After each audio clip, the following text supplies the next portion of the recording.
reaction, which is like this.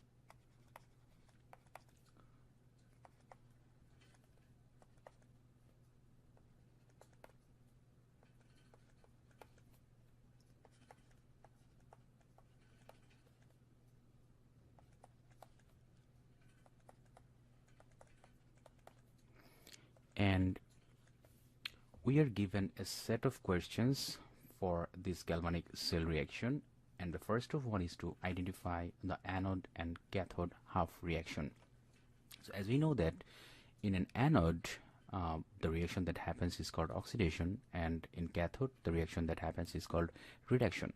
So at first we have to find out which part of this cell reaction is oxidation and which part is the reduction. And for that we have to know the oxidation number of each of the species present, and from there we'll be able to say that which one is oxidized and which one is being reduced. So here in the reactant side we can see that the oxidation number for silver is +1, the oxidation number for nickel is 0, oxidation number for silver in the product side is 0, and for nickel it's +2. So from here we can easily see that in case of nickel there is an increase in oxidation state from 0 to +2, and in case of silver there is a decrease in oxidation number or state from +1 to 0. So from here we can clearly say that nickel is being oxidized here. So this is our oxidation, and silver is being reduced here. That means this is our reduction. So we have identified our oxidation and reduction part of the cell reaction. Now we can write down our anode and cathode half reaction. So the anode half reaction will be in the oxidation of nickel, that is metallic nickel being converted into nickel 2+ ion, and it will give up 2 of its electrons to be in that state. And in cathode what will happen is the silver ion will take that electron. So basically here we have one of the silver ions will take 1 electron to become 1 silver metal,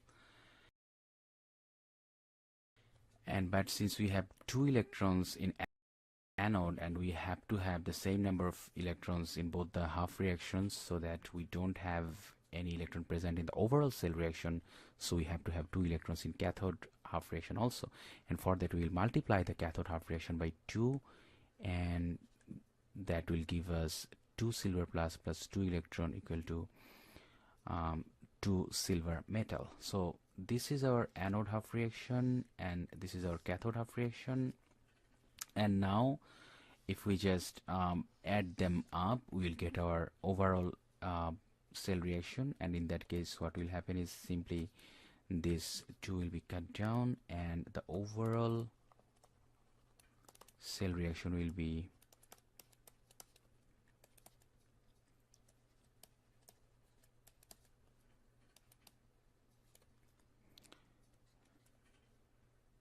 nickel 2+ plus 2 silver. So that will be the overall reaction or the cell reaction for these two half reactions. And in the next part of this question we are asked to sketch the experimental setup for this reaction or for this galvanic cell reaction, and to do that let's first draw our cathode and anode compartment. So let's say that this is our cathode compartment and this is our anode compartment, and in anode we will have a metal strip of nickel, so which will be our anode actually. So we have a nickel anode here,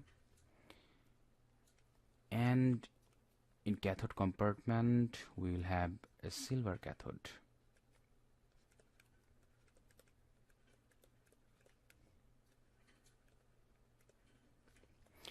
And then there will be a wire connection between these two electrodes through which the electrons will pass through.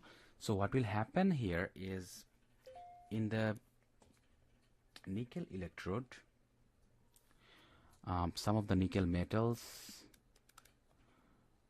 will give up some electrons, as we have seen in the reaction here, that some of the nickels will give up 2 electrons to become nickel 2 plus, and that will happen here.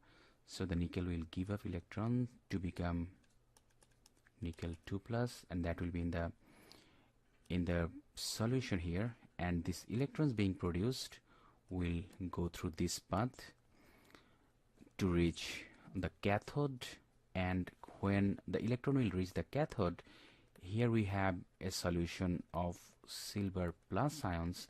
So this silver plus ion will take these electrons to become silver metal, and at the same time, so there will be a shortage of positive silver ions in this solution, and to keep this electrochemical cell active, we have to have a constant supply of the cations in this cathode compartment, and we need a constant supply of anions in this anode compartment. So to do that, we call it a salt bridge. So it will be like this. So in salt base we use a neutral salt solution. In this case we can use maybe a sodium nitrate. So the anions will go in the anode compartment from the salt bridge, and the cation will go to the cathode compartment. So what happens, as we said, that when the silver ions will take up electrons and will become silver metal, there will be shortage of positive ions in this cathode compartment, and at that time these sodium ions will come here in the solution to cover up for that shortage. And what will happen in anode is the nickel is giving up electrons to become nickel 2 plus, so there will be a surge of positive ions in the anode compartment, and to balance positive ions in some of the nitrate ions from the salt bridge will come in this anode compartment, and that will react with this nickel 2 plus ion to form nickel nitrate, and in this way there will be a balance of ions in both the compartments.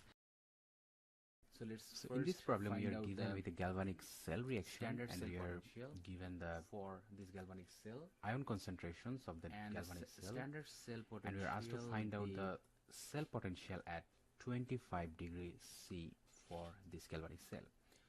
So let's first write down the galvanic cell reaction equation.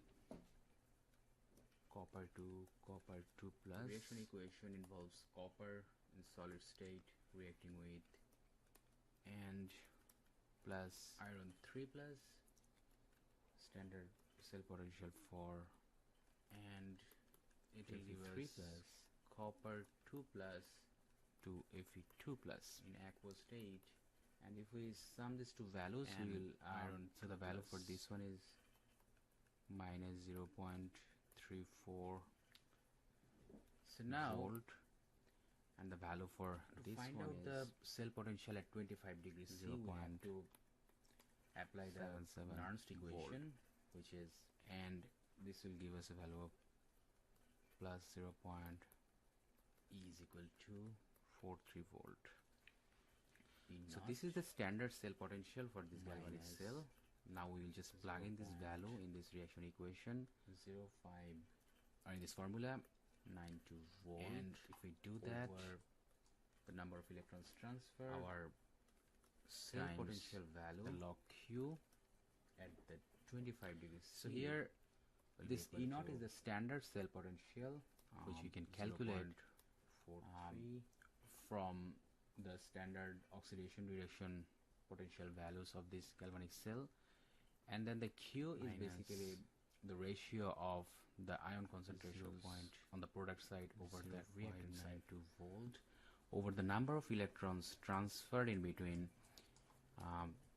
the reactants and products. And we can see that from here we can easily see that copper was converted to copper 2 plus. That means copper has donated 2 electrons, and these 2 electrons are taken up by this Fe3 plus. 2 of this Fe3 plus took those 2 electrons to become 2 Fe2 plus ions. So that means the number of electrons that were transferred in the process is 2, and that's why our value for N is also 2. So we'll place 2 as the value for N. And now we have to write down the log of the product concentrations over the reactant concentrations. And here our products are copper 2 plus and Fe2 plus, and since we have 2 Fe2 plus, we'll have a square there for these 2,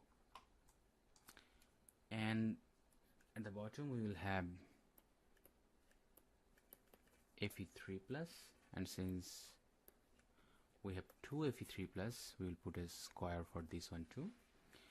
And since copper is in solid form, it will not be included in this ratio here, so that's all we need to plug in the formula. And if we calculate these values, we'll get 0.43 volt minus, if we calculate this part, it will be 0.178 volt, and the answer will be 0.252 volt. So this is the cell potential at 25 degrees C for the galvanic cell given.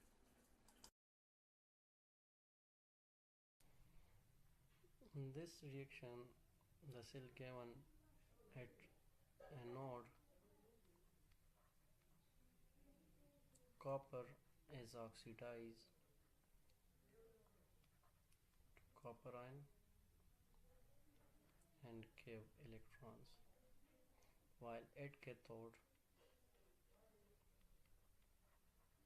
the reduction of MnO4 take place in the presence of hydrogen ions and gain electrons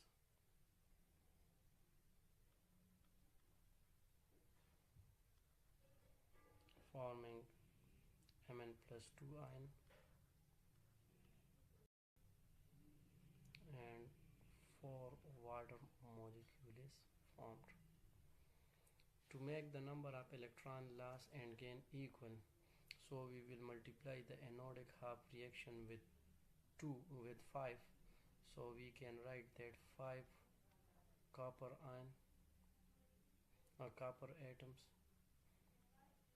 oxidizes, forming 5 copper plus 2 ions and release 10 electrons, while we will multiply the cathodic half by 2 to make the number of electron equal, so we can write that 2 MnO4 minus ion and 16 hydrogen ion gain 10 electrons, forming 2 Mn plus 2 ion and 8 water molecule.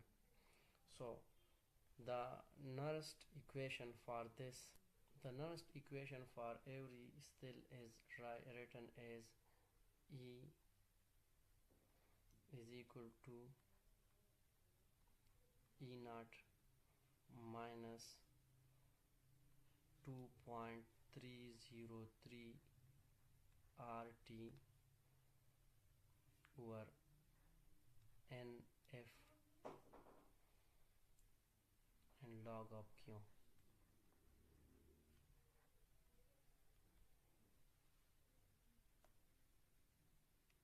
As we know that 2.303 RT over F is equal to 0.0592 volt.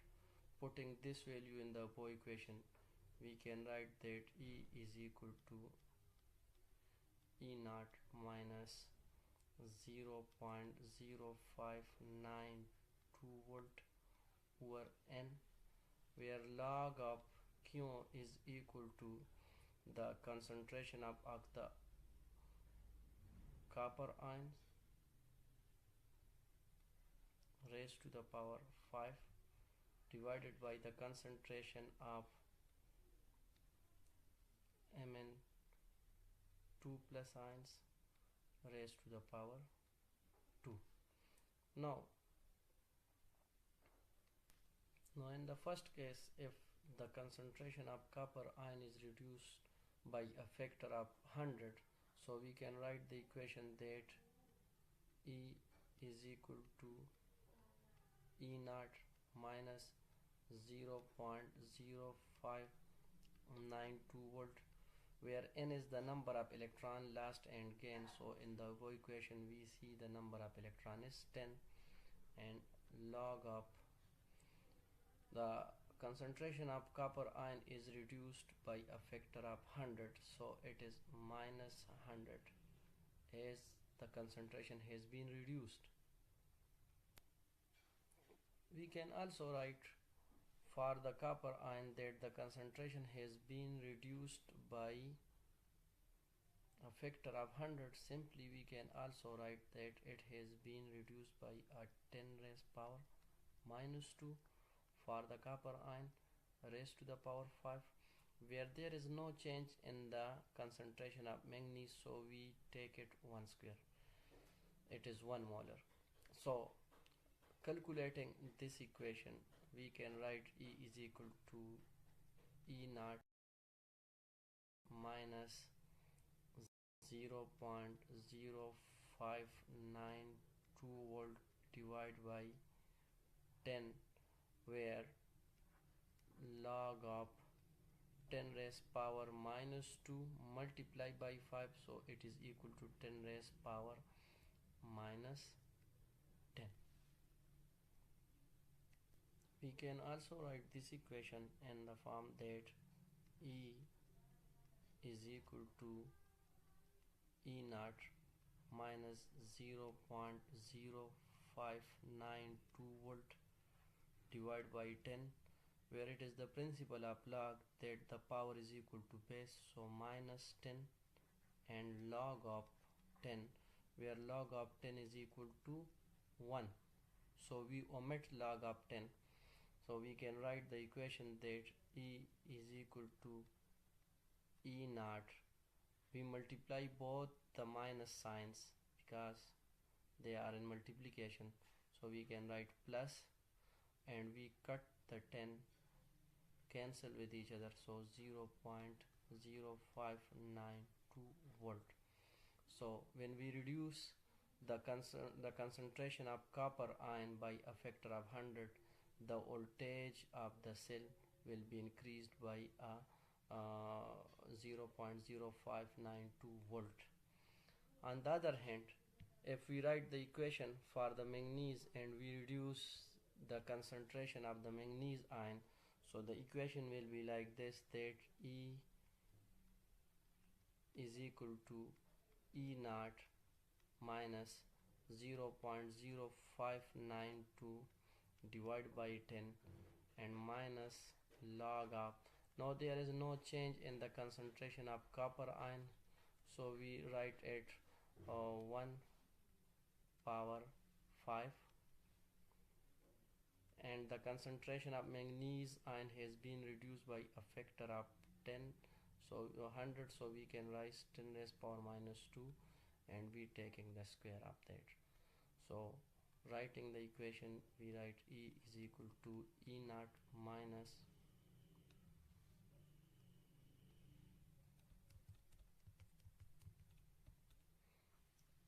is equal to E naught minus 0.0592 divided by 10 minus log of 1 divided by 10 raised power minus 4. E is equal to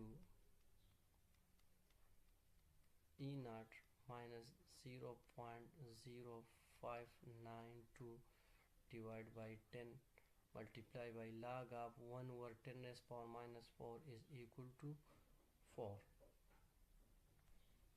So E will be equal to E naught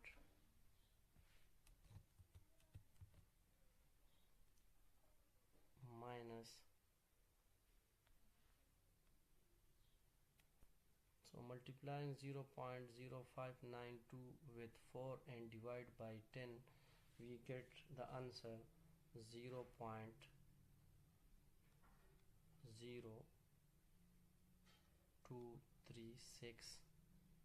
volt. So by reducing the concentration of manganese ion by a factor of 100, the potential of the cell will reduce by 0.0236 volt. So in this problem, we are given with a galvanic cell and its potential. We have to find the pH of the solution in the anode compartment. So to do that, first we have to write down the cell reaction from the cell notation given, and then from there we'll have to calculate the cell potential for the anode compartment or the hydrogen compartment, and then we have to use the Nernst equation to find out the pH of the solution in anode compartment. So let's first write down the reaction equation from the cell notation, and the reaction equation will be hydrogen gas reacting with lead 2 plus ion, and this will give us solid lead and hydrogen ion.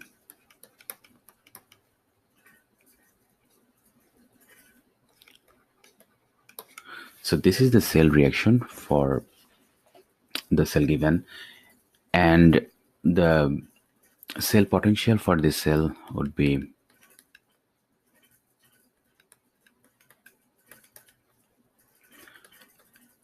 the standard cell potential for the anode compartment, and that would be from hydrogen to hydrogen plus, so from here to here, and we will add up the cell potential for the cathode compartment. That would be the cell potential for, or the standard reduction potential of Pb2 plus 2 Pb. So this value is given as 0.28 volt. We have to find out this value. So EH2, so H plus, and we can find out this value from the chart, and from the chart we can see that the standard reduction potential for lead 2 plus 2 lead is minus 0.13 volt. So now we got out these two values. If we just do the calculation, we will get the cell potential for the anode compartment, and this will give us a value of 0.41 volt. So this is the cell potential for the anode compartment. Now we have to find out the pH of the solution in the anode compartment, and for that one we'll just utilize the Nernst equation. And as you know that for writing down the Nernst equation for the anode compartment, let's first write down the half cell reaction of the anode compartment. So the half cell reaction here would be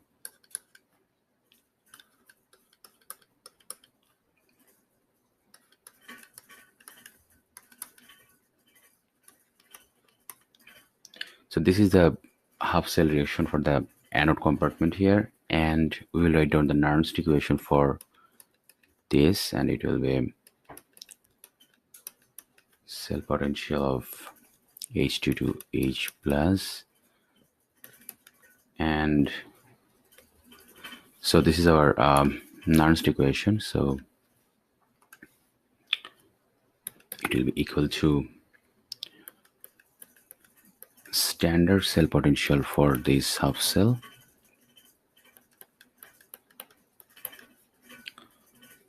minus, we'll just write down the formula as 0.0592 volt over the number of electrons which is transferred in the process, and we see that the number of electrons transferred in the process or reaction is 2, so we'll place it 2 here, and then we will take the log of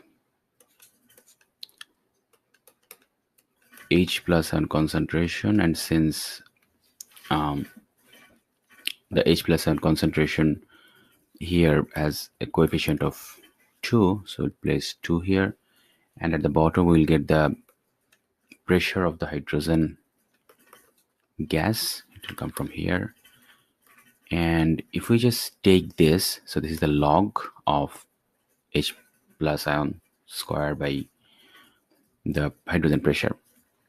So now we know all the values here, as we know that so we know this value as 0.41 volt.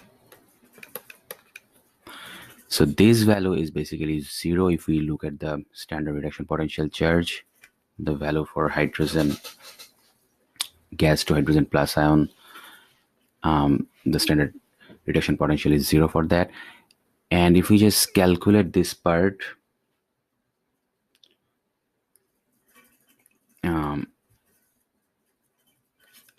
we'll have to let's just write down it for now. Over 2 times log of, let's see, place of the value for, we'll place the value for the hydrogen pressure, which is 1, and then if we just calculate the entire thing, we can get the value of the log of H plus as equal to, if we solve this equation, we will get 0.41 volt equal to 0.0592 pH. So we can write another line in between here. So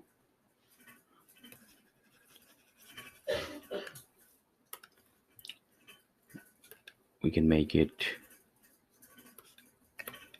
0.592 volt over 2, and we'll write down this one as 2 log of H plus. And now, as you know, that log of H plus is the pH, so this is our pH value. So if we just solve this equation, we will get the pH value of this as 6.92, and this is the pH of the anode compartment, or the pH of the solution in the anode compartment of the cell. So in this problem, we are given with a cell reaction, and we are asked to find out the equilibrium constant for this cell reaction. So to do that, what we have to do first is we have to set up a relation between the equilibrium constant and the standard cell potential, because the information given here, if you want to find out the equilibrium constant from the information, we have to set up the relation between the standard cell potential and the equilibrium constant, and the relation is as follows. The standard cell potential is equal to 2.303 RT over NF times log of K, where K is the equilibrium constant and E naught is the standard cell potential. And since we are asked to find out the value in 25 degrees C, as we know that at 25 degrees C we have a value for this part which is 0.0592. So we can rearrange this to write down the or find out the equilibrium constant value, and this will give us N E naught over 0.0592 volt. So now we have to know the standard cell potential value and we have to know the value of N. If we know these two values, we can find out the equilibrium constant. So to find out the value of standard cell potential, let's write down the half cell equations, and from there we'll be able to find out the entire cell potential. So our anode half reaction here would be Fe2 plus, in aqueous form it will become Fe3 plus by donating 1 electron, and the standard cell potential for this half reaction is equal to minus 0.77 volt. And then for the cathode half reaction, we have oxygen reacting with 4 hydrogen, and it will require 4 electron to give us 2 water molecule. So as we see that we need 4 electron to reduce the oxygen, and so that means we'll have to multiply the first equation by 4, so that we'll get 4 electron here. So if we just write this as 4, so it will be 4 and then 4 here and 4 here. And the standard cell potential for this reaction is minus 0.77 volt. So if we now just sum up these two values, so this 4 is with this, so it is 4 Fe. So if we now add them up, we'll get 4 Fe2 plus oxygen plus 4 H plus, and we will cut off these electrons, and on the right hand side we will get 4 Fe3 plus in aqueous plus 2H2O,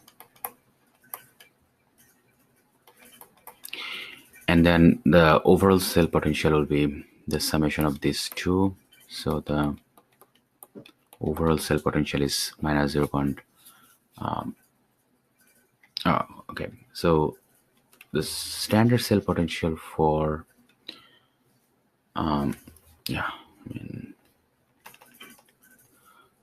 the standard cell potential for this reaction is 1.23 volt.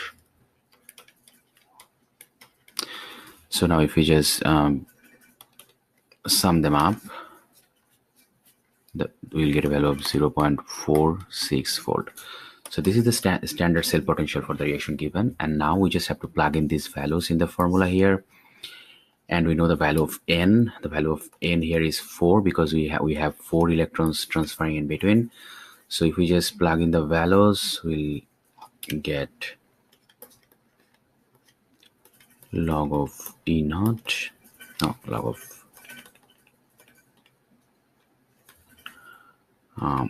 K give us 4 times 0.46 over 0.0592,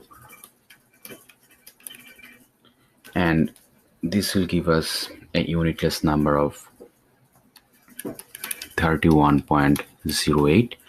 And then if we take the antilog of this equation, we will get K is equal to 10 to the power 31.08. So this is the equilibrium constant for the cell given.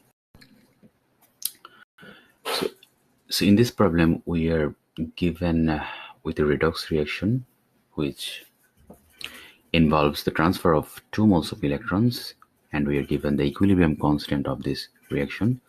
We have to find out the standard cell potential for this redox reaction.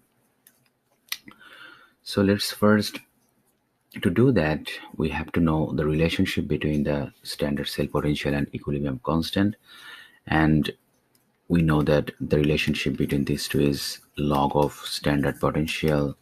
The log of equilibrium constant is equal to number of electrons involved in the reaction or transferred in the reaction times the standard cell potential over 0.0592 volt.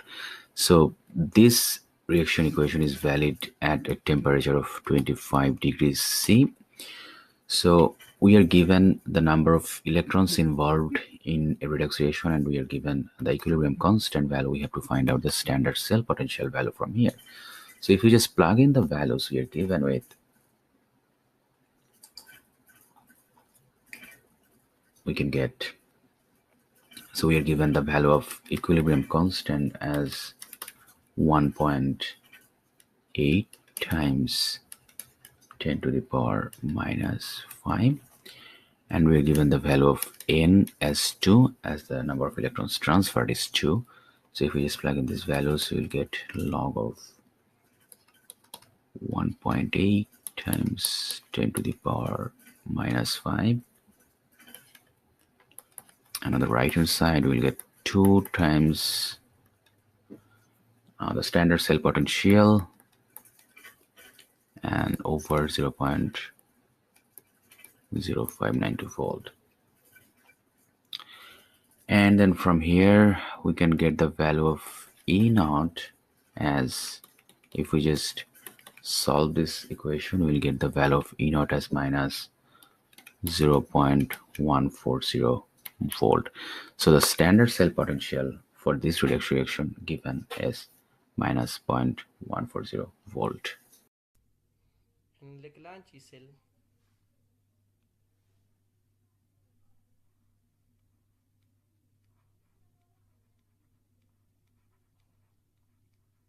which is also called dry cell.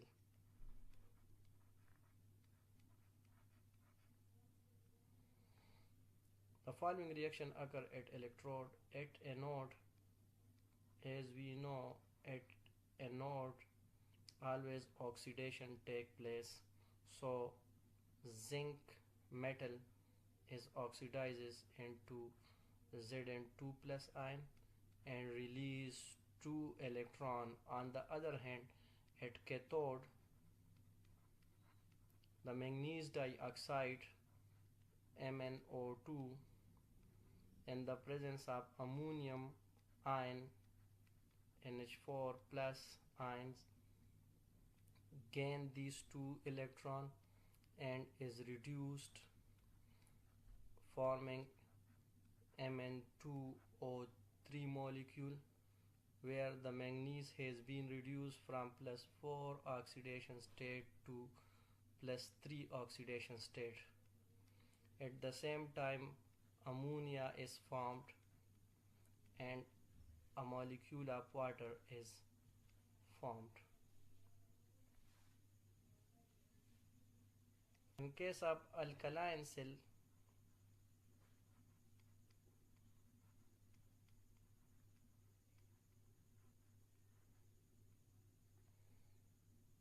at a node, zinc react with hydroxyl ion from the alkali.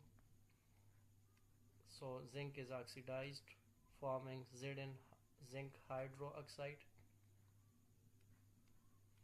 and 2 electrons are released. At cathode, the manganese dioxide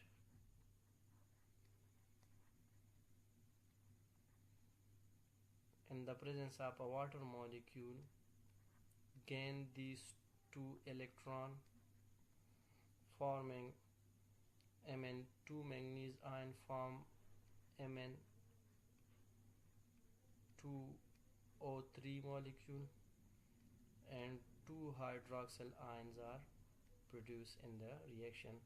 Here the manganese from +4 oxidation state has been reduced to +3 oxidation state.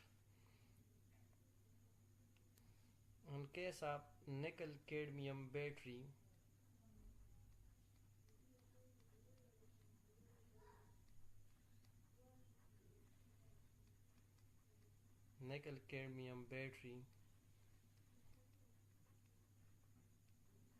at anode, cadmium is oxidized, taking 2 hydroxyl ion from the base. It is oxidized to Cd+2 ion, where it reacts with the hydroxyl, forming Cd cadmium hydroxide, and 2 electrons are released by the cadmium in this process. At cathode,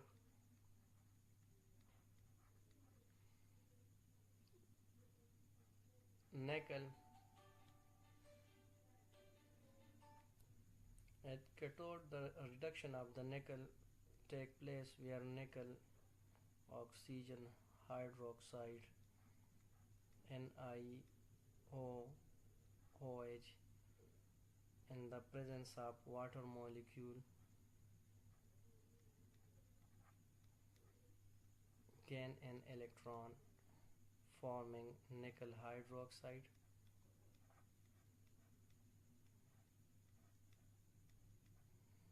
and hydroxyl ion is formed. To make the electron loss and gain equal, we will multiply the cathodic reaction with 2. The whole reaction will be multiplied by 2, so we will make the loss and gain of electron equal. In case of lithium battery,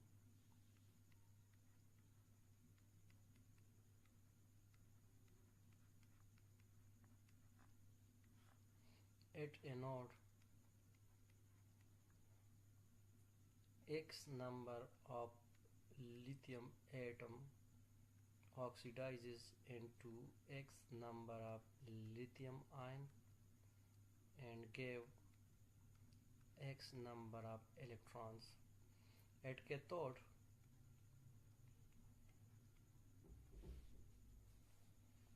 manganese dioxide react with the X number of lithium ion and also gain the X number of electrons, forming LiX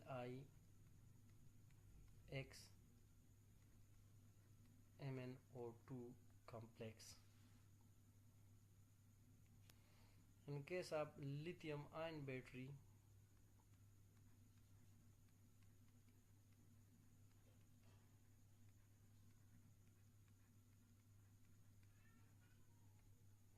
at anode, graphite anode, LiXC6 oxidizes, forming XLi ions plus 6 carbon atoms and gave X number of electrons. At cathode,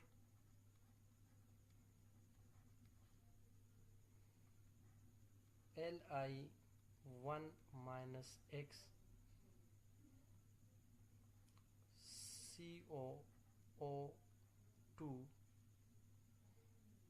react with XLi ion and gain the X number of electron, form LiX CO2 complex.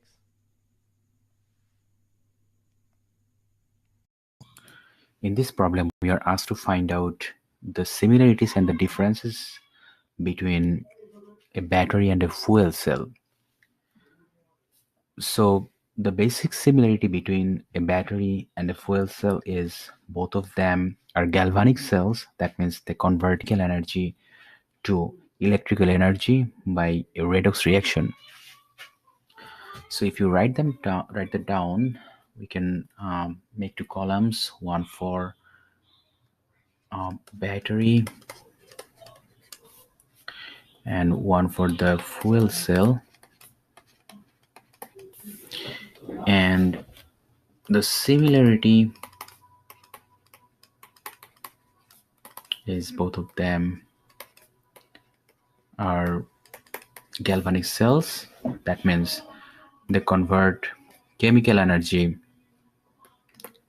to electrical energy by utilizing a redox reaction. And the basic difference between these two cells is, in case of a battery, the reactants are contained in the cell. So reactants,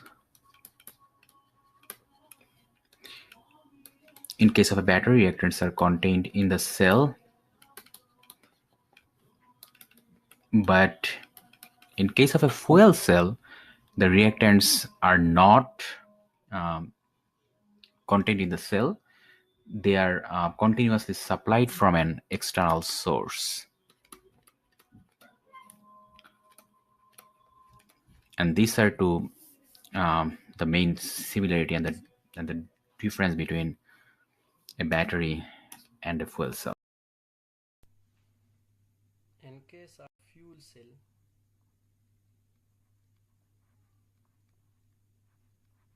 the following reaction take place at electrodes. At anode, the oxidation of the hydrogen molecule take place in the presence of hydroxyl ion. It form water molecule and 4 electrons are released in the process. On the other hand, at cathode, oxygen molecule is reduced, gaining these 4 electrons in the presence of 2 water molecule. Here it form 4 hydroxyl ions.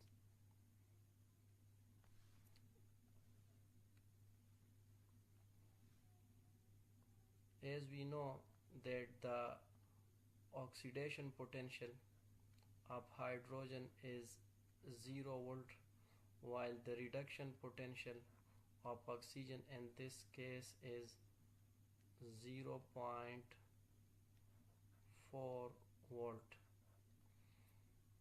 To combine both the reaction, adding both the reaction, we can cross the electrons on either side. Also the hydroxyl ions on either side, and we can cut 2 water molecules, so we can say that 2 hydrogen react with an oxygen forming 2 water molecule, and the overall cell potential E cell is equal to the oxidation potential plus reduction potential, so it is equal to 0.4 volt. In case of proton exchange membrane cell,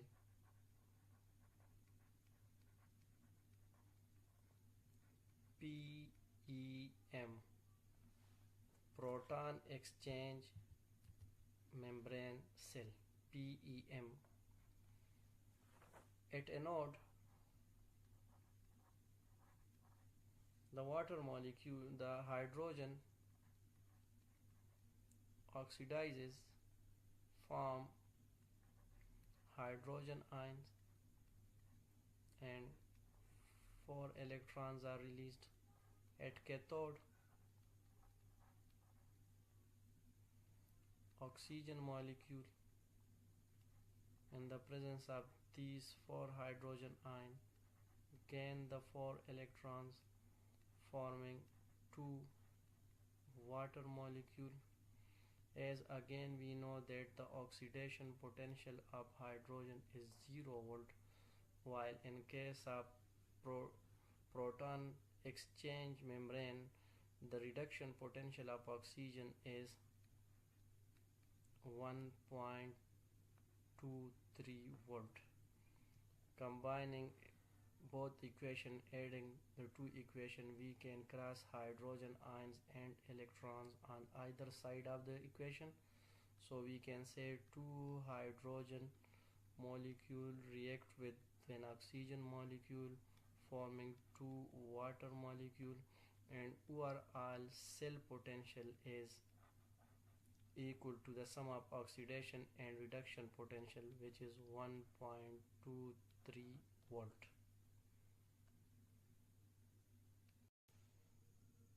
In case of corrosion of iron, the iron is first oxidized into ferrous ion, where it gave 2 electron. In the next step, the ferrous ion react with the oxygen molecule in the presence of hydrogen ions, where it further oxidizes into ferric ion.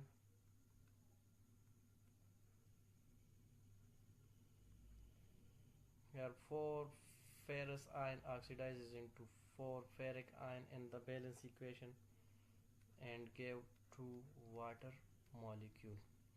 Then the ferric ion react with water molecule, forming Fe2O3 monohydrated rust molecule, and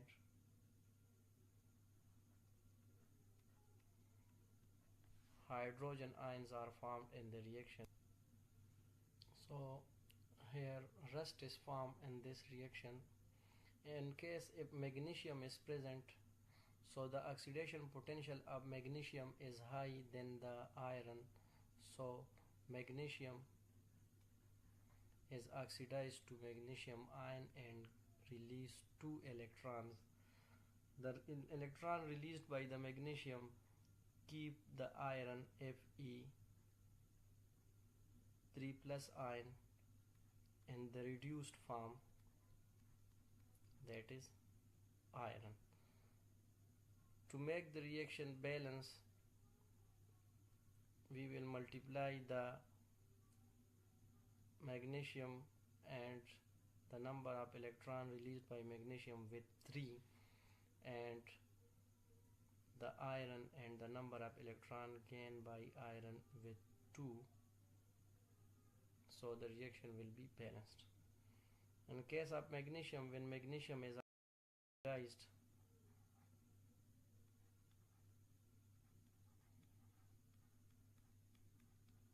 and release 2 electrons, the electrons are gained by the oxygen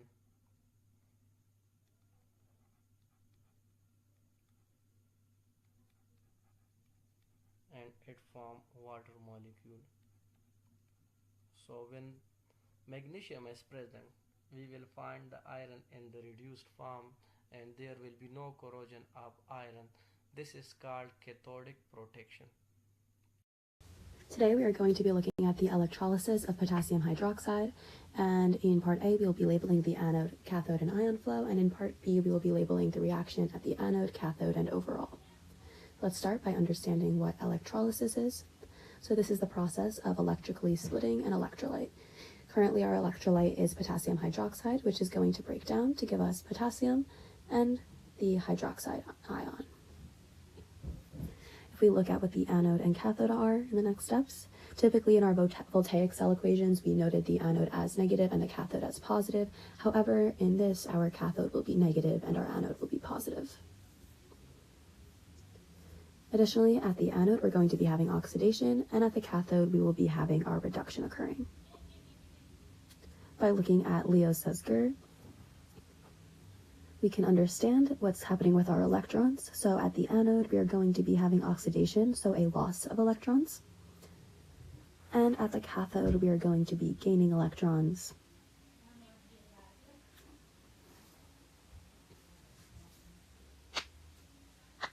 And we're flowing from anode to cathode in terms of our electrons. Next, we are going to draw out what is going on here. So we are going to go and draw our two electrodes, and we are going to submerge them under molten potassium hydroxide. We're going to go ahead and label our electrode on the left as our cathode and our electron on the right as our anode. And as we have previously discussed, our cathode is going to be labeled as negative and our anode as positive. Based on the electrolysis of potassium hydroxide, it's going to break into K plus and OH minus. And due to the fact that opposites attract, K plus is going to flow towards the cathode and our ion flow for hydroxide will be towards the anode. And now we have completed part A. Next, we're going to write out our reaction equations. So we'll start with potassium at the cathode. And this is going to be a gain of electrons. So we're going to have our positive potassium ion reacting with an electron to give us elemental potassium. And this is our cathode equation. Now at the anode, we are going to have the hydroxide ion, and it's going to be losing electrons, that is, it is oxidation. And in order to see what this will split into, if we draw out our hydroxide ion splitting, it's two parts, oxygen and hydrogen will form H2O and O2 as compounds, and as I'm going to draw out now, we can see how the two H's and an O are going to group together, and how two O's are going to group together to form diatomic oxygen. Now we have to balance this equation as we have an uneven number of oxygen and hydrogen on either side. So to do this, we are going to put a 2 in front of H2O because this will give us an even number of oxygens to be working with, and if we are going to balance this out, we're going to write a 4 in front of the hydroxide ion on the left. We now have 4 hydroxide ions we're dealing with, so we're going to be losing 4 electrons.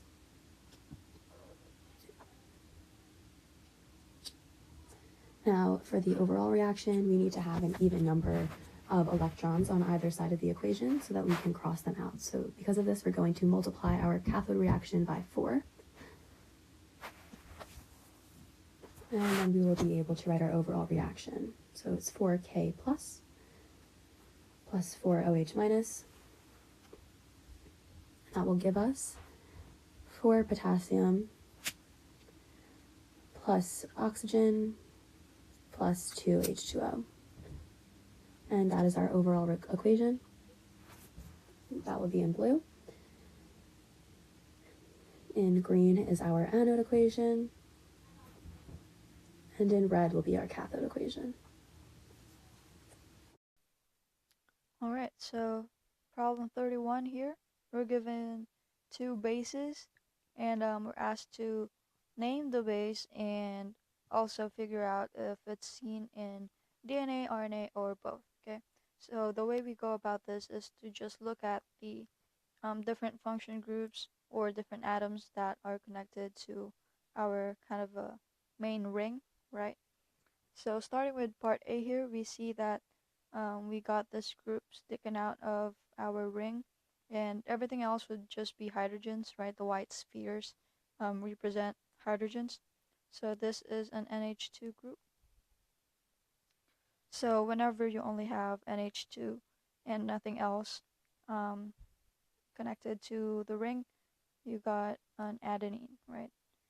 And also adenine would have this two rings connected to each other. That's also characteristic of both adenine and guanine, actually. Okay, so this NH2 tells us it's adenine. So where do you see adenine? Do you see it in DNA, RNA, or both? And we know that the only difference between DNA and RNA is the uracil and thymine. So adenine would be found in both. Okay. Okay. So part B right here, we see that we got two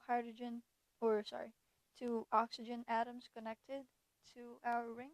So whenever you see two oxygen atoms connected as such, immediately we think either thymine or uracil. Okay, so those are the only bases in DNA or RNA that has that kind of structure. Okay, so what tells us whether it's T or U is whether we have this methyl group right here. So this is CH3. Okay, so if you have that CH3, that means you have a thymine. So this structure right here is a thymine. If you don't have that CH3, then you have a uracil. Okay, so where do you see thymine? Do you see it DNA, RNA, or both? And we know that thymine could be found in DNA only, because in RNA we have uracil and not thymine. Okay, so those are our answers for this one. Okay, problem 40. What are functional groups? Okay, so functional groups are little compounds or molecules that are connected to a larger molecule. Okay, so it could be just one atom. Okay, or it could be a compound. Okay, and it is connected to a larger molecule. Now, why are they important though? So they are important because these functional groups exhibit their own chemical properties. Okay, they have their own chemical properties. And those properties affect the larger molecule. Okay, so their chemical properties affect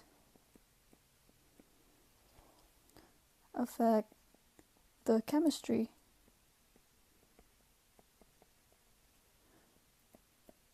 of the larger molecule that they are connected to. Okay,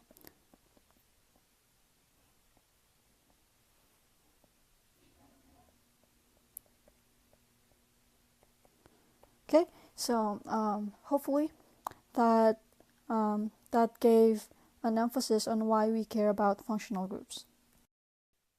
Alright, so problem 41 is asking for us to describe the structure of the given functional groups. So starting here with part A.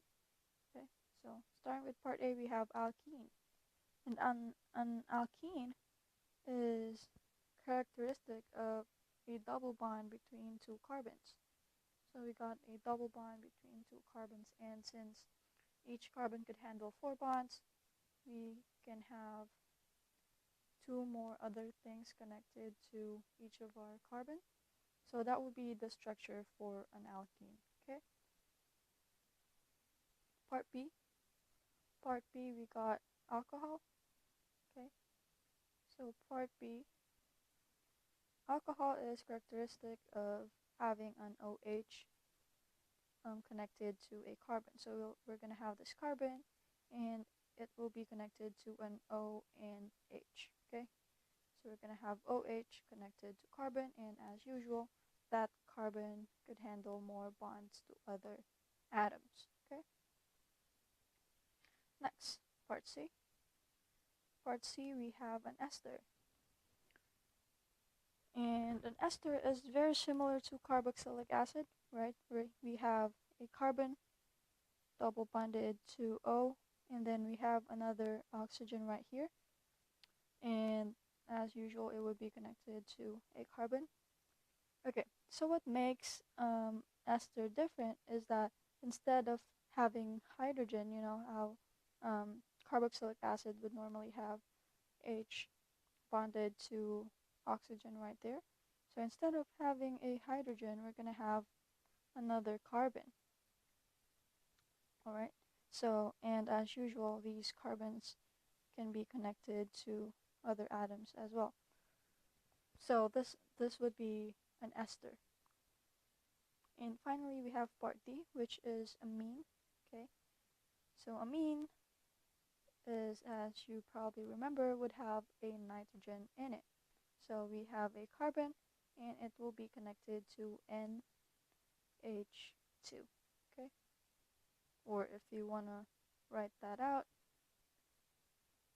we're going to have 2 hydrogen atoms with nitrogen, okay? And as usual, that carbon have space for 3 other bonds, okay? So that would be our structure for amine.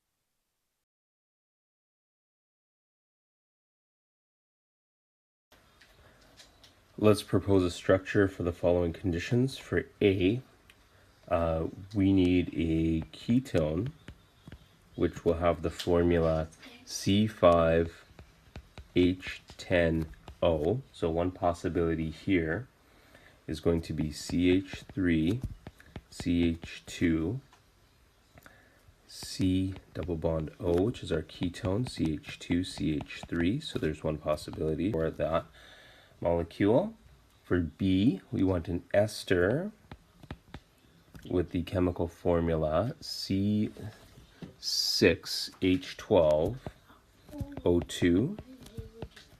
So this could be one possibility, CH3, CH2, CH2, C double bond O, OCH2, CH3. So there's our ester with the formula C6H12O2. And for C, we want an amine and a carboxylic acid, which has the chemical formula C2H5NO2. So this molecule could look something like H2N, CH2, C double bond OOH for the carboxylic acid.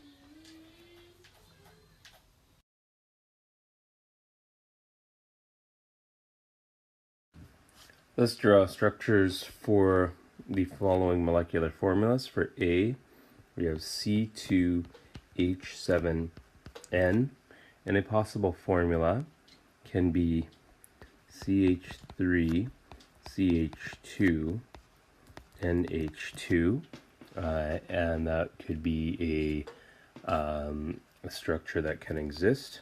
For B, the formula is C4H8, and a possible structure could be CH3, CH, will include a double bond here, CH3. For C, we have C2H4O, and a possible structure here is CH3CHO as an aldehyde. And for D, we have CH2O2, and a possible structure here can be HCOOH as a carboxylic acid.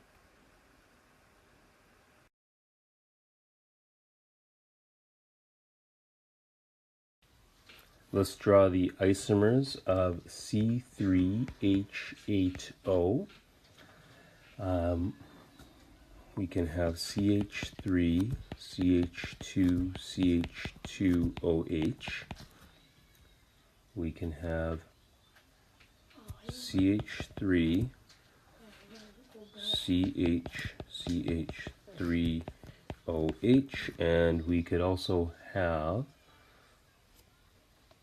CH3, CH2, OCH3. So there would be the three isomers of C3H8O.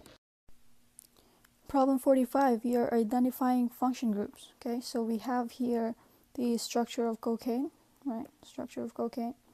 And we are given both the line bond structure and the molecular model. Okay, so whatever is helpful or easier for you to use, just go for it, right? And I'm just going to use the line bond structure right here. So I'm using line bond. Okay, so the way I want to do these types of problems is just to go on every carbon in the molecule. Okay, so this first carbon right here is ACH3, so I'm not as interested, but it is connected to an oxygen, so maybe watch out a little bit, right? But once we get to this second carbon right here, we see that it is a carbonyl carbon, and it's actually a part of this larger function group, including the first CH3, right? So that makes it our ester. Okay, that makes it our ester. And after this carbon, we have this cyclic alkane, right? We got this ring right here. And in that ring, we see a nitrogen, okay? We see this nitrogen right here.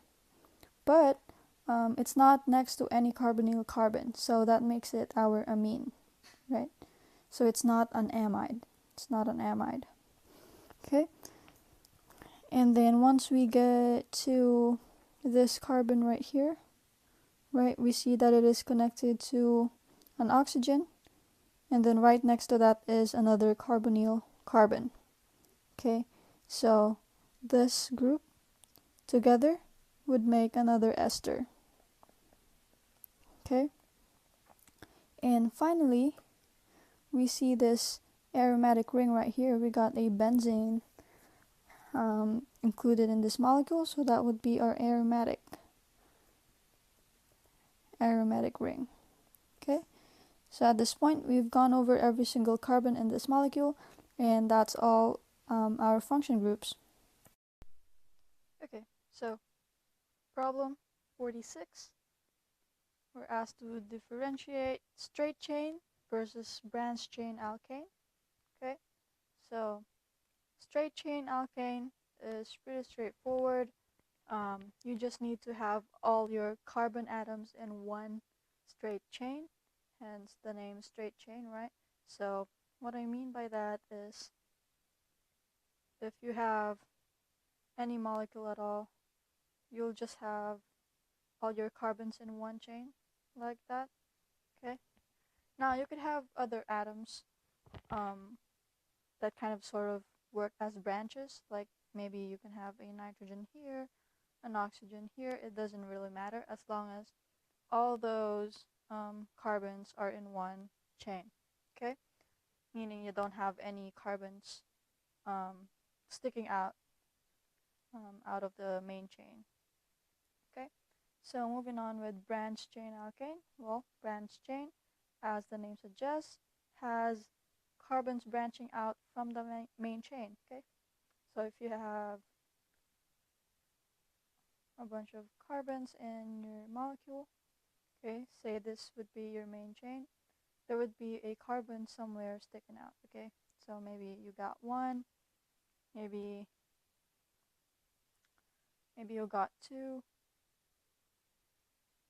like that, and this would be a CH2, CH3. As long as there's carbon that is outside this main chain, right? So here we see a carbon and another carbon right here. That would be a branched chain alkane. Okay, but what I want to point out here, excuse me, is say we got something like this, right? Got that, and we got maybe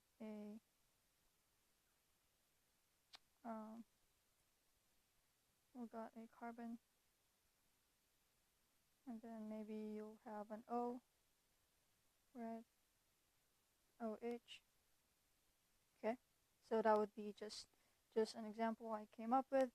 Okay, so now is this a branch chain alkane? Okay, so is this gonna be your main chain, and then is that gonna be your branching group?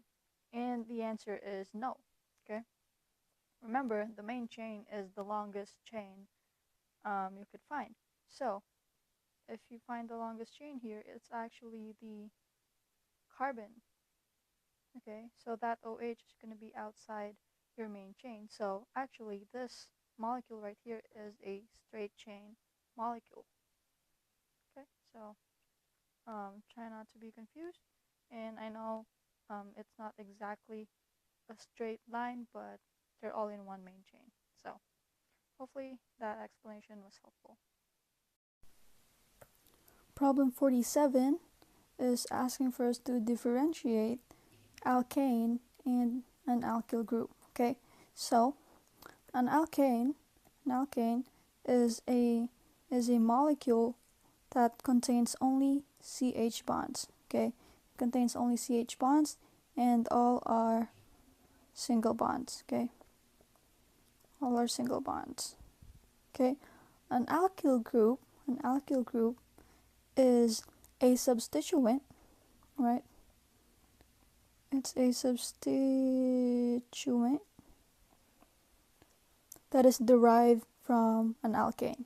Okay, derived from an alkane. Okay, so if we have, for example, an ethane, right? So an ethane would be 2 carbons, right, and 3 hydrogens each, right? That would be an ethane, right?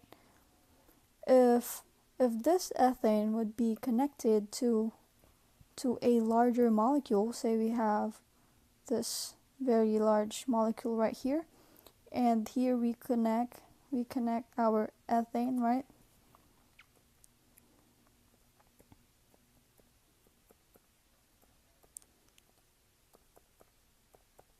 Okay, so once that ethane is connected to a larger molecule, we don't call it ethane anymore. We call it an ethyl group. Okay, so it is derived from the ethane, but since it's now connected to a larger group, we call it an ethyl group. Okay, so that's the same for every single alkane and its corresponding alkyl group. Okay, also one thing to notice is that the alkyl group is missing one of the hydrogens. Okay, so it's missing one of the hydrogens because it's now connected to the larger molecule. Okay, so hopefully that helped clarify the difference between the two terms. Okay, so for problem 48, we have a molecule here that is proposed with a chemical formula of C3H9. So we're asked, why would scientists be skeptical about this molecule? Okay, so obviously this molecule is supposed to be an alkane, right? And it only has carbons and hydrogens. And the formula that we use for alkanes would be CN H 2n plus 2. Okay, so what I mean by that is if carbon has a subscript of 3, or meaning you have 3 carbons in your molecule, right? So you got C3. So n equals 3 right here. Okay, so that means your hydrogen is going to have to be 2n plus 2. So 2 times 3, which is n, plus 2 would have to be 8. Okay, so this is supposed to be your alkane if you have 3 carbons, and that's precisely why scientists would be skeptical about this molecule, is because it has 9 hydrogens, meaning it has one extra than what the carbons could handle. For problem 49, we have a set of molecules given in condensed structures, and we're asked to find what's wrong with it. So there's one thing that is wrong in each of these, and we have to find that. All right, so starting with part A, we have a carbon double bonded to another carbon here, and we see that this first carbon has 3 hydrogens. All right, so it has 3 hydrogens, but at the same time, it's also double bonded to carbon number 2, right? So if we rewrite this, we're supposed to have carbon double bonded to another carbon with 3 hydrogens in it. Okay, and that doesn't make sense because here carbon has 5 bonds around it, and that just violates our octet rule here. And so this part right here is what's wrong with molecule A. Okay, so this part, okay, carbon 1 has more hydrogens than it can have. So part B, okay, carbon 1 is CH3 single bonded to carbon 2, nothing suspicious. All right, and then we got carbon 2 being CH2, okay, and then bonded to carbon 1 and carbon 3, again nothing suspicious. So let's move to our double bonds here. Okay, so what I want to do is redraw this part. Okay, so we have a carbon double bonded to another carbon, and then double bonded to an oxygen. Okay, and then this carbon is bonded to, let me number our carbons so we don't confuse ourselves here. 1, 2, 3, 4, 5. Okay, so I'm drawing carbon 3 here. So this is carbon 3, and it is bonded to carbon 2. Okay, and then we have a hydrogen with it. And then carbon 4 here is bonded to CH3. Okay, so now that we drew everything, we could clearly see what is wrong here. We see a carbon, and it has 5 bonds with it, right? It is double bonded with oxygen, it's double bonded with a carbon, and then it still has this bond with CH3 right here. So that's what's wrong here. This carbon number 4 has more bonds than it's supposed to have. Okay, so part C. Let's I'm actually gonna go and start counting our carbons here, so we could talk about it easy. So 1, 2, 3, 4, 5. Okay, so carbon 1 here, right? Carbon 1 is CH3 bonded to a carbon. Nothing suspicious about that, right? Carbon 2 seems to be the same. Okay, so again, we come across our triple bond here, and I want to redraw that and see if there's anything wrong with it. Okay, so we got carbon 3, triple bond, C, and then this carbon 4 has 2 hydrogens in it, right? And then it is bonded to ACH3. And then on the left, we got CH2 bonded to carbon 3. So CH2. Okay, so is there anything wrong here? Well, yes, and it's pretty intense compared to part A and part B here. here we got a carbon having 6 bonds, right? Got 6 bonds. It has a triple bond with carbon 3, and at the same time it still has 3 single bonds with it. So that's just whack. Okay, so that's what's wrong with this molecule. Okay, carbon 4 has just way too many bonds than it's supposed to. Okay. Alright, so we have the structure of vitamin C here on our screen, and we're asked to figure out all the functional groups that are in this structure. So again, the way I want to go about doing these kind of problems is to just go on every single carbon in the molecule and see if they have functional groups connected to them. Okay. So starting with this carbon right here, looking at everything that's connected to it, we see an OH group right here. So we got an alcohol group, right? So that's pretty much it for this carbon. Moving on to the next carbon right here, we'll look at everything attached to it. We got carbons, hydrogens, and this another OH group right here. So another alcohol group. Okay, so moving on, I'll start using a different color here. Moving on to our next carbon. There's really no immediate functional group that comes out of this carbon, so I'll go and proceed to this next carbon right here, which is a part of an alkene, right? So this would be an alkene.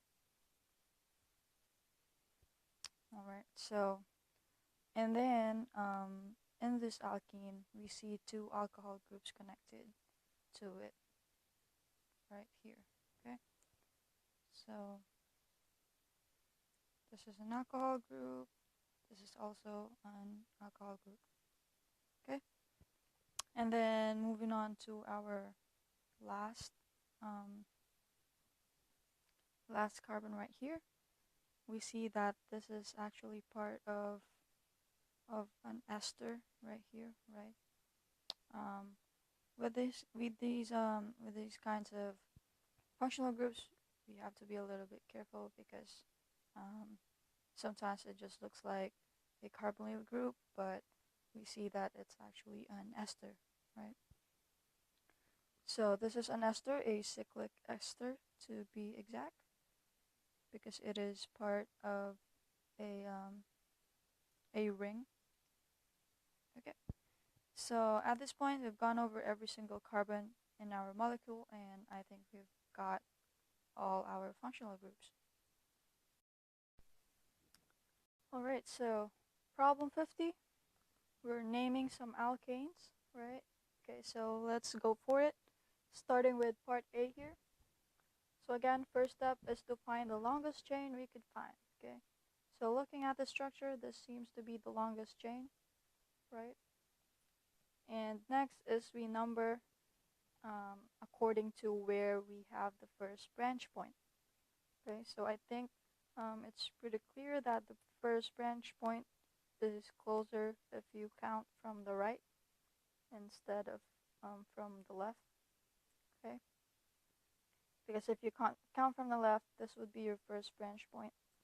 But if you count from the right, this is your first branch point, and this is just closer to the end. So, hopefully I explained that well, but anyways, let's go ahead and count. Got 1, 2, 3, 4, 5, 6, 7, and 8. Okay, so we got 8 carbons, meaning we have an octane, right? We got an octane for 8. Next is, let's go and find our alkyl groups, okay? So here on carbon 3, we have a methyl group. So we have 3 methyl, okay? And on carbon 4, we have an ethyl group. Okay, so we have CH2, CH3, which is ethyl. Okay, so we got 4 ethyl. Okay, so now that we have that, we can go ahead and combine every information that we have. Okay, so we go by alphabetical, and since E goes before M, we start with 4 ethyl. So we got 4 ethyl, 3 methyl octane. Okay, so 4 ethyl, 3 methyl octane. Next, part B. Again, find the longest chain, and I think this would still be our longest chain. Alright, and as usual, it looks like the first branch point is closer to the right side. Okay, so it's closer if we count from the right side. So let's go ahead and count. Got 1, 2, 3, 4, 5, 6, 7. Okay, we have 7, meaning we have a heptane. Okay, we got a heptane. Let me box this answer from part A so we know it's separate. Okay, so we have a heptane. Next is we look at our branch points. Okay, so we see that on carbon 2 we have a methyl group. So we have 2 methyl. And next on carbon 4 we have this 3 carbon chain, which is an isopropyl group. So we got 4 isopropyl. Okay. Alright, so hopefully you remembered what isopropyl looked like. So finally, we've gone over all the branch points and we could combine all the information we have. Okay, so I goes before M in the alphabet, so we get 4 isopropyl. Oops.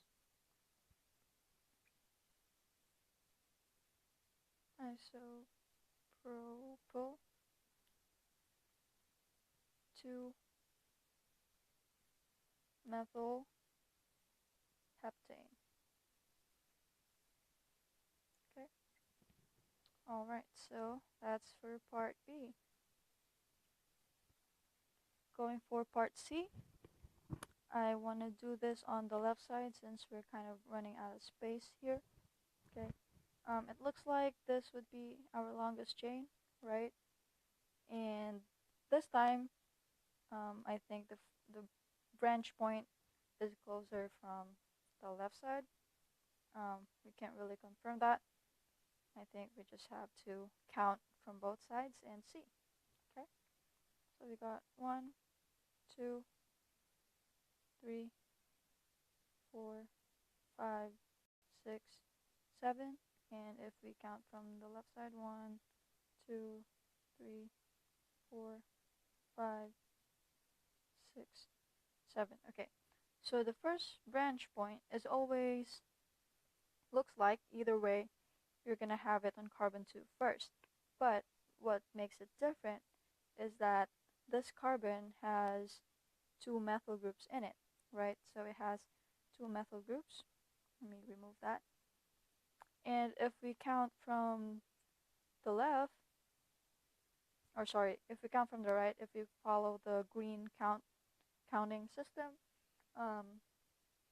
we're going to end up having 2 methyl groups on carbon 6, right? But if we count from the left, if we follow our orange counting here, we're going to have our 2 methyl groups on carbon 2.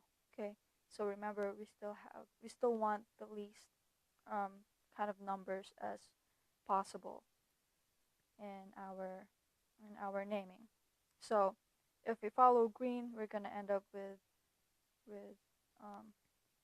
let me get our highlight here, 2 and then 6, 6, right? But if we do the orange counting, we're gonna have 2, 2, and then 6. So having 2, 2, 6 would be better. In fact, that would be the only correct way. Okay, so let's start counting from the left then. Got 1, 2, 3, 4, 5, 6, 7, right? Since we have 7, that means we have a heptane.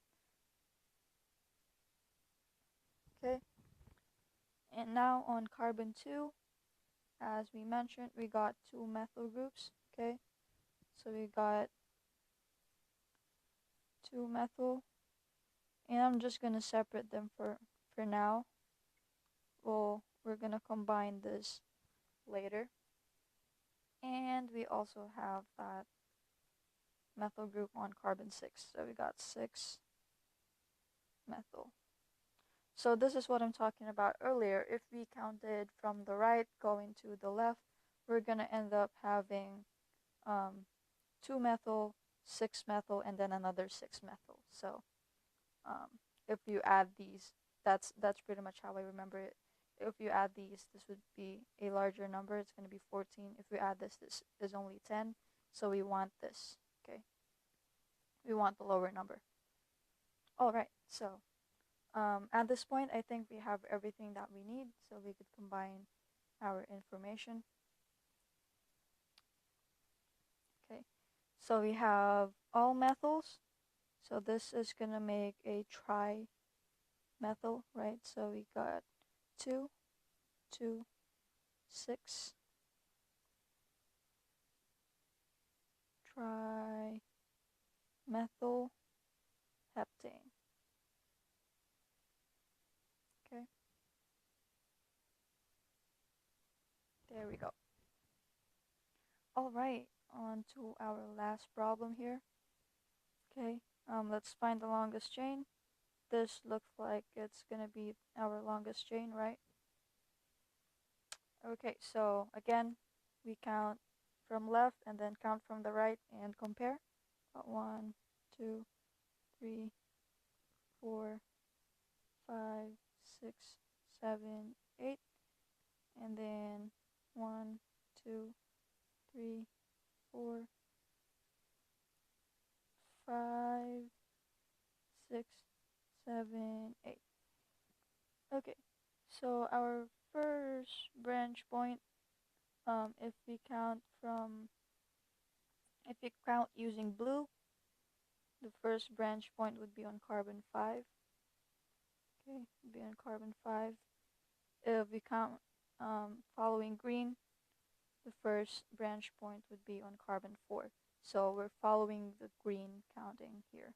So I'll erase everything and leave the green counting system, I would call it. Okay. So 1, 2, 3, 4, 5, 6, 7, 8, meaning we have octane, right? For 8 octane. Okay, so our first branch point here, in fact, our only branch point, we got 2 things attached to it. One is a methyl group. So we got 4 methyl. And the other one is an ethyl group. Okay, so we got 4 ethyl. Okay, so at this point, we could combine all the information we have. Okay, so we got ethyl and we got methyl, and E comes before M in the alphabet. So we got 4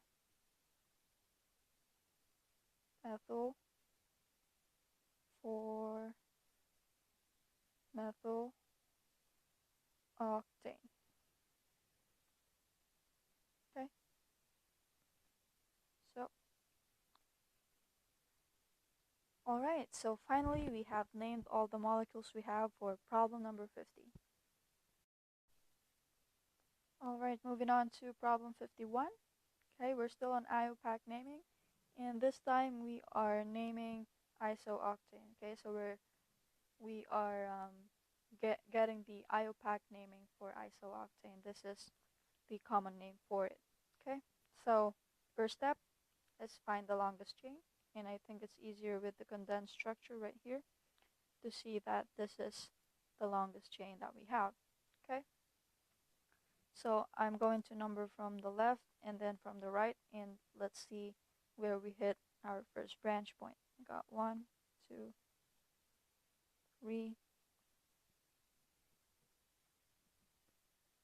3, 4, 5, and then from the right we got 1, 2, 3, 4, and 5. Okay, so it looks like either way we're gonna hit our first branch point on carbon number 2. Okay, but as you see, if we follow the green numbering, if we count from the left, once we hit carbon 2, we have 2 groups attached to it. Okay, as compared to when we count from the right side, when we hit our first branch point, we only have 1 group attached to it. So this counting from the left side would be our priority. Okay, and I'll explain a little bit more of that as we go. Alright, so we're counting from the right, as I mentioned, and I want to deal with this using our molecular model, since it has more space and it's easier to just write. Okay, so we got 5 carbons in our main chain, which means we have a pentane. Okay, we have a pentane. So on carbon 2 right here, we have 2 CH3 groups. Alright, so that's a methyl group. So we have 2 methyl and another 2 methyl. I'm just going to separate them for now and we'll combine them later. Okay, and then we have carbon 4 here with another methyl group. So we have 4 methyl. Alright, so at this point we've gone over all our branch points and we could combine the information we have. So we have 3 methyls, which gives us trimethyl. Okay, and then we're just listing the numbers in order. So we have 2, 2, 4, trimethyl pentane. Okay, if we have counted from the right side and following this orange numbering right here, we're gonna have 2, 4, 4 trimethyl pentane, and as you could see, this would give us a lower total number, so that's why we counted it that way. Okay, but anywho, this is our IUPAC name for isooctane. Alright, so problem 52, we are writing condensed structures. Okay, so let's just go for it. Part A. Okay, part A says we have 3 ethyl hexane. So hexane means we have 6 carbons in our molecule, right? So 1, 2, 3, 4, 5, 6. Okay, and then 3 ethyl here means we got an ethyl group on our 3rd carbon. So this would be my 3rd carbon, and I'll go ahead and add CH2, CH3. So that's your ethyl group. Okay, and all that's left to do here is to add those hydrogens. Okay, so our first carbon here on the left could handle 3 more hydrogens. Okay, and then the second one could handle CH2, and this 3rd carbon currently has 3 carbons bonded to it, so it can only make 1 more bond with hydrogen. Okay, and then this 4th carbon could handle 2 more, as well as this carbon, and the last carbon only has one carbon connected to it, so it could make 3 more bonds with hydrogen atoms. Okay, So that should be part A. Part B, okay, we got 2,2,3 trimethylpentane, okay, pentane. So pentane means we got 5 carbons.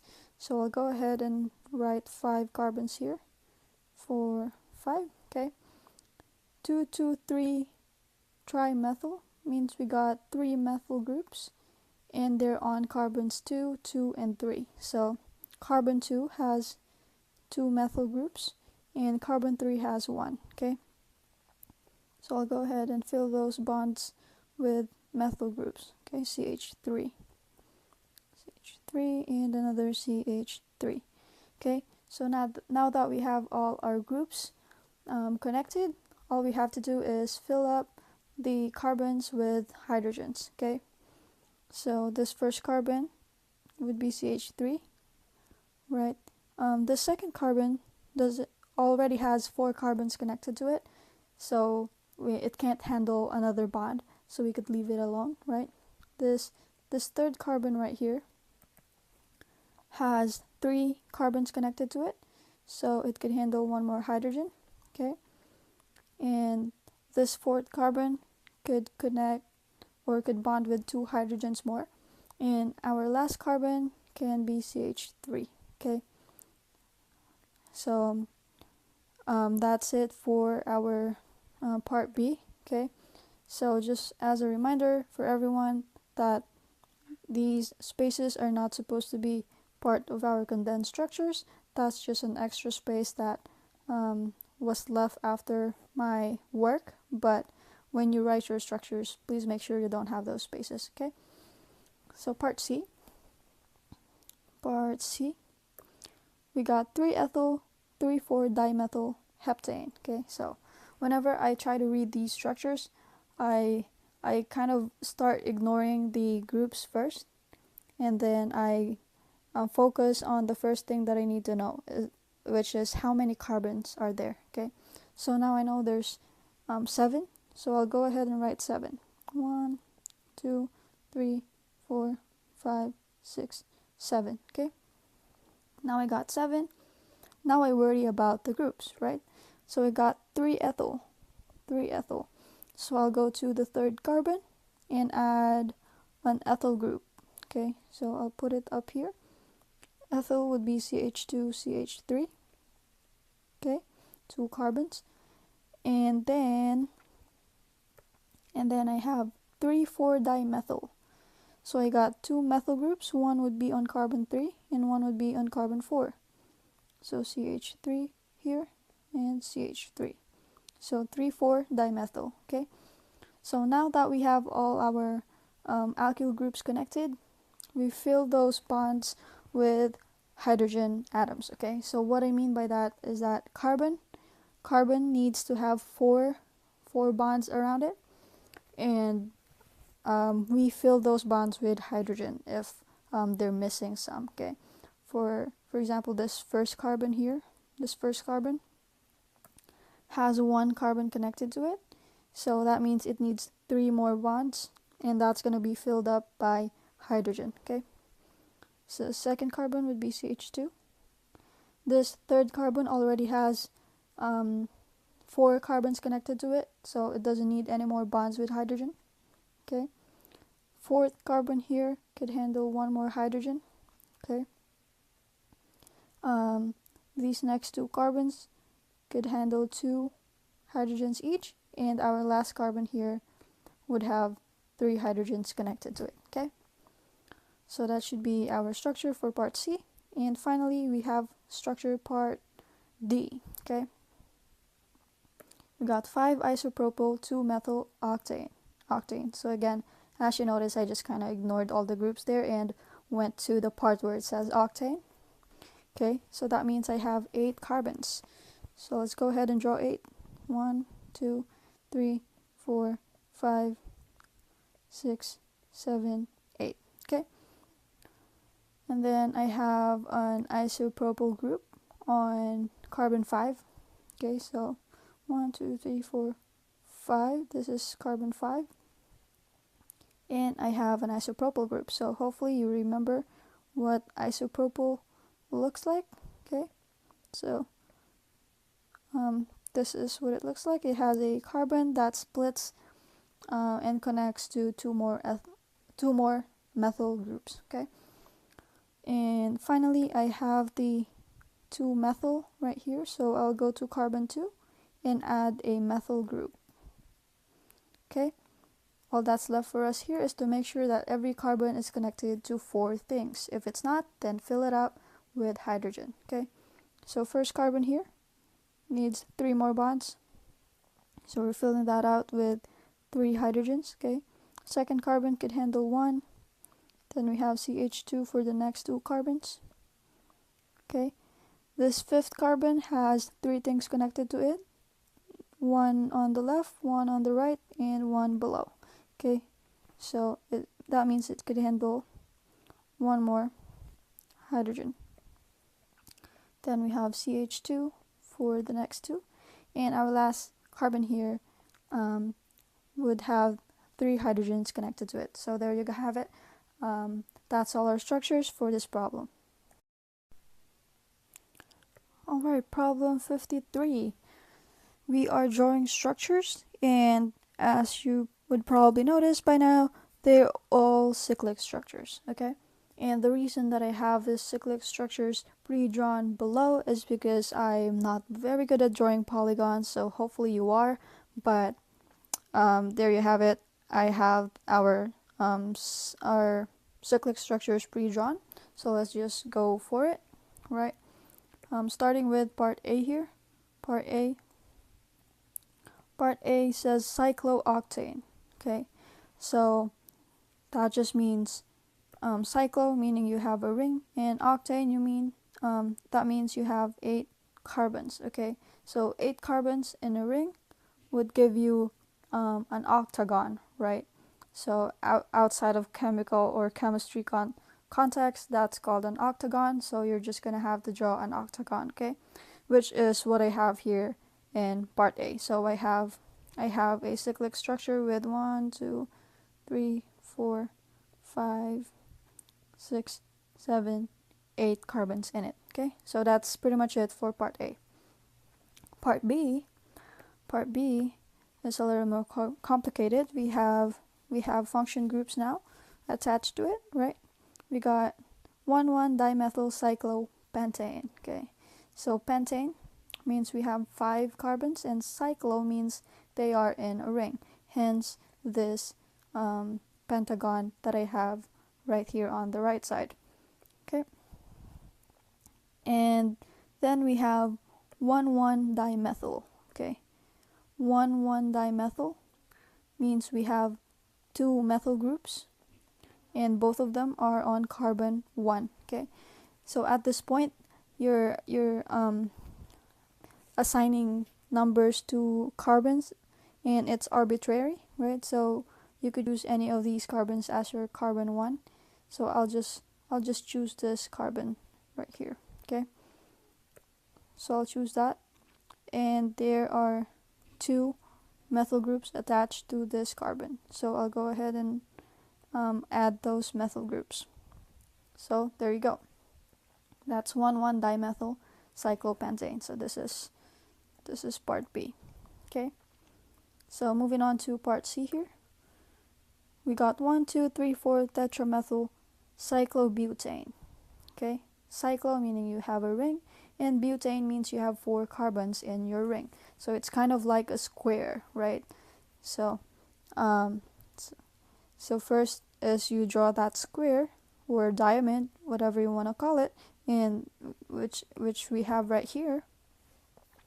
And we have 1, 2, 3, 4 tetramethyl. Okay, so that means we have 4 methyl groups, tetramethyl, and they're on carbons 1, 2, 3, and 4. Okay, so each carbon here is gonna have a methyl group. So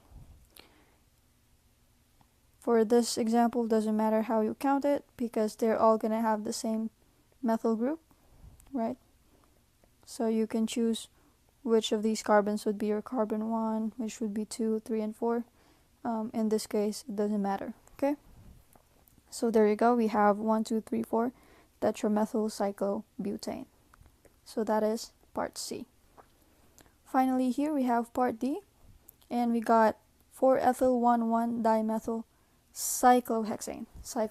Okay, so whenever we are drawing structures, I think it's very important to start with the base structure, which is cyclohexane here. So as you noticed, I kind of just skipped over all the groups, all the function groups, and I'll just pay attention to those later. So this is part D. So we have a cyclohexane, which is outside of chemistry concept, that would be called a hexagon. Okay, so you got six carbons in one ring, cyclohexane, and then we got 4-ethyl-1,1-dimethyl. So I want to go ahead and just number my carbons here, and again, doesn't matter which one is carbon 1, so I'll just choose that to be carbon 1, 4, 5, 6. Okay, so now that they're numbered, I can go ahead and put my groups. I have 4-ethyl, so I'll go to carbon 4 here and add an ethyl group. So I'll have CH2, CH3. Okay, so that's ethyl. And I have 1,1-dimethyl, meaning I have 2 methyl groups and both of them are on carbon 1. So this is methyl group and another methyl group. So there you have it. Those are all our structures for problem 53. Alright, problem 54 is asking us about aromatic compounds, and why is it that when a compound is aromatic,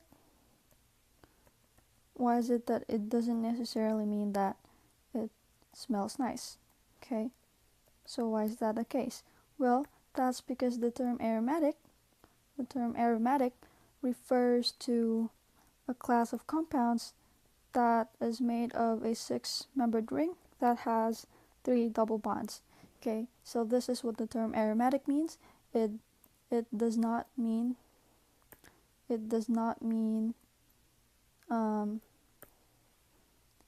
it has anything to do with the smell. Okay, so it is made for these types of compounds.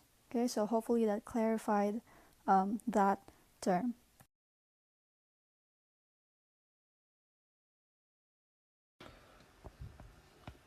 An addition reaction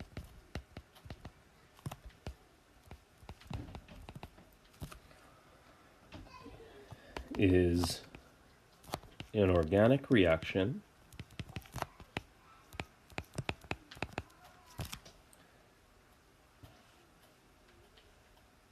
in which a reagent adds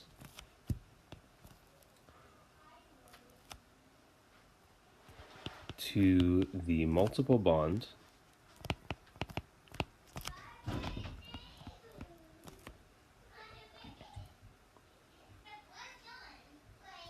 of the unsaturated reactant to yield a saturated product. Okay, problem 56. We are writing structural formulas for these molecules that they described for us. Okay, so there's a lot of different answers for these kind of problems, so I'm going to come up with one, but if it's not the same as the one you came up with, it doesn't mean it's wrong. Okay, so these descriptions have many other isomers that could come with it, so I'll just write what I have in mind and we'll go from there. Okay, so starting with part A. Part A says we want an alkene with 5 carbons. Alkene with 5 carbons. Okay, so that's exactly what I'm gonna do here for part A. I will write my 5 carbons. Okay, 1, 2, 3, 4, 5. Okay, and I want a double bond somewhere, and I don't know, I just want to put it here on the very first carbon. Okay, So now that we have that, I actually need to rewrite that. Now that we have this double bond on the first carbon, right? We could fill up the rest of the bonds with hydrogens, okay? So this bond would have CH2, right? Could handle 4 bonds, and the same, oh, not actually not the same. The second carbon could only handle 1 hydrogen because it has 3 bonds before that, okay? So then we have CH2, CH2, and CH3, okay? So that's the structure that I came up with for part B. And again, that double bond could be anywhere else in this structure. So that's just where I wanted to put it. Part B. Okay, part B. We got an alkyne with 4 carbons. So I want to start with having 4 carbons, right? 1, 2, 3, 4. Okay, so I have 4 carbons. And we have an alkyne. We have an alkyne, meaning we have 3 bonds, or a triple bond. We have a triple bond somewhere, and I'm just deciding to put that again on the first carbon. Okay, so now that we have that triple bond, let's go ahead and fill it out with hydrogens, right? This first carbon can handle 1 more hydrogen, plus those 3 bonds gives it a total of 4 bonds. This second carbon is saturated with 4 bonds, so we could leave it alone. So I'll just write the next carbon right next to it, right? And then we have this carbon, which could handle 2 more hydrogens, and finally we have CH3 at the end. Okay, so that's what I came up with part B. Again, if yours doesn't look like this, it doesn't mean it's wrong. Okay, so there should be isomers that are possible for this molecule. Okay, part C. Part C, we got a substituted aromatic compound with 8 carbons. Okay, so, well, I know one very, very common aromatic compound, right? I have benzene, right? So what I want to do here is just to draw that benzene. Okay, draw that benzene. Okay, so it says that we need 8 carbons total, and benzene has 6, right? Benzene has 6 carbons, so we need 8 total. So 8 minus 6, meaning we need 2 more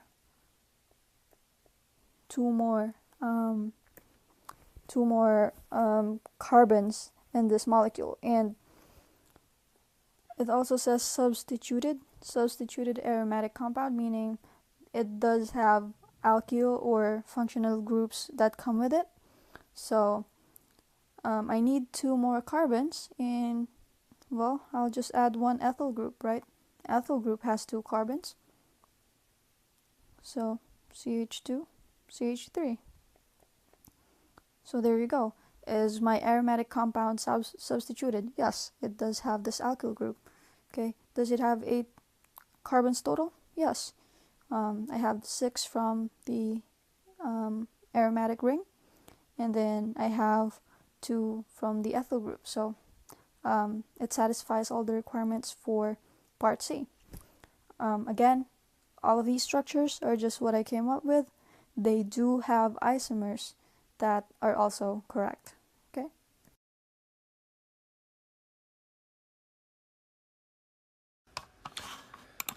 There are 3 dienes with the formula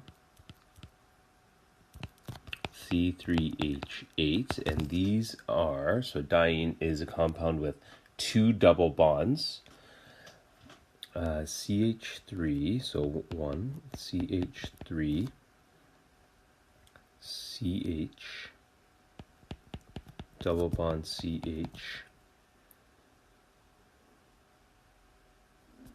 CH, double bond CH2, So there's, sorry, this is C5H8, not C3H8. Let's fix that.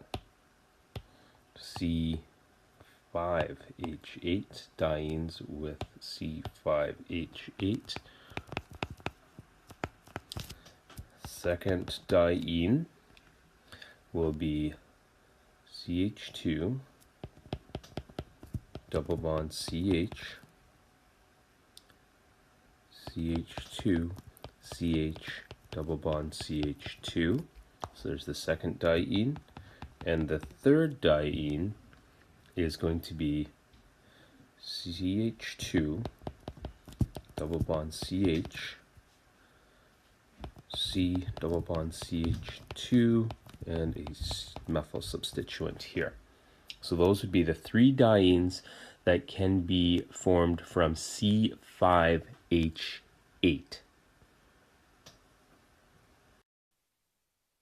Problem 58, we're still on IUPAC naming. Okay, so let's go and start with part A. As usual, let's go and find the longest chain we could find, and I think for this one it's pretty obvious. All right, and here we have a double bond, right? And the rule is whenever we have a double bond or a triple bond, we count from the side where we're closer to that bond. Okay, so what I mean by that is this double bond right here looks like it's closer to the right side. And I mean, you don't really have to estimate. You could check, but I think it's pretty clear to see that there's only 2 carbons on the right side of the bond and there's 3 on the left. So it's closer to the right side. So we count starting on the right side.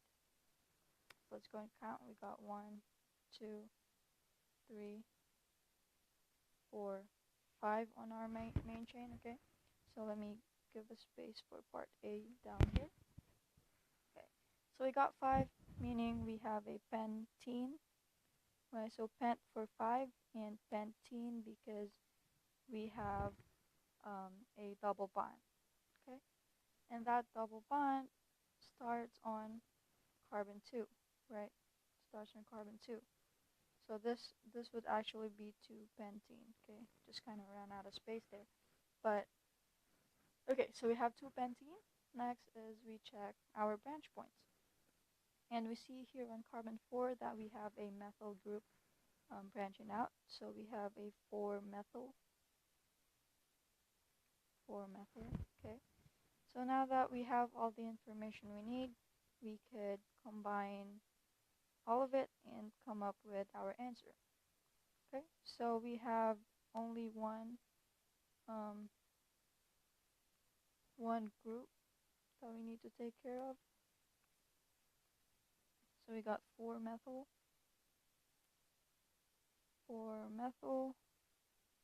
2-pentene. Okay, so that should be our answer for part A. Let's go to part B now. Okay, so part B. Alright, so again, as usual, let's find the longest chain, and this looks like our longest chain right here, right? We got 2 carbons up here compared to just 1 if we go along a straight line, okay? And again, we count from where our double bond is closer, and for this one, it's pretty obvious that it's on the right side.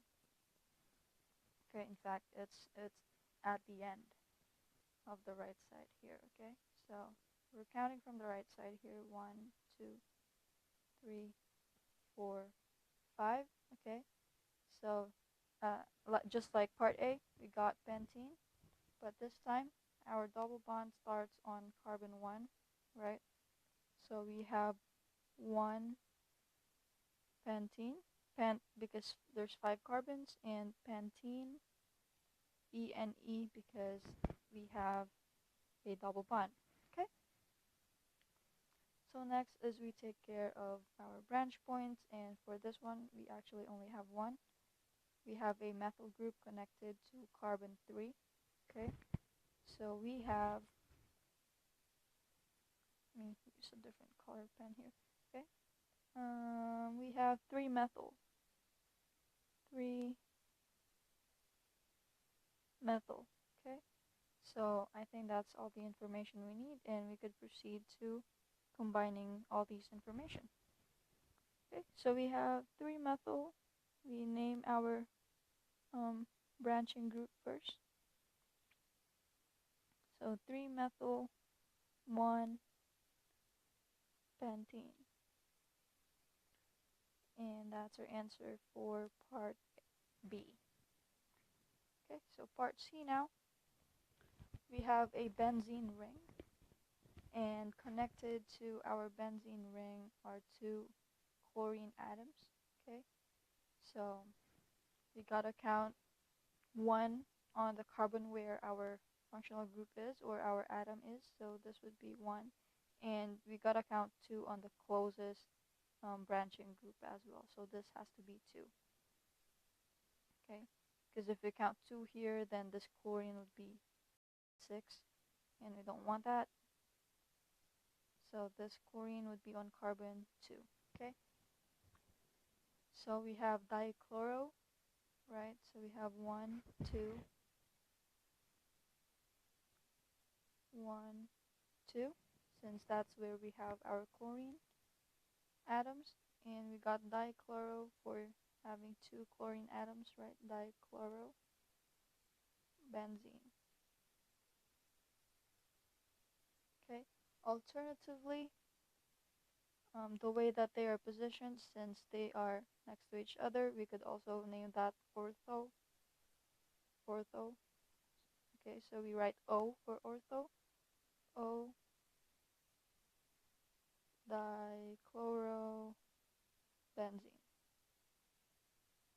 Okay, so there's two possible IUPAC names for part C. Alright, moving on to part D. Part D, as usual, let's find the longest chain. And I think for this one, it looks like it doesn't matter, right? So even if you get this methyl or this methyl, it's going to be the same length, since it's just 1 methyl for both choices. Okay, so let's just take the straight chain. I think it's simpler. And let's count and see where we hit our double bond first. Okay, so if you count from the left, we got 1, 2, 3, 4.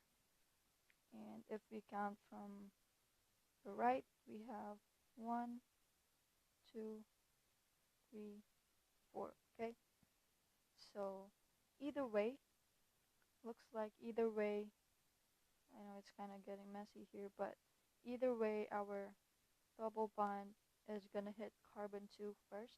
Okay, but if we count from the right and follow the green numbering, once we hit carbon 2, not only do we hit our double bond, we also hit this branch point right here. Okay, so kind of shooting 2 birds in 1 stone right there. So we are going to count from the right on this one. So let's count from the right. We got 1, 2, 3, 4. And since we have 4, that's a butene because of the double bond. And it starts on carbon 2, right? Double bond starts on carbon number 2. And that gives us 2 butene. Okay, and I didn't write that well, but you get what I mean. That's 2 butene, and we have this methyl group sticking out from carbon 2 as well, so we have a 2-methyl. So combining all those information, we have 2-methyl,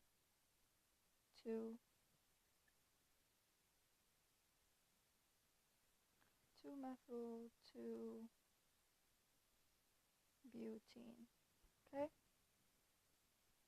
and that would be our answer for part D. Alright, finally we are on part E here. Okay, and again, find the longest chain, and it looks like it's pretty obvious. This whole thing here is our longest chain. So again, we are counting from where our triple bond is closest, okay? So this applies to both double and triple bonds. So it's closer to the left, so we're counting from the left first. 1, 2, 3, 4, 5. Let me rewrite that. 5, 6, 7, and 8. So we get 8. And our triple bond starts on carbon 3. So we got 3 oct. Rewrite that. Got oct for 8 and YNE because of the triple bond. So we got a 3 octane. Okay. And last thing that we need to do here is to account for our methyl group sticking out from carbon 7. Okay. So we got a 7 methyl group. Okay. Alright, so time to combine all the information that we have. We got 7 methyl, 3 octane. Okay, so that's our answer for part E. And finally, we're done here. We have named all the molecules we have for problem 58. Okay, so we're drawing structures for problem 59. So let's just go for it, starting with part A. We got cis-2-hexene. So hexene meaning we have 6 carbons, and 2 and ENE means we have our double bond on carbon 2. Okay, so I actually want to start drawing this with carbon 2 having the double bond with carbon 3, right? And it says cis, meaning our hydrogens would be on the same side, or our carbons connected to carbons 3 and 4, or 2 and 3, sorry. This would be carbon 2, and this would be carbon 3. Okay, so cis, meaning our carbons connected to it would be on the same side, as well as our hydrogens, right? So if this is carbon 2, meaning we're going to have carbon 1 connected to it, okay? So this is carbon 1. And then we're going to have that carbon 4 connected to it as well, okay? So that's what we mean by cis. They're going to be on the same side, and the same is true for the hydrogens, okay? So this carbon is going to have hydrogen, this is going to have a hydrogen, and they're going to be on the same side, okay? So carbon 1 would have 3 hydrogens connected to it, that because we've pretty much gone over the important part on this molecule. So everything that we're going to do here is just filling up those carbons and hydrogens that we have left, okay? Alright, so we got carbon 4, and this is most likely going to be CH2, right? And then we got carbon 5, and finally we have carbon 6, which will be a CH3, okay? So there we go, that's our cis-2-hexene. Moving on to part B. We got 2-methyl-3-hexene, okay? So as usual, we got a 6-carbon molecule with a double bond on the 3rd carbon. So again, I want to draw that starting with carbon 3, right? Starting with carbon 3, then we have it double bonded to carbon 4.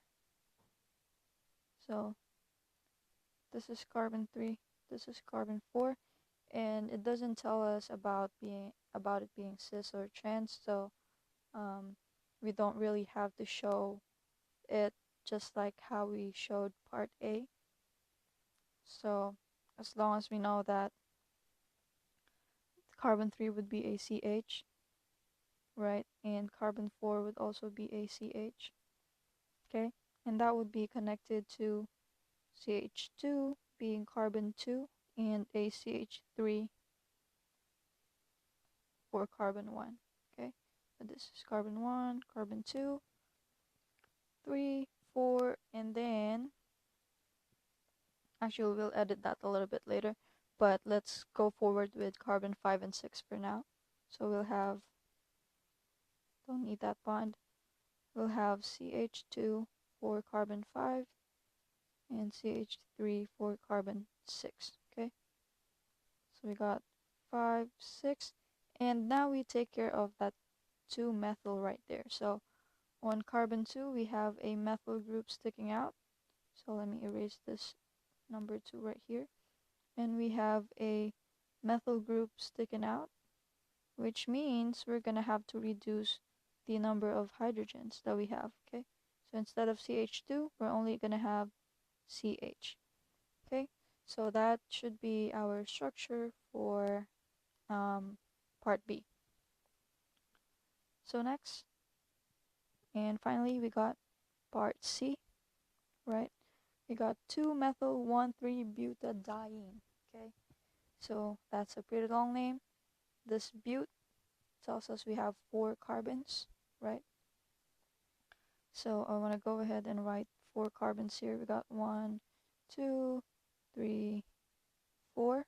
Okay, 1, 3 tells us we have the double bonds on carbon 1 and then another one on carbon 3. Okay, so we have 2 double bonds on this molecule. That's also why we have this diene in our naming. So carbon 1 would have a double bond with carbon 2, and then carbon 3 is going to have a double bond with carbon 4. Okay, alright, now that we got that, all we have to do is take care of the 2-methyl group. Okay, so carbon 2 would have a methyl group with it,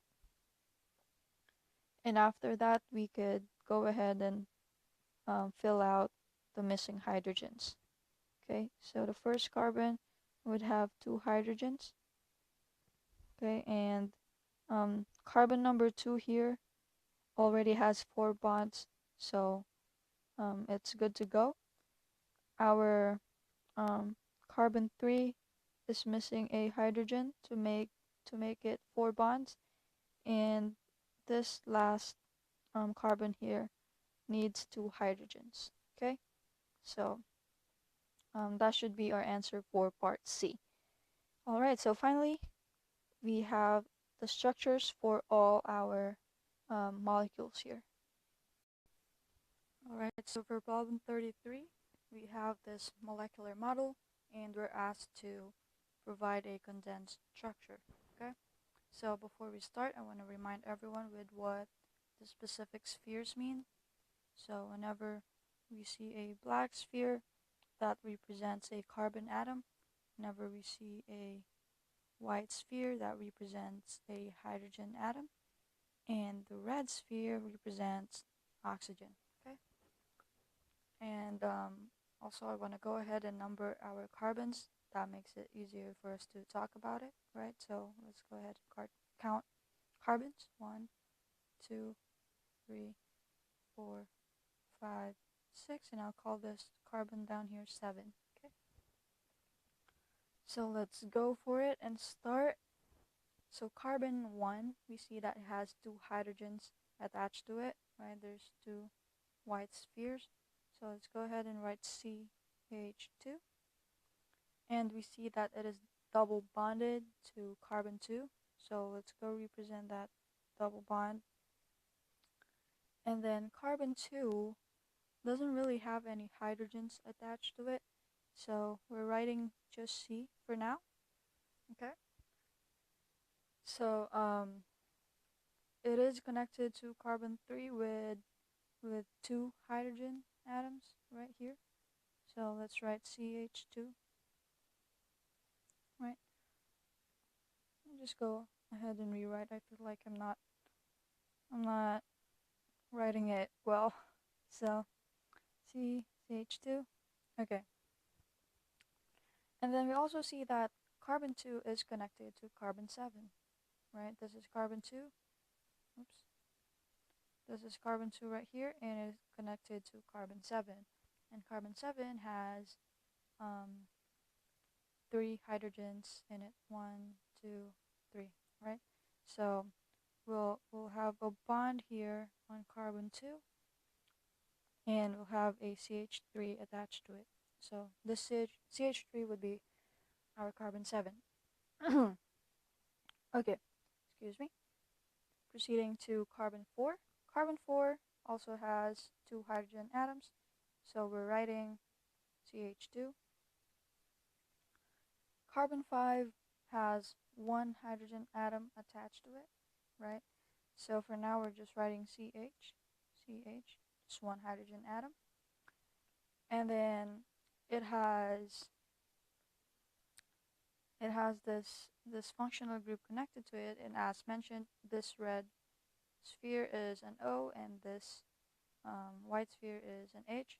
So we have an alcohol group coming out of it. So let's go ahead and add that to our structure. So I'll just put it down here, and it is connected to an OH, right? Doesn't really matter if you put it below the C or above. At least for condensed structures, it doesn't really matter. And finally, we have carbon number 6. Carbon number 6 here has 1, 2, 3 hydrogen atoms. So we have CH3 at the end of our structure. And we're pretty much done here. This is the condensed structure of the given molecular model. Okay, so problem 60. We have 3 molecules here, and we're asked which of these is capable of cis-trans isomerism. Okay, so we got 1 hexene, 2 hexene, and 3 hexene. And I do have those molecules pre-drawn in here just so we could talk about it easier, okay? So, starting with 1 hexene, we have this double bond between carbon 1 and 2, hence the name 1 hexene. And the way that this structure is drawn, it doesn't show you the hydrogens, right? So I want to go ahead and draw that just so it's easier for us to see. And before I draw the hydrogens, I want to remind that there's a carbon in here and a carbon right there. Okay, so go ahead and draw the hydrogens. Okay, so there's 2 hydrogens in there, and then that carbon is double bonded to carbon 2. Okay, so carbon 2 has 1 hydrogen, right? So it could only handle 1 more hydrogen. So now we can analyze this molecule if it's capable of cis-trans isomerism. And as you can see, carbon 1 is connected to 2 hydrogens. It's connected to 2 hydrogens, and carbon 2 is connected to 1 carbon. Okay, so 1 hexene is not capable of cis-trans isomerism because there is no carbon connected to carbon 1 here. Okay, so the answer for A is no, it's not capable of cis-trans isomerism. Okay, so proceeding to 2 hexene here. Okay, again, I want to go ahead and draw those hydrogens along the double bond. Right, so we got 1 hydrogen here on carbon 2, and we have 1 hydrogen here on carbon 3.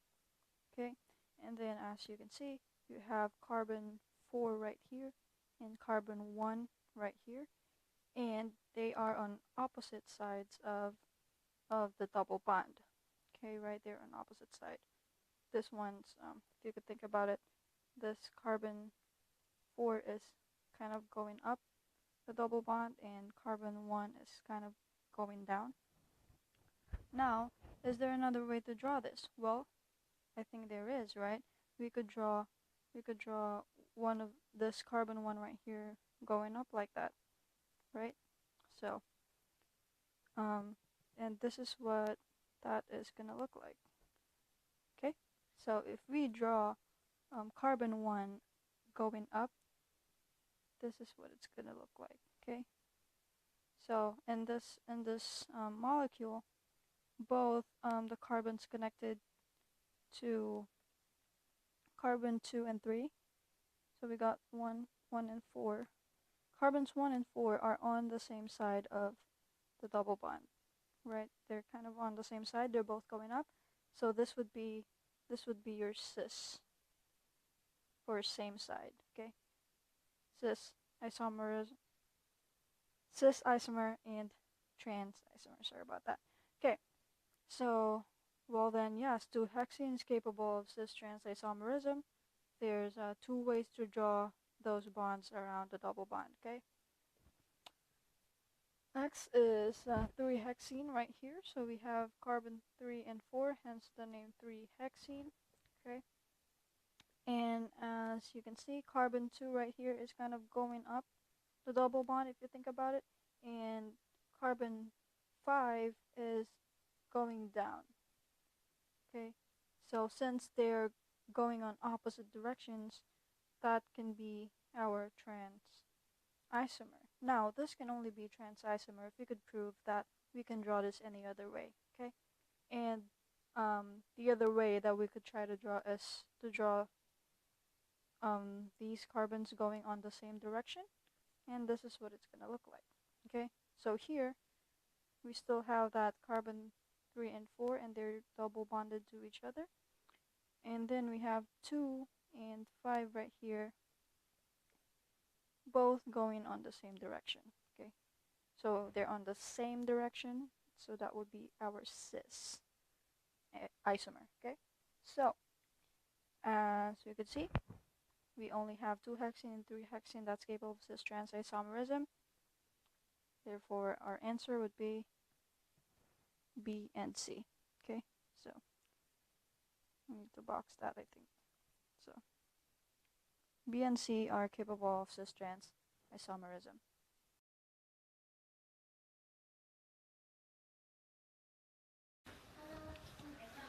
So we're asked which of the following can exist as cis-trans isomers. A can exist as cis-trans isomers. So the cis configuration for A will be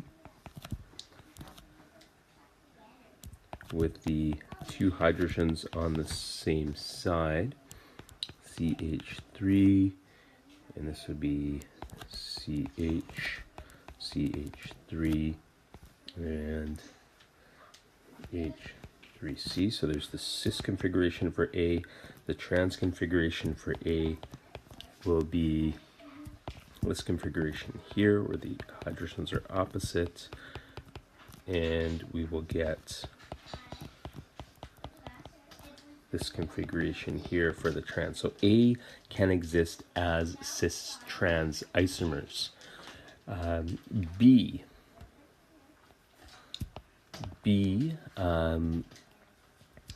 cannot exhibit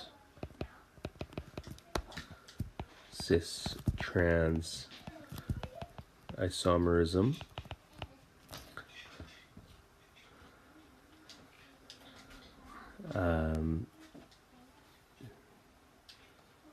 So there cannot be, so as the CH2 group on the right end has 2 hydrogens attached, so we can't have different groups there.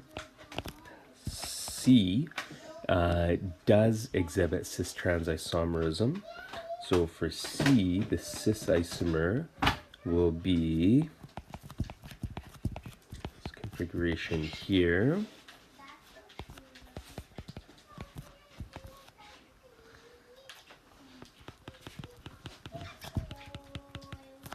There's chlorine there, and then the trans isomer we can draw as this isomer here.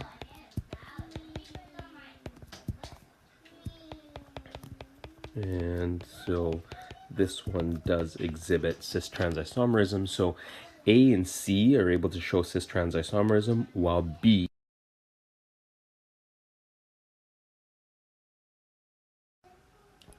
for A, let's write the reaction of 2,3-dimethyl-2-butene. So 2,3-dimethyl-2-butene.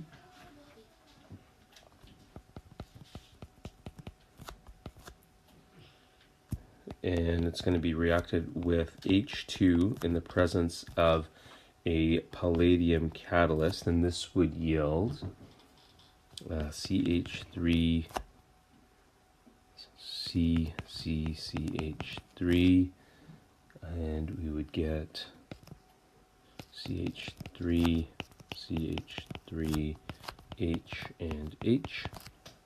For B, again 2,3-dimethyl-2-butene.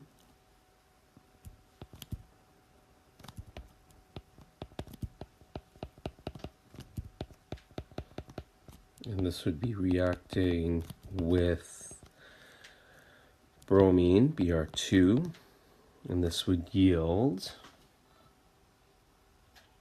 CH3CCCH3, and this would be H,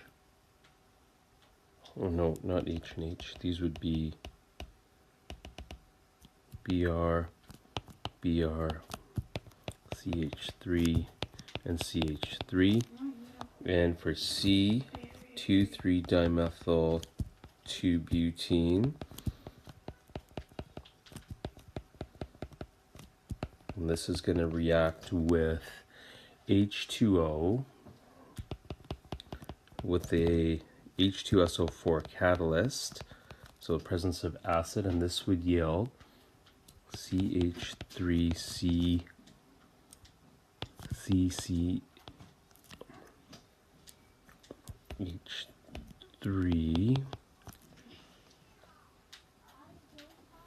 This would be CH3, CH3, OH, and H. So there are our completed reactions.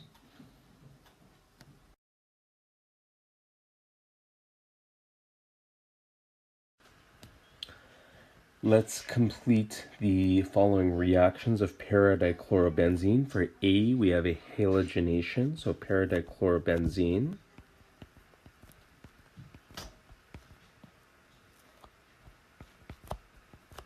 is going to react with bromine in the presence of FeBr3, and this will yield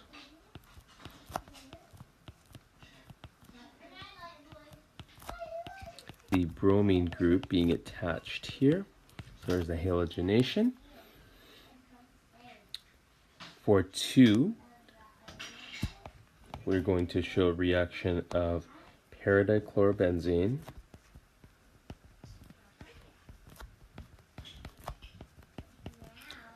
with HNO3. We're using H2SO4 as our catalyst, and this is a nitration, so this will yield this molecule here, Cl, Cl, and NO2. And for C, we have paradichlorobenzene, and it's going to react with Cl2 in the presence of FeCl3 as a catalyst. This is another halogenation, which will yield Cl, Cl, and Cl. Okay, so problem 64, we are drawing structures. Okay, so let's go for it, starting with part A. Part A here we have 2,4-dimethyl-2-pentanol. Okay, so we have that pent right there, meaning we have 5 carbons. So I want to start with drawing 5 carbons here. 1, 2, 3, 4, 5. Okay. And then next we got this suffix "-ol", meaning we have an alcohol, and that alcohol group is on carbon 2. Okay, hence 2-pentanol. So let's go ahead and put that alcohol group on carbon 2, right? So there you go. Next, we got 2,4-dimethyl. Okay, we got 2,4-dimethyl, meaning we have methyl groups on carbon 2 right here, and carbon 4. Okay, now this methyl group could be below carbon 4, but I just chose to put it above it. Okay, so now we have all our functional groups, and all that's left for us to do is fill it out with hydrogens. Okay, so carbon 1 here is only connected to carbon 2, so it can handle 3 more hydrogens, so it's going to be ACH3. Okay, carbon 2 already has 4 things connected to it. It has this carbon, and then carbon 3, and then 2 more groups right here. Okay, so it can't handle any more hydrogens. Carbon 3 right here has 2 other carbons connected to it, so it can handle 2 more hydrogens, right? And then carbon 4 has 3 things connected to it, so it can handle 1 more. Okay, it can handle 1 more hydrogen. And then finally our carbon number 5 here could handle 3 more. Okay, so really the key here is to make sure every carbon is connected to 4 things. If not, then fill it out with hydrogen. Okay, so moving on to part B. Okay, part B, we got 2,2-dimethyl cyclohexanol. Okay, so that cyclohexanol means we have this 6-membered ring right here, and we're gonna use that.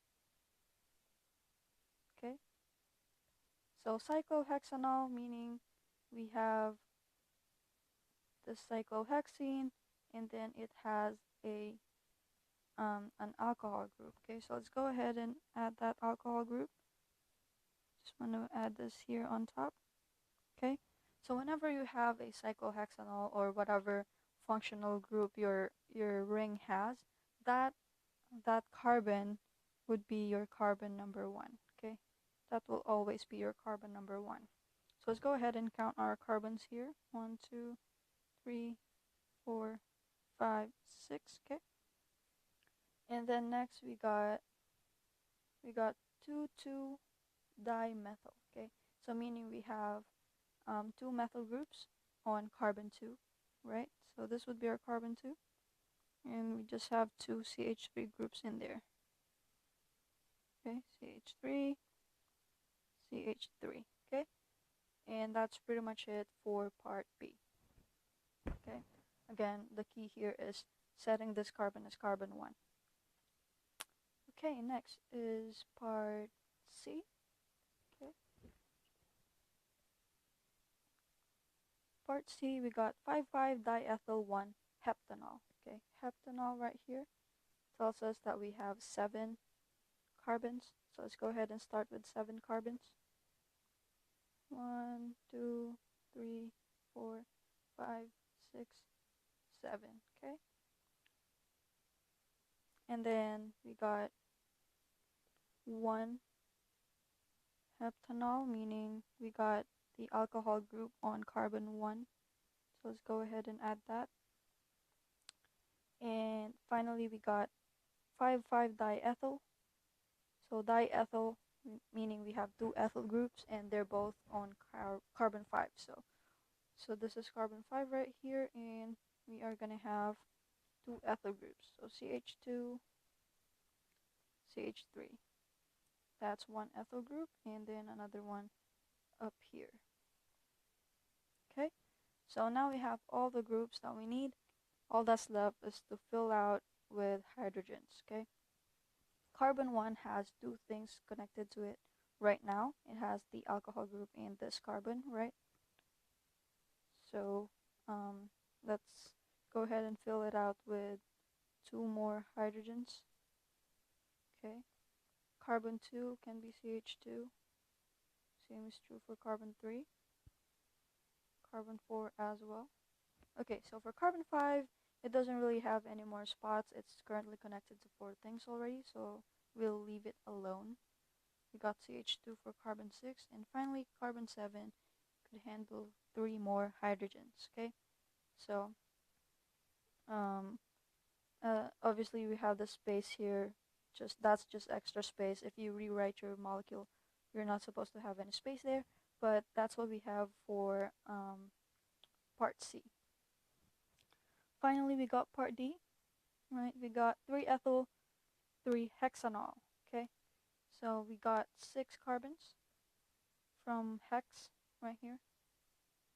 So I'm gonna go and draw 6 carbons here. 1, 2, 3, 4, 5, 6, and it says 3-hexanol.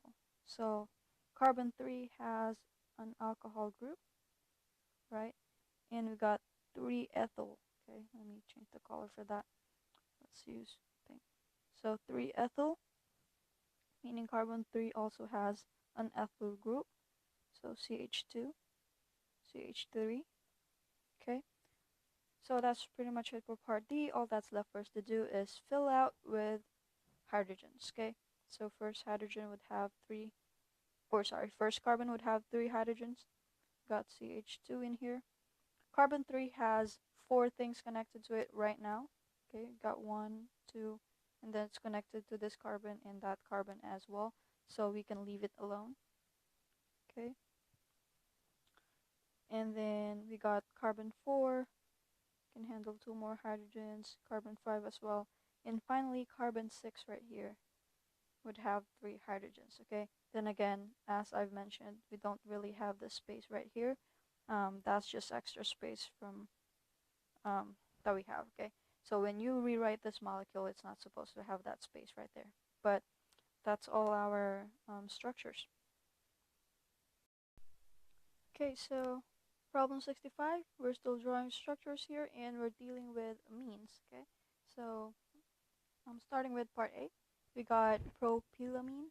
Okay, propylamine, and the way I want to start doing this is to start with the amine backbone. Okay, so what I mean by that is we just have this basic structure of an amine. So we have a nitrogen with 3 bonds to it, and part A says we have a propyl group attached to this amine. So propyl meaning we just have 3 carbons, right? We got CH2, CH2, CH3. Okay, so that's our propyl group, and of course we got 2 more bonds here which would be connected to hydrogens. Okay, so that should be propylamine for us.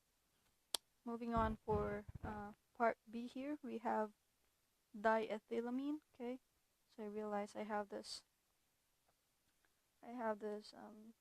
cyclohexane in the wrong spot here. Okay, so part B, we got diethylamine. So again, I want to start with kind of the basic structure for an amine, right? So just a nitrogen connected to 3 things.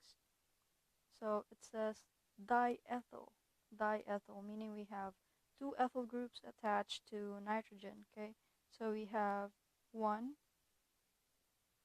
ethyl group right here, CH2, CH3, and another one right here. So it doesn't really matter where you put it, right? And of course that last bond would be connected to hydrogen. Okay, so that should be our diethylamine. Part C is a cyclohexylamine. Okay, cyclohexylamine. Okay, so that's why I have this cyclohexane right here, and it's going to be connected to one of the bonds with nitrogen. Okay, so since I already have this cyclohexane right here, I just want to connect that to nitrogen, right? And of course, nitrogen is going to have two more bonds, and those bonds would be filled up with hydrogen, okay? So that should be cyclohexylamine for us, and I think we all have our structures here. Problem 66 is asking for us to compare aldehyde versus ketone. Okay, so before we start comparing, I want to go ahead and draw what we have. So an aldehyde would be a carbon connected to an oxygen via a double bond and a hydrogen, and it's going to be connected to another carbon right here. Okay, so this could be anything. So that would be aldehyde. Okay, ketone would have a carbon and then another carbon and another carbon, and this middle carbon would be double bonded to oxygen. Okay, and this carbons at the end could be connected to anything. Okay, so that should be our ketone. So I think the difference is pretty clear here. Okay, for it to be a ketone, it has to be somewhere in the middle of the molecule, right? So it has to be in the middle of two carbons, hence it will be somewhere in the middle of your molecule, okay? And for aldehyde, for it to be an aldehyde, it kind of has to be at the end, right? Because this is hydrogen right here, and it's not going to be connected to anything else. So for it to be an aldehyde, it has to be a terminal group, okay? So I guess the biggest difference between aldehyde and ketone is that aldehyde would be a terminal functional group, meaning it's always at the end, and ketone would always be in the middle, okay?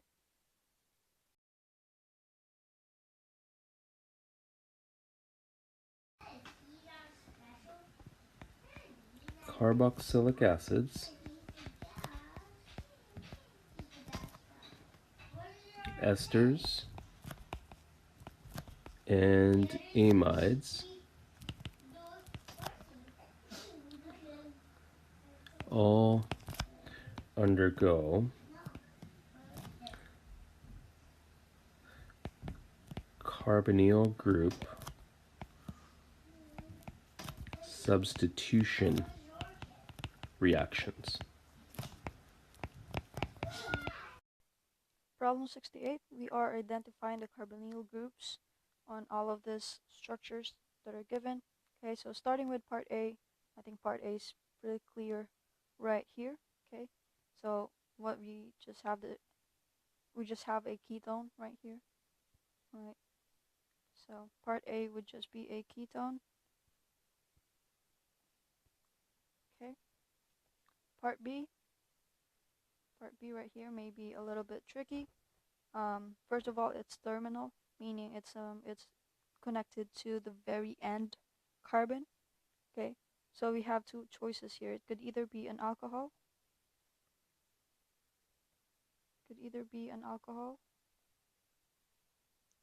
or an aldehyde.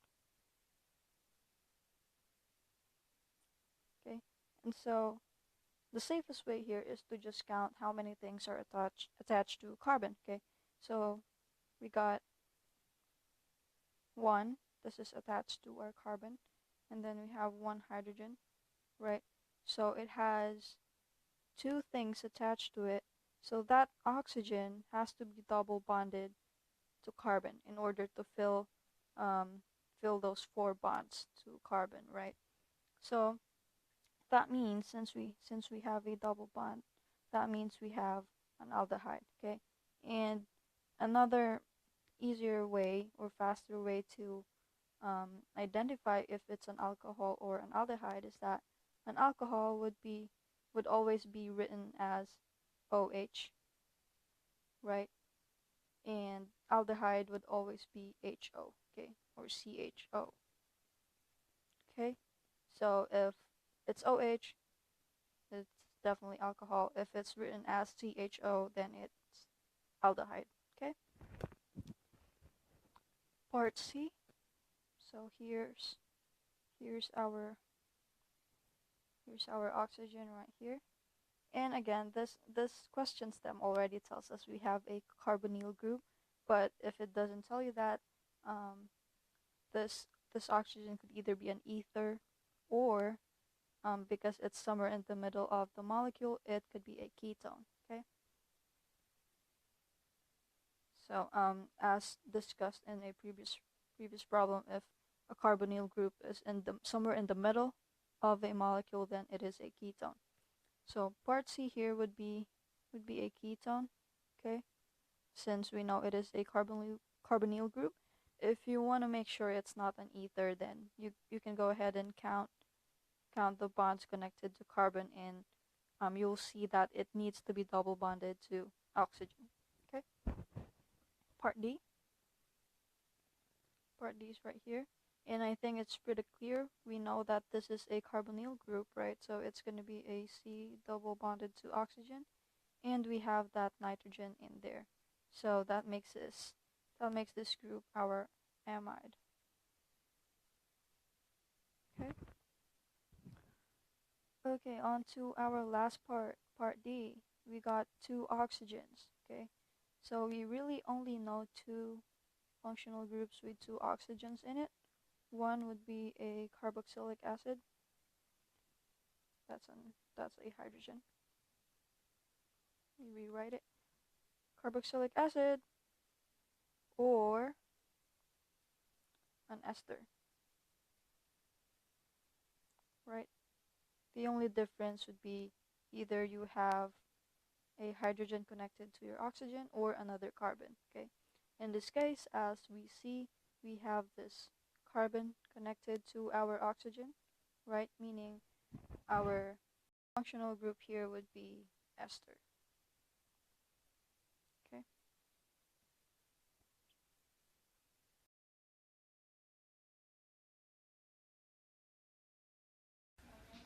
For A, we are to draw 3 amides with the formula C5H10NO.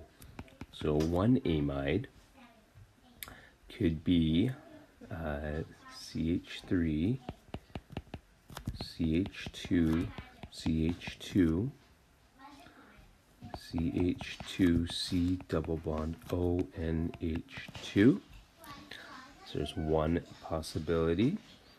Second amide is CH3, CH2, CH2C double bond O, NH, and the CH3 group here. And a third amide could be CH3, CH2C double bond O, and CH3, CH3. So there's 3 amides with the formula C5H10NO. And for B, we're going to draw 3 esters, and these esters are going to have the formula C6H12O2. So one ester is going to be CH3, CH2, CH2, CH2, C double bond O, OCH3. So there's one possibility. A second ester can be CH3, CH2, CH2C double bond O, OCH2, CH3, and a third ester can be CH3, CH2C double bond O, OCH2, CH2, CH3. So there are 3 esters with the formula C6H12O2. Alright, so problem number 34 is asking us to identify the functional groups that we have in the given molecular models. Okay, so let's start with part A here. And as usual, I just want to go and go over every single carbon in the molecule and see if they're connected to any functional groups. So starting with this carbon, this first carbon here, this is just CH3, so I'm not as interested, but we see that it's connected to an oxygen atom, right? So this whole part right here is our ether, right? And moving on with this carbon, sorry, let me box that again. Okay, so moving on with this carbon, it's only connected to other carbons and hydrogen, so I'm not as interested. Moving on with this carbon, that should be the same thing. But this next carbon right here, you see that it is connected with an oxygen atom, right? So this red sphere is an oxygen. So that represents our ketone, right? That represents our ketone, okay? And then moving on to the next carbon, we see that it is double bonded to the carbon next to it. So that would be our alkene. Okay? And they're both just connected to hydrogen atoms, so no other functional groups there. And moving on to our last carbon here, this last carbon, we see that it's only connected to hydrogen atoms, so there's no functional groups there either. So that's it for part A. We got 3 functional groups. We have an ether, a ketone, and an alkene. So part B now, again, just going through the carbons one by one. So starting with this carbon, right, we see that it has 3 hydrogen atoms, so no functional groups there. Moving on to this next carbon right here, we see that it is double bonded to a carbon, so that would be our alkene. Okay. Next, moving on to this carbon, only connected to hydrogen, so no functional groups. Next would be this carbon, and we see that it is connected to this structure right here, and this blue sphere represents a nitrogen. Okay, so now we got a nitrogen connected to 2 hydrogens, NH2, so this makes it our amine group. Amine. Okay, last carbon here. Okay, last carbon, we see that it is connected to 2 oxygen atoms, right? So this whole part right here is our carboxylic acid. Okay, carboxylic acid. So those oxygens, those red spheres are oxygens, and there's this hydrogen atom right here. So that's a carboxylic acid. And at this point, we've gone over every single carbon in this molecular model for part B. So we ended up with 3 functional groups. We have an alkene, an amine, and a carboxylic acid. Alright, problem 70. So we're still on drawing structures, and as you probably noticed, all our molecules here has a suffix of O8, or I guess not for part C, but O8 means we're dealing with esters, right? Okay, so let's go ahead and start. Part A, we got methyl pentanoate, so pent, meaning we have 5 carbons. So I'm going to go ahead and draw 5 carbons first. 1, 2, 3, 4, 5. And we have that O8, right? Got that O8, so meaning we have an ester going on here. So we're putting our ester here as carbon 1. Okay, so whenever you have an ester the carbon connected to your oxygens would always be carbon number 1. So our countings would be like so. Okay? And we got methyl right here. So for esters, whenever we have a alkyl group connected, we always connect that to our terminal oxygen right here. So this is where our methyl would be. Okay? So all that's left for us to do here is to fill out those missing hydrogens, right? So carbon 5 is at the end, so it could handle 3 hydrogens, okay? And carbon 4 would be CH2, same for carbon 3, and finally for carbon 2 as well. So we got all our hydrogens now, and you could go ahead and confirm by counting how many bonds you have on carbons, but I'll leave it right there. Okay, so part B, we got butanoate, meaning we have 4 carbons. So I'll go ahead and write 4, right? 1, 2, 3, 4. Okay, and O8, got this O8 again. So we have an ester. Okay, so we're gonna have something connected to that oxygen right there. Okay, so we have 2-methyl. Okay, 2-methyl. Let me use a different color. We got 2-methyl butanoate. So again, whenever you have an ester, the carbon connected to oxygens would be carbon number 1. And let's proceed counting to carbon 4. So we got 2-methyl, meaning we have a methyl group on carbon 2. Okay, so CH3 right there. Okay, and finally we have isopropyl. So meaning our oxygen right here is going to be connected to an isopropyl group. Okay, so isopropyl is just one of those structures that you need to memorize. So that is what an isopropyl group looks like. Alright, so all that's left for us to do is fill it out with hydrogens, okay? So this would be CH3, CH2, oops,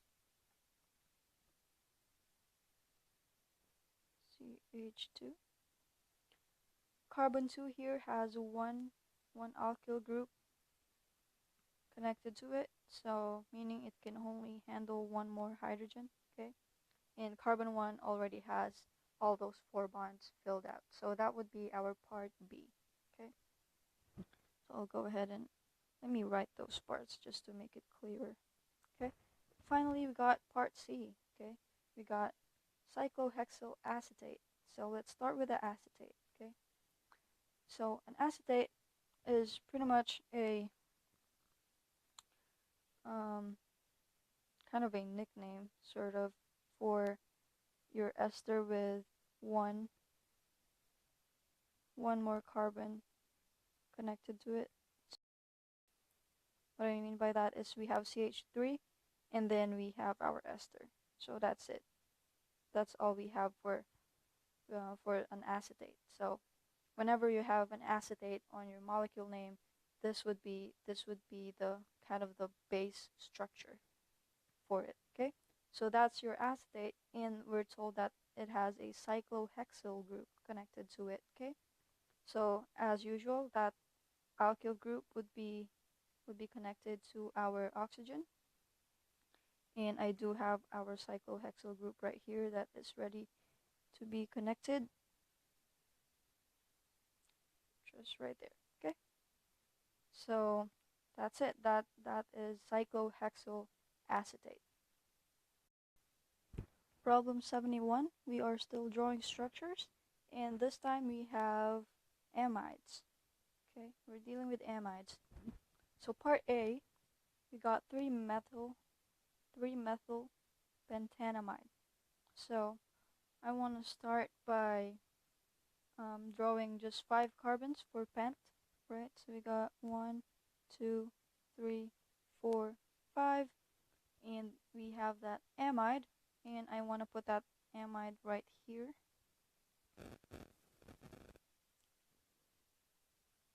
Okay, so it's always going to be terminal, but as usual, just like in esters, this would be your carbon 1.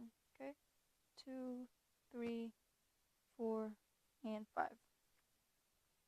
All right, and we're told that we have a methyl group on carbon 3. So let's go ahead and add that methyl group on carbon 3. Okay, and at this point, we have all of our um,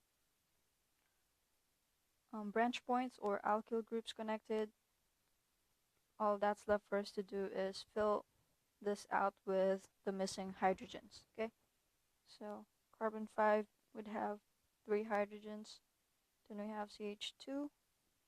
Carbon 3 has 1 group connected to it, right? We have this methyl group, meaning it can only handle 1 more hydrogen. And then we got CH2 for carbon 2. And carbon 1 is already saturated.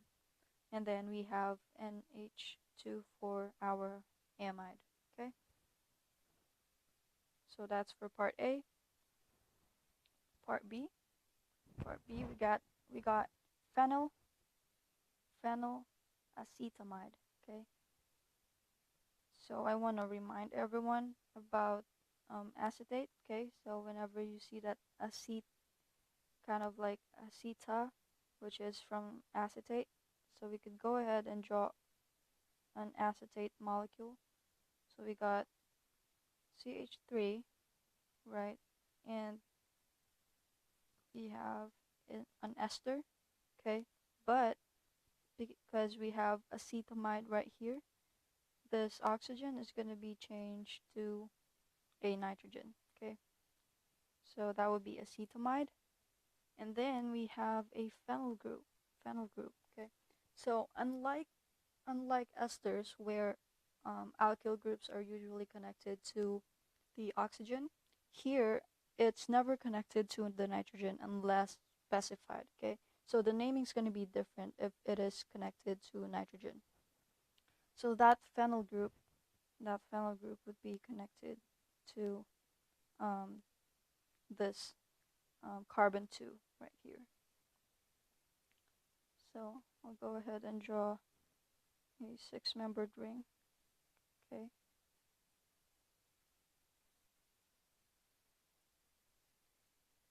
So there we go, that's our benzene ring right there. So we got phenylacetamide, and if you notice, since we added this bond right here, we have to reduce the number of hydrogens we have, okay? So this carbon now could only handle 2 hydrogens. And as usual, this N right here could handle 2 more hydrogens. So there you have it, that's our phenylacetamide. Hi everyone. Uh,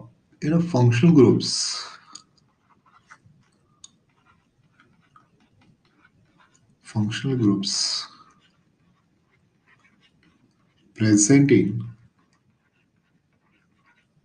present in novocaine are okay, are first one is ester that is C double bond O O. Then second one is amine. Of course, amine again. One is NH2, that is primary amine. The next one is tertiary amine.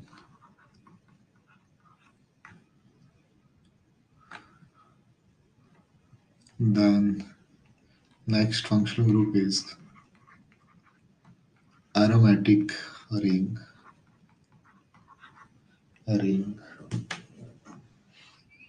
So the structure of alcohol and carboxylic acid used for synthesis of this, that is,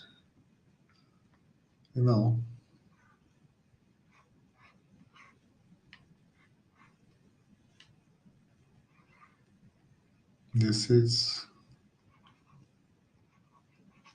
NH2 C double bond O C2H5, that is ethyl 4-aminobenzoate, ethyl 4-aminobenzoate obtained from 4-aminobenzoic acid, plus another one is HOCH2 N C2H5. This is diethyl aminoethanol, diethyl aminoethanol,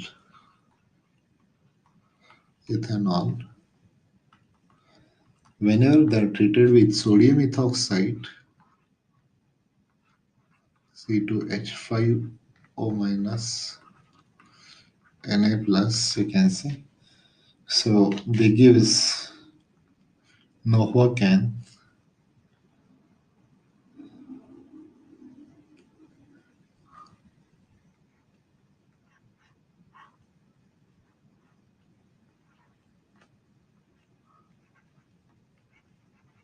NH2, then C double bond OO, CH2 N C2H5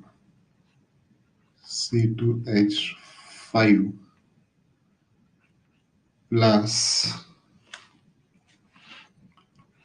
C2H5OH. So this is Novocan. It is also called Procan. So these are the two structures of, one is alcohol diethyl aminoethanol and second ethyl 4-aminobenzoate obtained from 4-aminobenzoic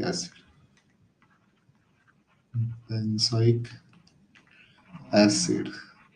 Now 4-aminobenzoic acid cannot be used directly for synthesis of this, but that can be used in the form of ester.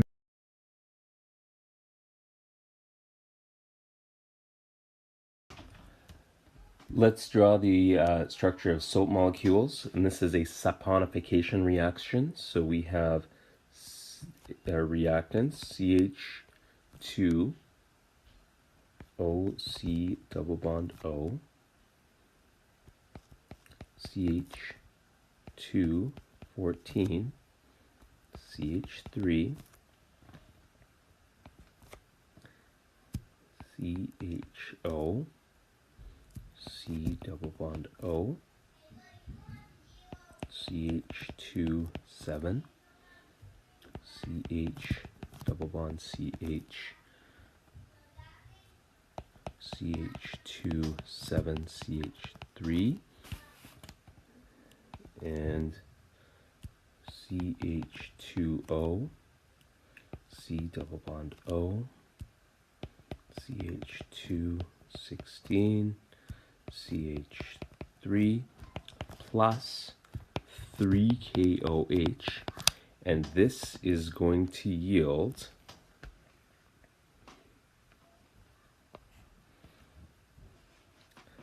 CH2OH,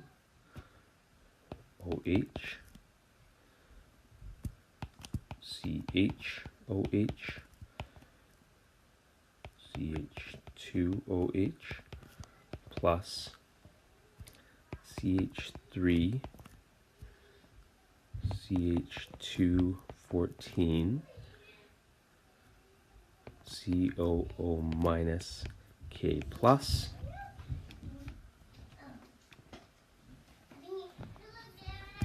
and CH3 CH27 CH double bond CH CH27 COO minus K plus, and CH3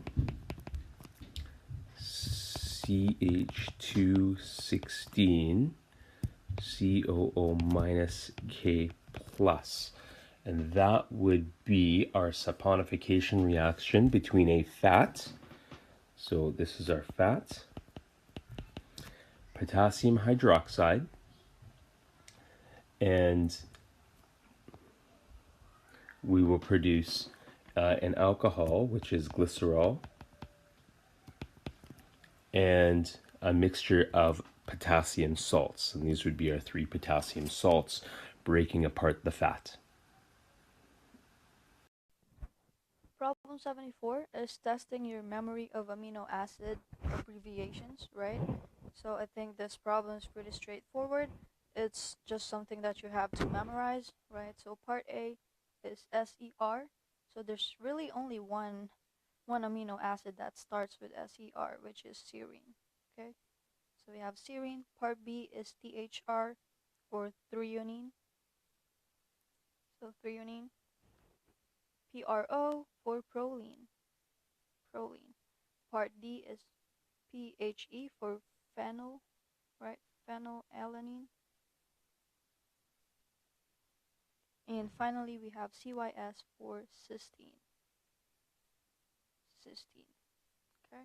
So hopefully that wasn't too hard for you and you've memorized your amino acids. Problem 75, we are drawing amino acids. So for each of these parts, we have a requirement, and then we need to draw an amino acid that satisfies that requirement. Okay, so part A, we need an amino acid that contains an isopropyl group, right, which is underlined right here, isopropyl group. And before we start doing that, I want to go ahead and draw the base structure for an amino acid, right? We have this NH2 group right here, and it's connected to CH, and it's connected to carboxylic acid, okay? And below this middle carbon is where our R group is going to be, okay? Okay, so our R group has to have an isopropyl group, okay? So the easiest I could think of is valine, okay? So valine is exactly what that is. Valine is an isopropyl group, right, connected to this base structure for amino acid, okay? So that should be part A. That's not the only amino acid with an isopropyl group, but that's the easiest that came to my mind. Okay, next. Again, before we look at that, let's go and draw our base structure for amino acid. Okay, and then we're ready for our R group. So we need something that contains an alcohol group, okay? And the easiest I could think of is serine, because serine just has a CH2 group, and then it ends with an alcohol group, okay? So that's serine. Moving on to part C. Again, before we look at our requirement, I'll go ahead and draw our base structure. Okay, so now we're ready for that R group. We need one that contains a thiol group. So thiol is an SH group, and there's really only one, right? We only have cysteine. That's the only amino acid that has a thiol group. It's not the only amino acid that has a sulfur. Methionine has sulfur, but it's not a thiol group. It's not SH, right? Okay, finally we have part D. We want something that contains an aromatic ring. Okay, so let's go ahead and start with our base structure.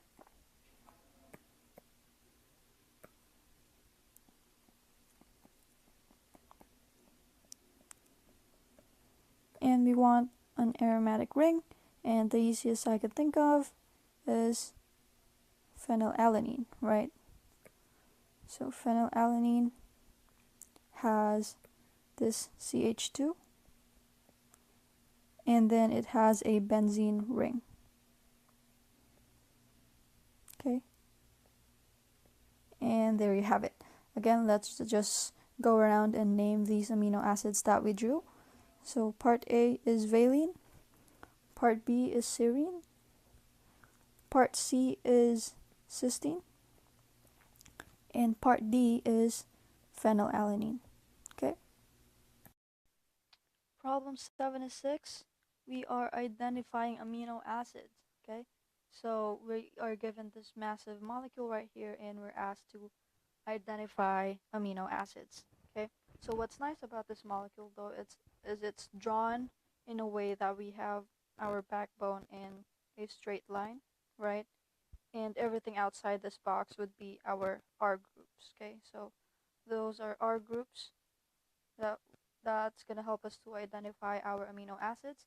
And since we have 6 R groups, as you can count those blue circles, meaning we have 6 amino acids, okay? So I'll go and erase those blue circles to make it easier to see, and let's go for it. Okay, so our first group right here, okay, we have a CH, so we have a C connected to 2 more methyl groups, okay?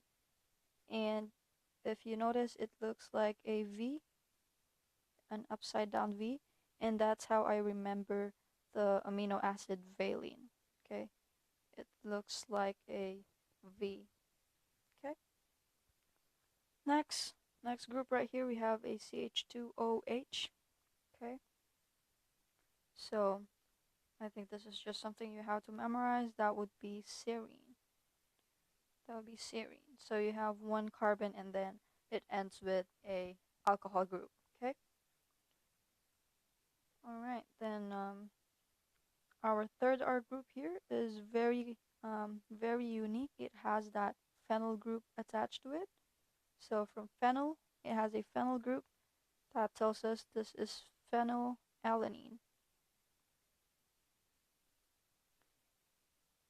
And it gets that name because alanine only has CH3 as an R group, and then you connected a benzene ring to it, or you connected a phenyl group. So hence the name phenylalanine.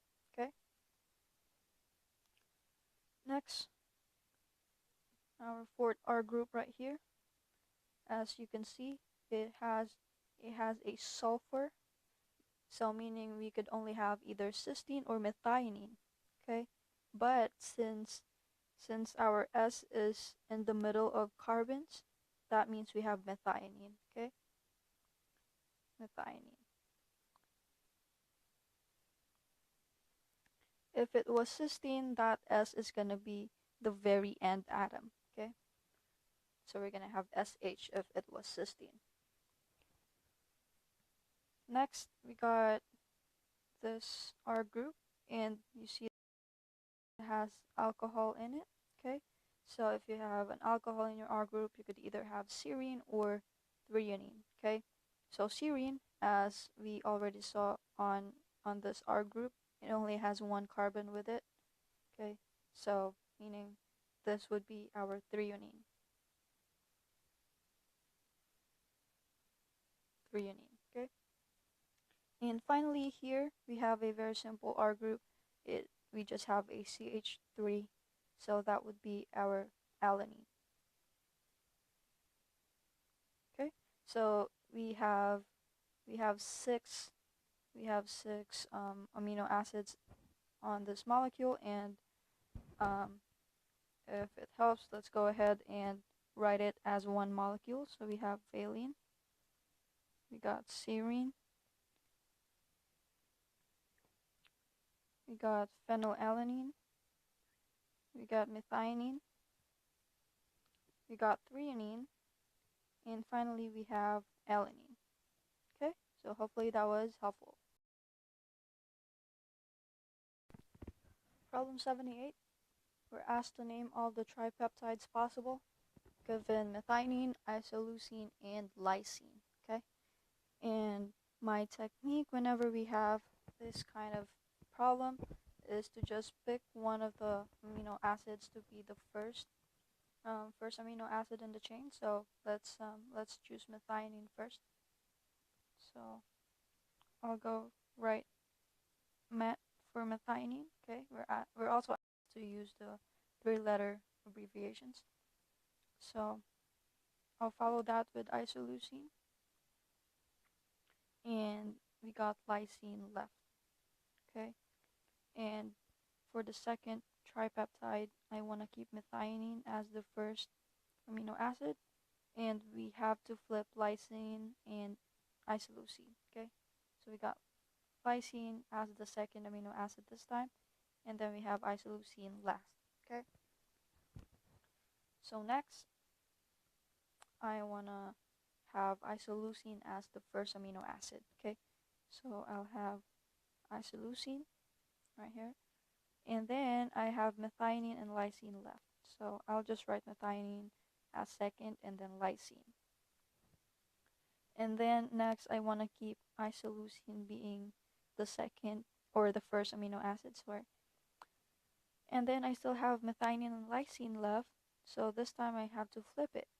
I need to put lysine as the second amino acid and then methionine as the last. Okay, and finally I want to have lysine as the first amino acid, so I'll put lysine. And then I have methionine and isoleucine left, so I'll just put methionine first, and then isoleucine would be last. And then again, I want to keep lysine being the first amino acid, and this time isoleucine has to go second, and then methionine would be last. Okay, so there you have it. We have 6 tripeptides possible total. So we have 6 different combinations possible. Okay, so that's pretty much it. Problem 79.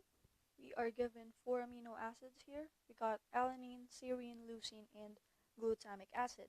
Now we are asked 2 things. One is how many tetrapeptides are possible. So how many different combinations can we have with these 4 amino acids? Of course, assuming you could only use each once. Okay, and we are also asked to name 3 out of all those possibilities. Okay, so we have this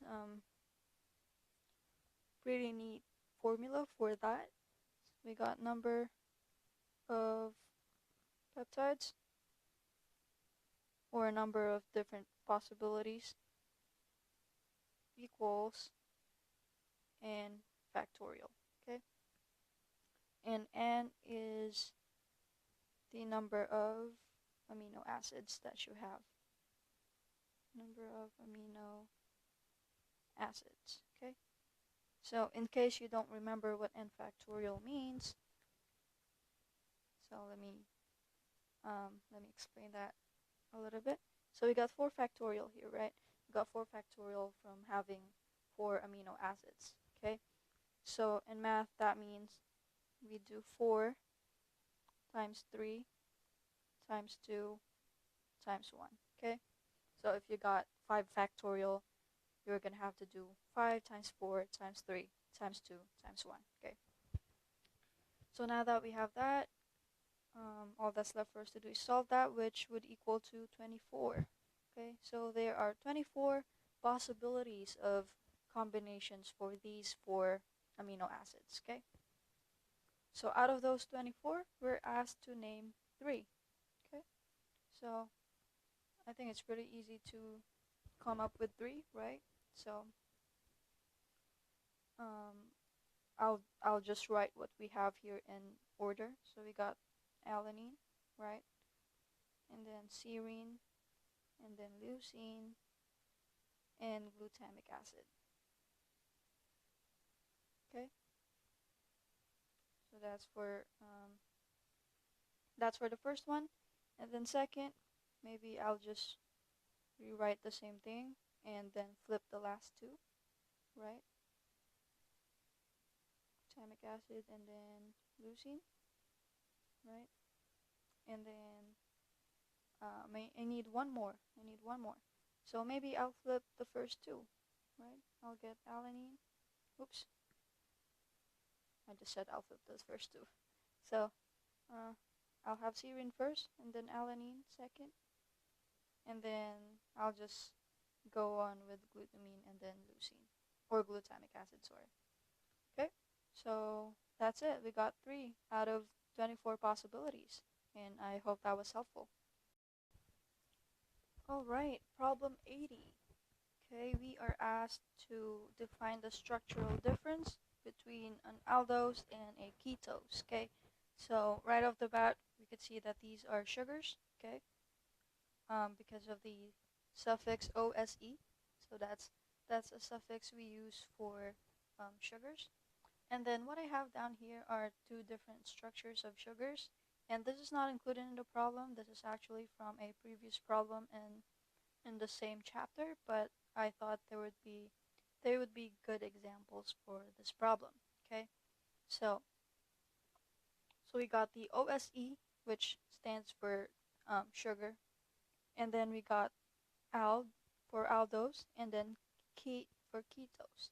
Okay, so aldose, from the prefix ald, that means we got aldehyde. Okay, means we got aldehyde. And then ket for ketose means we have a ketone.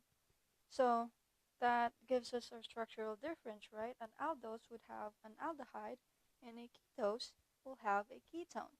And so we look at our sugars here. We look at part A, and we see that does it have a ketone? No. Our carbonyl group here is at the end, and it's attached to a carbon and then attached to a hydrogen, which means we have an aldehyde. Okay, so this would be an aldose. And then we look at part B. Does it look like it has a ketone or an aldehyde? And it looks like it has a ketone, right? We have a carbonyl group in the middle, and then this carbon is connected to 2 other carbons, so that would be our ketone, and that means the sugar would be a ketose. Okay, so that is the structural difference between an aldose and a ketose. Alright, so for problem 35, we are on systematic naming. So we're asked to name these molecule models according to IUPAC rules. Okay, so starting with part A, we want to start with numbering our structure. So first we got to find the longest chain we could find. And then, so let's start and do that. And I think from looking at it, I see that this would be my longest chain, right? And then I'll have 2 groups attached to it. Okay, and then we start counting from the end where the first branch point would occur. What I mean by that is, if we start counting from the right, we got 1, 2, 3, right? So the first branch right here, the first branch point would occur at carbon 3. But if we start counting from the left, we start with 1, 2. We see that the first branch point would be on carbon 2. So we got to start counting from the left because we want the branch point to occur first. Okay, so we want it to occur number 2 and not 3.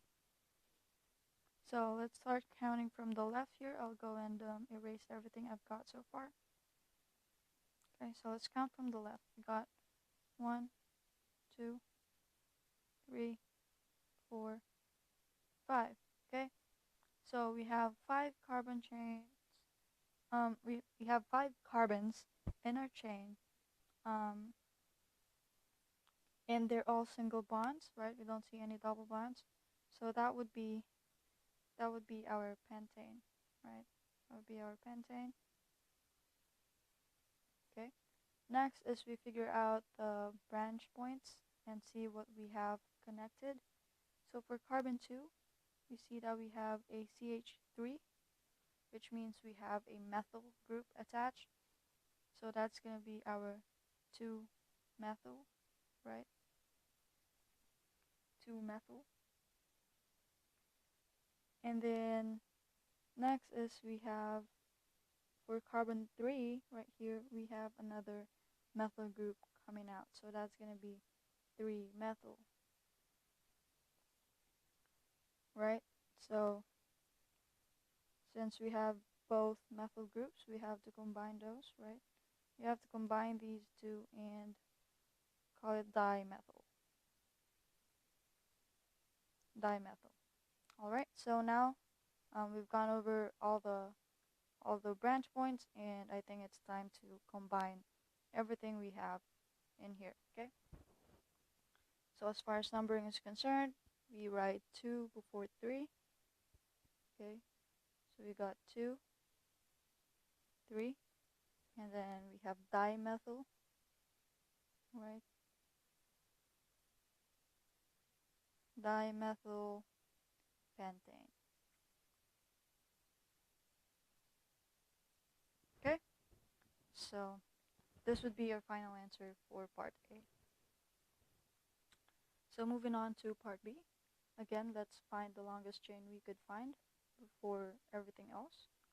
So from looking at it, I think this should be the longest chain, right?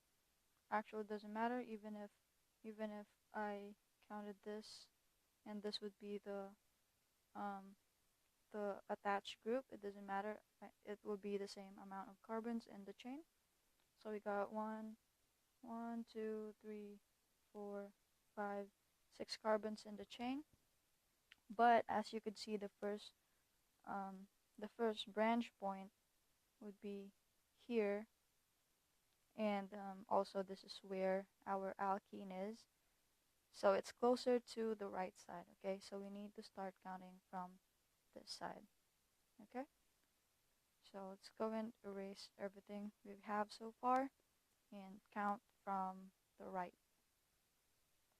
Okay, so let's go for it. We got 1, 2, 3, 4, 5, and 6. Okay, so we have 6 carbons in our chain, and we have a double bond. So 6 would be hex, and since we have a double bond, that would be a hexene. Alright, so also the hexene, right? The hexene starts on carbon 2 right here, so we're gonna have 2 hexene.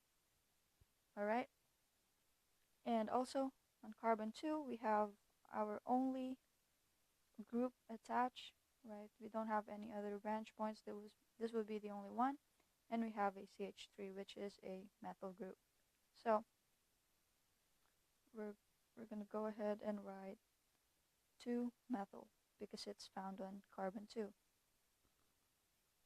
Okay, so at this point I think we're done, and all we have to do is combine the information that we have. So as usual, we start with the attached group. So we have 2-methyl,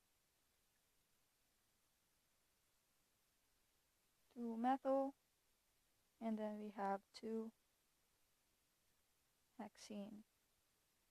Okay, so this would be your final answer for part B. For problem 81, we are classifying carbohydrates. Okay, so whenever we're classifying carbohydrates, we have 2 criteria. Okay, so one is it an aldose? Is it an aldose, or is it a ketose? Okay, that's question 1. And second is how many carbons? So number of carbons. Okay, So those two would be like our criteria for classifying carbohydrates. Okay, so let's start with part A here. So first question, does it look like it has a ketone or an aldehyde? Okay, so we have our carbonyl group right here, and we see that our carbon double bonded to O is connected to a hydrogen. So here we have an aldose. Okay, so that this is an aldehyde. So we have an aldose, and we name carbohydrates by starting with either aldo or keto. Okay, so this would be an aldo because it has an aldehyde. And next we count the number of carbons. Okay, we got 1, 2, 3, 4, and 5.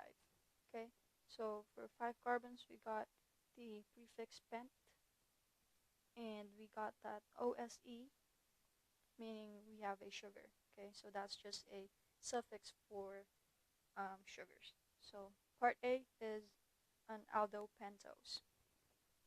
Moving on to part B. So again, we look at the carbonyl group. Does it look like it's an aldehyde or a ketone? Okay, so this is our carbonyl group, and I think it's pretty clear that it is an aldehyde.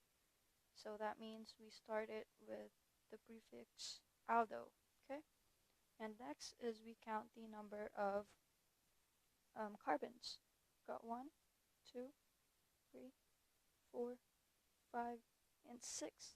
So for 6, we got the prefix hex, and we got that suffix OSE suffix for carbohydrates. Okay, so we got aldohexose.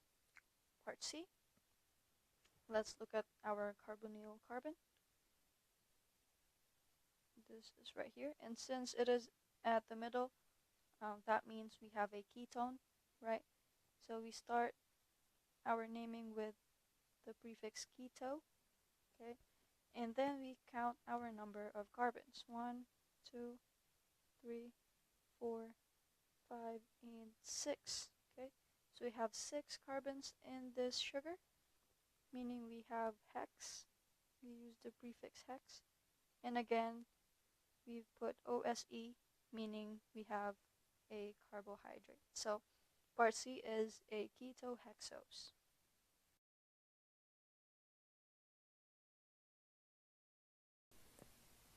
Problem 82 is asking for us to draw an open chain structure of a ketotetrose. Okay, so tetrose, meaning we have a sugar with 4 carbons in it, right? And then keto meaning we have a ketone as opposed to an aldehyde. Okay, so I want to start by drawing just the 4 carbons. So 1, 2, 3, 4. Alright, and I just chose this carbon to be my carbon number 1. Okay, so that would be our carbon number 1.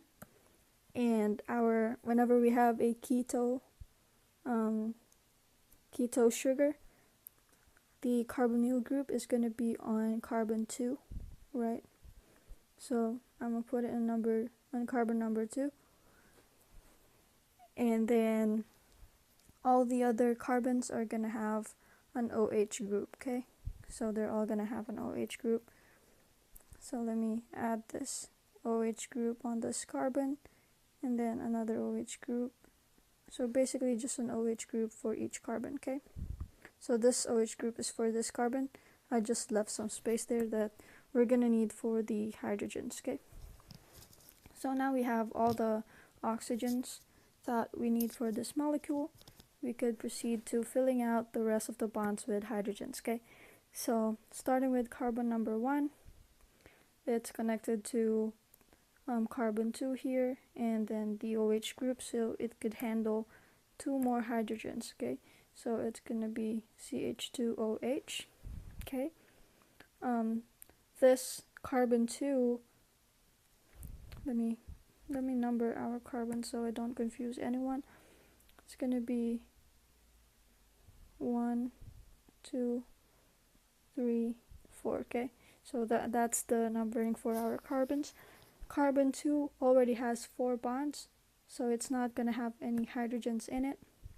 Carbon 3 currently has 3, so it can handle one more hydrogen. And finally, we have carbon number 4, which is currently connected to 1 carbon and 1 oxygen. Now, so it could handle 2 more hydrogens, okay? So obviously, this space right here is not supposed to be there, so when you rewrite your molecule, just make sure you don't have that space. But this should be our open chain structure for a ketotetrose. Problem 83 is asking for us to draw an open chain structure of a 4-carbon deoxy sugar, okay? So before I even deal with this new term deoxy right here, I just want to go ahead and just draw that 4-carbon sugar, okay? And let's just deal with the deoxy part later. So I want to start with having those 4 carbons, right? 3, 4. And this sugar, I just chose to make it an aldose, okay? So that was just my personal preference. So I'm gonna have this aldehyde right here, okay? So that would be my aldose. And then if you have a regular sugar, you're just gonna have alcohol groups on all of the other carbons, okay? So let's actually go ahead and just add those alcohol groups on every carbon right here, right? And then we fill it out with hydrogens, okay? So every other bonds that are left shall be filled out with hydrogen. So carbon 1 is already is an aldehyde, so it's saturated, okay? The next carbon currently has 3, so it could handle one more hydrogen, okay? Same thing for this carbon, okay? And this this very last carbon right here could handle 2 hydrogens, okay?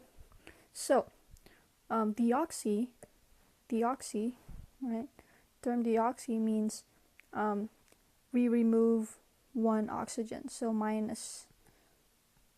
just minus 1 oxygen, okay? Okay, so we have this, and usually it's the oxygen on the second carbon, okay? So we have to get rid of this oxygen, okay? And that oxygen is gonna be replaced by a hydrogen, okay? So that should be a 4-carbon deoxy sugar, and normally it would be expressed as just an H2 here, okay? We don't have to see that hydrogen separately connected like that, okay? So instead of a CHOH, this changed into CH2. Problem 84, what is a fatty acid? Okay, so very straightforward. Basically, a fatty acid is just a long chain of carboxylic acid, okay? So if you have a carboxylic acid right here, okay, then you're just gonna have a very long chain of that, okay? So we could have maybe this is still your carboxylic acid part, okay? And then you're gonna have that long chain with it. You could probably have some double bonds in there, right? So doesn't matter, but that is basically what a fatty acid is.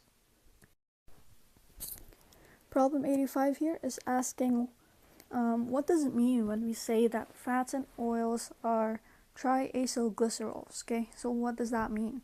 So triacylglycerol is just a description of the structure of fats and oils, okay? So this glycerol right here, so glycerol is a molecule in itself, and it looks like this. Got a CH2, got a CH, another CH2, and we got alcohol groups on all of that, okay? So this is a glycerol molecule. Now triacyl, okay, triacyl means you have 3 fatty acids. 3 fatty acids. Okay, and as mentioned before, a fatty acid is just a very long chain of carboxylic acid. Okay, so I'm trying to draw it fast there, but that's what it looks like. Okay, and so since we have 3 fatty acid molecules, all those fatty acids would be connected to this part of the glycerol. Okay, so one fatty acid on this alcohol, one on this alcohol, and one on this alcohol. Okay, and as we react, of course, as you've probably seen in other reactions, that hydrogen is going to go away, and it's going to be connected to this carboxylic acid. So let's see what that looks like. Okay, so now that we've reacted our glycerol, that hydrogen is gone, and it's going to be connected to a fatty acid. Okay, so we'll have this one fatty acid chain right here. Okay, and then we'll have another one right here. This one's shorter and probably has a double bond. Okay, and then we have one more. Okay, so this one is a lot longer and has a lot more double bonds. Okay, so that's what it means when we say that fats and oils are triacylglycerols. It basically just describes this general structure right here.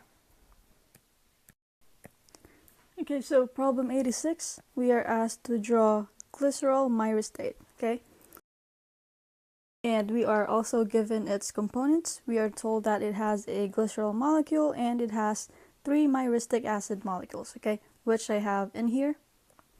So this is the structure of myristic acid, which I got from a table in your book. Okay, so let's go ahead and try to draw this molecule. Okay, so we're starting with glycerol. Okay, so glycerol is just 3 carbons, right? Got 3 carbons right here, and they all have an alcohol group in there. Okay,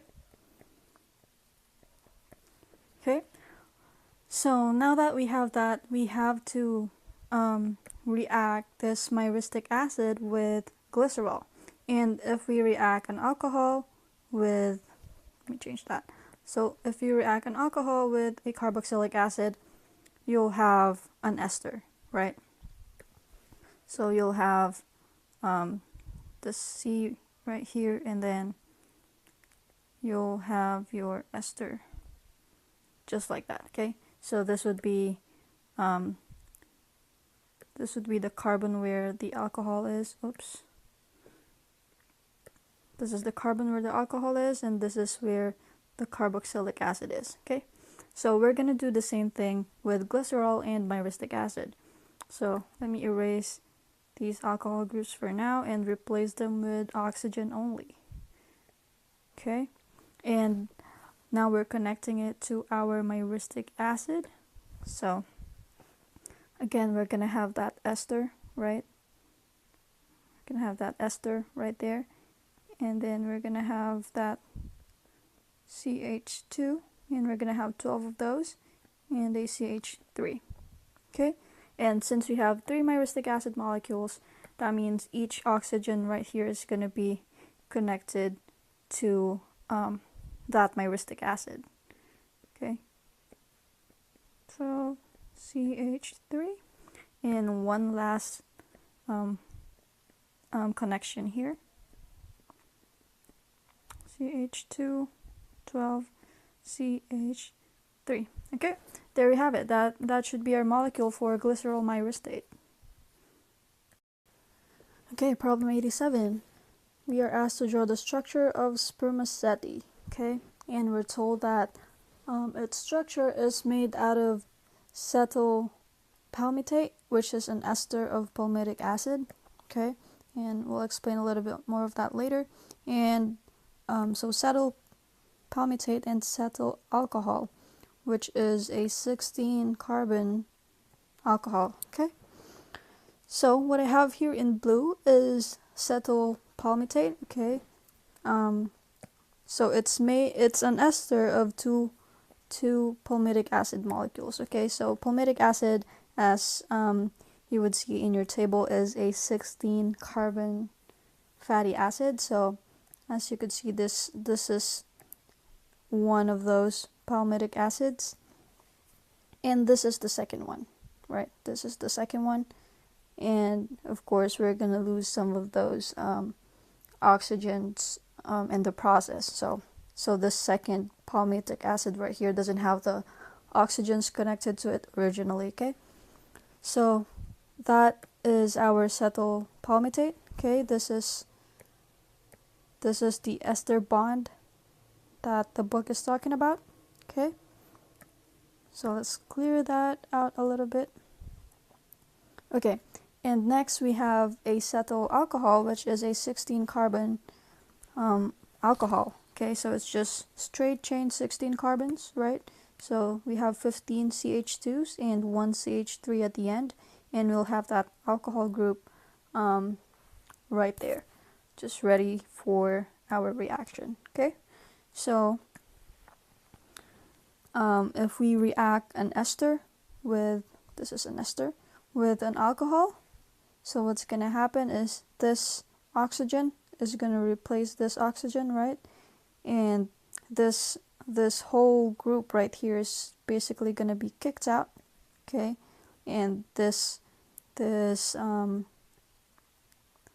ester would be connected to this alcohol instead. Okay, so let's go ahead and draw it down here in our page. Okay, let me use green. So we'll have the CH3. So we'll have the first part of the ester, right? CH2, 14, and then we'll have this carbonyl group right here. Okay, so that is this part. Okay, and we'll connect it with this part. Okay, so we'll have the oxygen, and then we'll have the CH2, and we'll have 15 of those, and we'll have CH3. Okay, again, obviously this OH is gonna have to go. Okay, or this oxygen, but one of those is gonna have to go. All right, so this is actually our final structure here. This is the structure of spermaceti. For problem 88, we are asked to draw the isomers of a fat molecule, and we are given its components. So we have a glycerol, right? We have a glycerol, and we have 1 palmitic acid and 2 stearic acids. Okay, so what I have on the right here are the fatty acids that we need. Okay, so palmitic acid is a 16 carbon fatty acid, right? So it's this green structure right here that has 16 carbons. Okay, and stearic acid has 18 carbons. It's an 18 carbon fatty acid. Okay, and we have 2 of those, but this is what the structure looks like. Okay, so let's just draw one for now, and let's figure out the isomer later.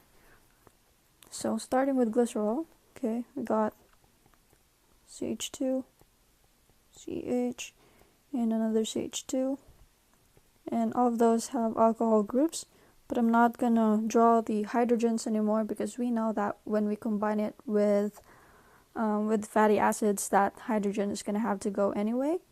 Okay, so we have 1 palmitic acid, so I want to go and just connect that with our first oxygen here on glycerol. Okay, so we're gonna have that ester bond. We're gonna have those 14 CH2s, right? CH2, and we have 14 of those, and we have CH3. Okay, and we have 2 of the stearic acids. So same thing for that. We got the ester, and then we're gonna have 16 of those CH2s, right? 16 and CH3. Okay, and we have one more. We have one more of that ester bond, and 16 CH2s and a CH3. Okay, so this is one of those. This is one of those isomers, and we have to think of the other one. And the only thing that I see that I could change here is the arrangement of our fatty acids, right? So instead of having these stearic acids right next to each other, I can move one of the fatty acids and move it on this top oxygen here, or top part of the molecule, I would say, and this palmitic acid would be in the middle. Okay, so let's try that. So again, I'm just exchanging these two. Okay, so again, starting with our glycerol molecule. Okay, I'll give us a little bit more space this time. And we have those oxygens. Okay, and we have the stearic acid first. So let's have that ester bond, right? And we have CH2, and we got 16 of those, and a CH3. Okay, and then we have the palmitic acid as our second ester bond here. Okay, CH2, got 14 of those, CH3. And finally, we have our last fatty acid, again another stearic acid. Okay, CH2, 16, CH3. Okay, and there we go, that we have our two isomers of this fat molecule. So problem 89 here is giving us this massive fat molecule, and it's asking for us to react it with KOH and give the products. Okay, so what we have here is a triacylglycerol. Okay, and whenever we're reacting triacylglycerol with a base, it makes a split like so. Okay, so probably not trying that, but it makes a split in this molecule, and what it does is it gives us back our components for a triacylglycerol, which is one glycerol molecule and 3 fatty acids. Okay, so let's go ahead and split this molecule. So we're splitting it, right? So now we're gonna have hydrogens on these oxygens, right? So these oxygens are going to be grabbing hydrogens. Okay, so now we have our glycerol and 3 fatty acids. So let's go ahead and name our products here. So we have a glycerol molecule. Okay, and here we have an 18 carbon fatty acid. Okay, we got 16 CH2s, and we got 2 more carbons in here. So 18 carbon fatty acid with no double bonds is going to be stearic acid, right? So this is just information that you could find in your book. Okay, so that's a stearic acid. Next, we have a fatty acid with 1 double bond. Okay, so that makes it our oleic acid. Oleic acid. Okay, and finally here we have this fatty acid with 3 double bonds. So it's got 3 double bonds, which makes it our linolenic acid. Linolenic acid.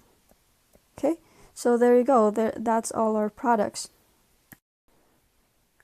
Problem 90. What is a nucleotide? And we have to name its 3 components. Okay, so a nucleotide is basically the monomer for nucleic acids. Okay, so monomer for nucleic acids. So nucleic acids, namely DNA or RNA, okay? So it has 3 components, and what I have right here is a portion of a nucleic acid, okay? So let's look at this molecule and find the 3 components, okay? So here's one of its components. So we have a phosphate group, okay? So we got a phosphate, and then we also have an aldopentose, okay? So 5 carbon sugar, aldopentose, okay? So for DNA we have deoxyribose, and for RNA we have ribose. And as you could see with this sugar, we have this oxygen right here, which tells us this is an RNA molecule, okay? And lastly, we have this amine base, okay? So we have adenine, guanine, cytosine, thymine, and uracil for RNA, okay? This specific one is adenine, okay? This one is adenine, but in general we have an amine base. In general, we have an amine base, okay? So there's our 3 components. We have a phosphate, an aldopentose, and an amine base. Okay, so for problem number 36, we're asked to identify the amino acid given the molecular model. Okay, so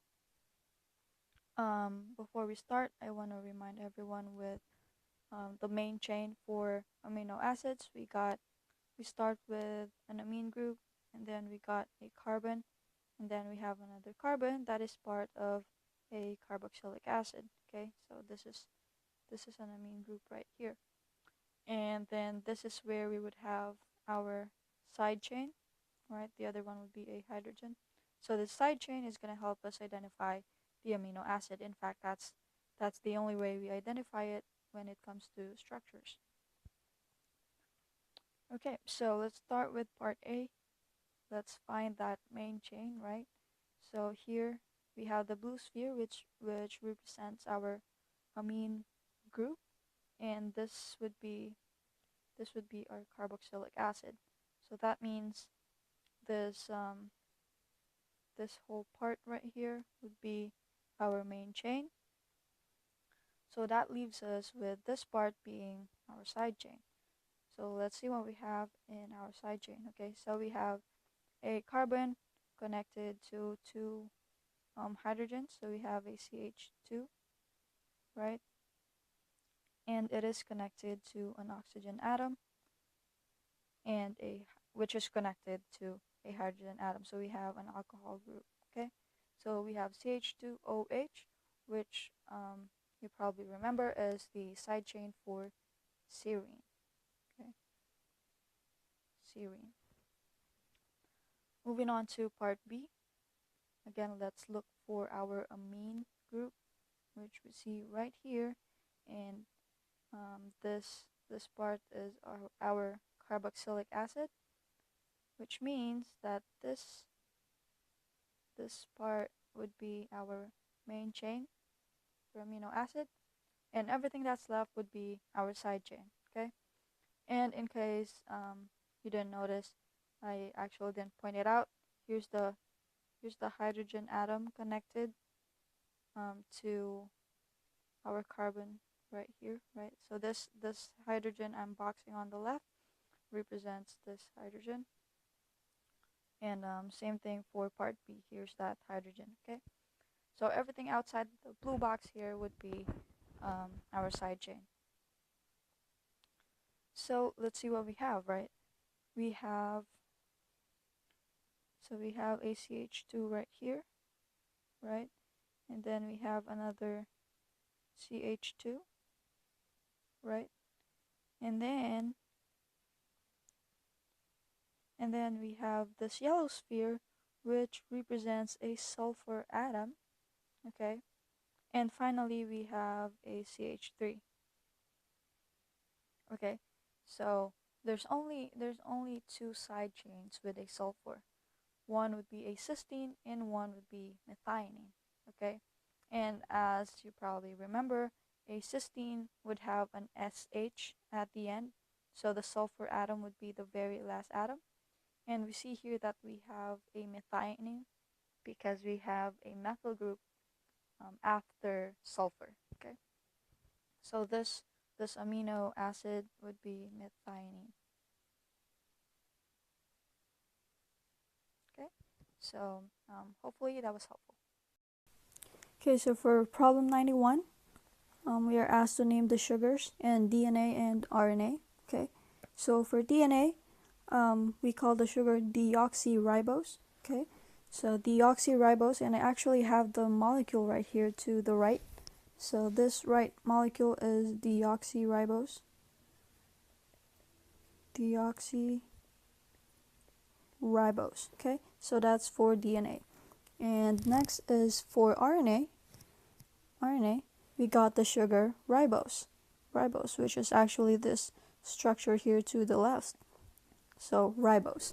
Okay, so what's the difference between the two? Well, there's only really one. Okay, an oxygen. That's it. Okay, so we have a ribose, right? You take away that oxygen, we call it deoxyribose. Okay, so that's the only difference. Nothing more, nothing less. Okay, and I hope that was clear. Problem 92 is asking for us to show the phosphate sugar bond in nucleic acids. Okay, so I just have the sugar here. This one is specifically ribose, and it already has the base attached to it. So now we just have to connect the phosphate group that we are missing. Okay, so there's gonna be two phosphate groups attached to this molecule. Okay, so one would be here on the 5' carbon, right? So our phosphate is going to be connected to this oxygen, right? Let me actually just put it up. So this is where going to be our phosphate is. We're going to have that double bond and that single bond and so on and so forth. Okay, so this top part is going to be connected to another sugar. Okay, and then on the 3' end of this sugar, let me erase that part. Okay, so on the 3' end, which is this part, I'll go and erase our hydrogen, right? And we are going to be connecting this oxygen to another phosphate group that is going to be a part of the next nucleotide. Okay, so here we're going to have our phosphate group, right? We're going to have this double bond right here. We're going to have this oxygen with a negative charge on it, and then there's going to be another oxygen, and this is where we're going to have our 5-membered ring, or our sugar. Okay, and so on and so forth. So this would be the second nucleotide at this point. Okay, but there we go. There's how phosphate is connected to our sugar here. Problem 93 here is asking for us to show the sugar amine base bond. Okay, so what I have right here is a phosphate group connected to our ribose here, and we have a uracil molecule here on the right, which needs to be connected to this sugar. Okay, so this uracil or amine base molecule is going to have to connect to the sugar, and where this arrow is pointing at is actually where this base is going to attach. Okay, so what I want to do here is to remove this OH group, right? So we're deleting that OH group, and we are connecting our base. Okay, so And the part of the base that is going to connect with the sugar is the nitrogen. Okay, so this carbon right here is going to be connecting to that nitrogen. Okay, so I'm not drawing the length of the bond to scale here because of just the constraints of our drawing, but this is where that amine base is going to connect. So there you have it. So problem 94, we are given a DNA strand and we're just asked to give the complementary strand of this DNA. Okay, so just as a reminder, when it comes to DNA, G pairs with C and A pairs with T. Okay, so our first base here is a thymine, so that's going to be pairing with A pairs with T, C pairs with G pairs with C, and A pairs with T. Okay, so that should be our complementary strand. For problem 95, we are given the DNA strand and we are asked to come up with the complementary RNA strand. Okay, and so before we go ahead and answer that, let's just go over the pairings for DNA and RNA first. Okay, so when it comes to RNA, it's just like DNA, G pairs with C and C pairs with G, right? And A, unlike DNA here, when it comes to RNA, A pairs with U, which is uracil, okay? But T still pairs with A, okay? So this would be if you have your DNA and this is the corresponding RNA bases, okay? So let's go for it. We have this first base here, which is thymine. So again, thymine still pairs with adenine, right? So A, however, pairs with U when it comes to RNA. C still pairs with G, just like DNA. G pairs with C, and A again pairs with uracil. Okay, so problem 96, we have polypeptide chains, right? One of them has 21 amino acids and one of them has 30 amino acids. So there we go, 21 and 30. And we are asked how many nucleotides would be needed to code for each of these polypeptide chains. Okay, so this question is actually pretty straightforward. It's pretty simple. Okay, as long as we know that one amino acid, I'm gonna abbreviate it with AA. Okay, so one amino acid is coded by 3 nucleotides. Okay, let me write that. So one amino acid is coded by 3 nucleotides. Okay, so that's just the crucial information that we have to know. But now that we know that, okay, we have 21 amino acids, and in order to calculate the number of nucleotides needed, we just multiply it by 3, right? And the same thing for 30 amino acids, we just multiply it by 3, because again, 3 nucleotides are needed for 1 amino acid. Okay, so polypeptide chain with 21 amino acids would need how many? 63, right? Needs 63 nucleotides. And following the same process, 30 amino acids would need 90 nucleotides. Okay, and that's it. That's our final answer for this problem. Problem 97, we have sea urchin DNA here and we are given its composition. Okay, so we are told that adenine comprises 32% of its DNA and guanine comprises 18% of its DNA, and we're asked to calculate the percentage of thymine and cytosine in the DNA. Okay, so before we go ahead and do that, just wanted to mention that this information is irrelevant, right? We didn't have to know that it's a sea urchin. We just had to know that we're dealing with DNA. Okay, so I think it's very important to be knowledgeable of what information you need or you don't.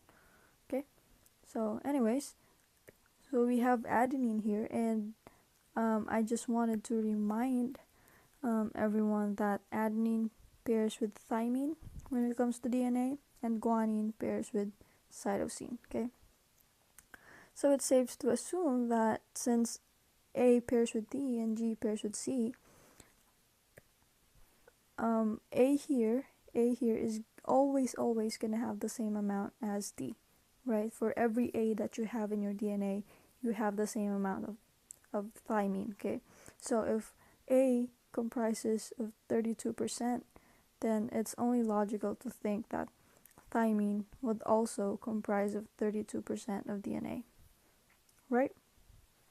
And following that same logic, because guanine occupies 18% of the DNA, then every guanine would have a cytosine associated with it, then cytosine should also occupy 18%.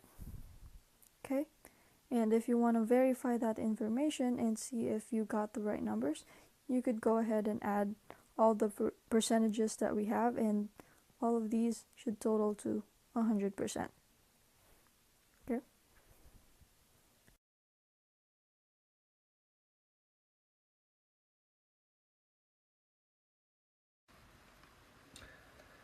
Let's draw the following compounds. For A, we have 2-methylheptane.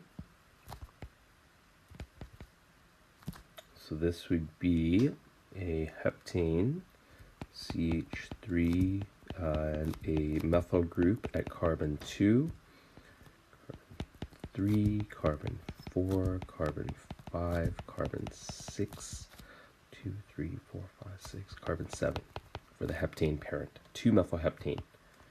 For B, 4-ethyl, 2-methylhexane,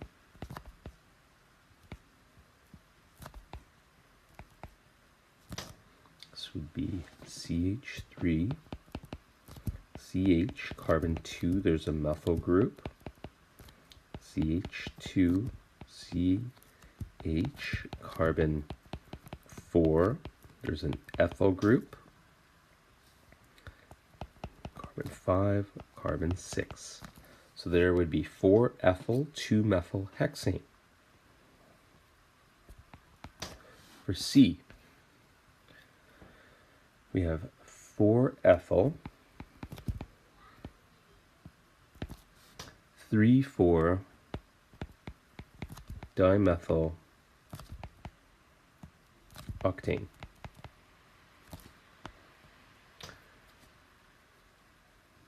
So carbon 1, carbon 2, carbon 3, it's a methyl group, carbon 4, there's a methyl group, and an ethyl group,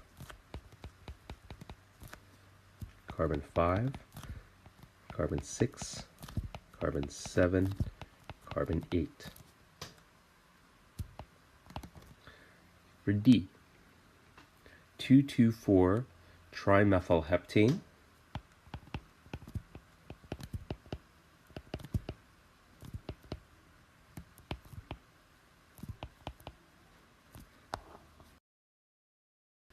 CH3, carbon 2, there are 2 methyl groups, CH,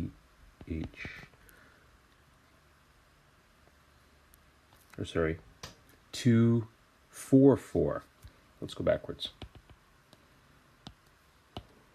Not 2,2,4. 2,4,4 trimethylheptane. So CH3, CH, so 1 methyl group, CH2, carbon 4, there are 2 methyl groups, carbon 5, carbon 6, 6, carbon 7. There's my heptane 7 carbon parent. For E, we have 1,1 dimethyl cyclopentane.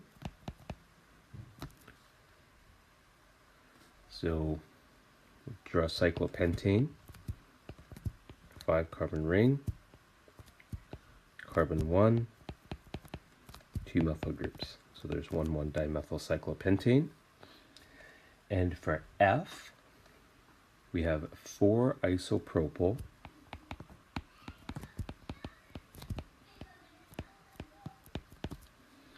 3 methyl heptane,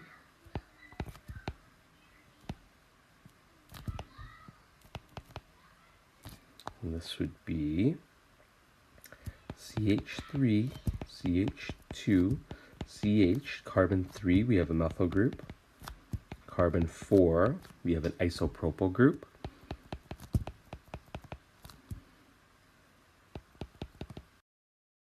Carbon 5, carbon 6, carbon 7.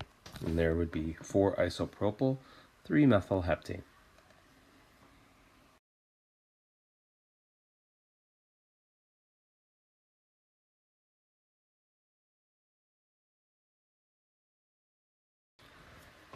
Let's provide a UPAC names for the following alkanes. For A, we have 2,3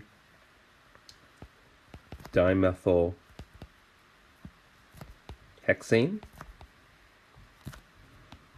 For B, we have 4 isopropyl octane. For C, 4 ethyl, 2,4 dimethyl hexane.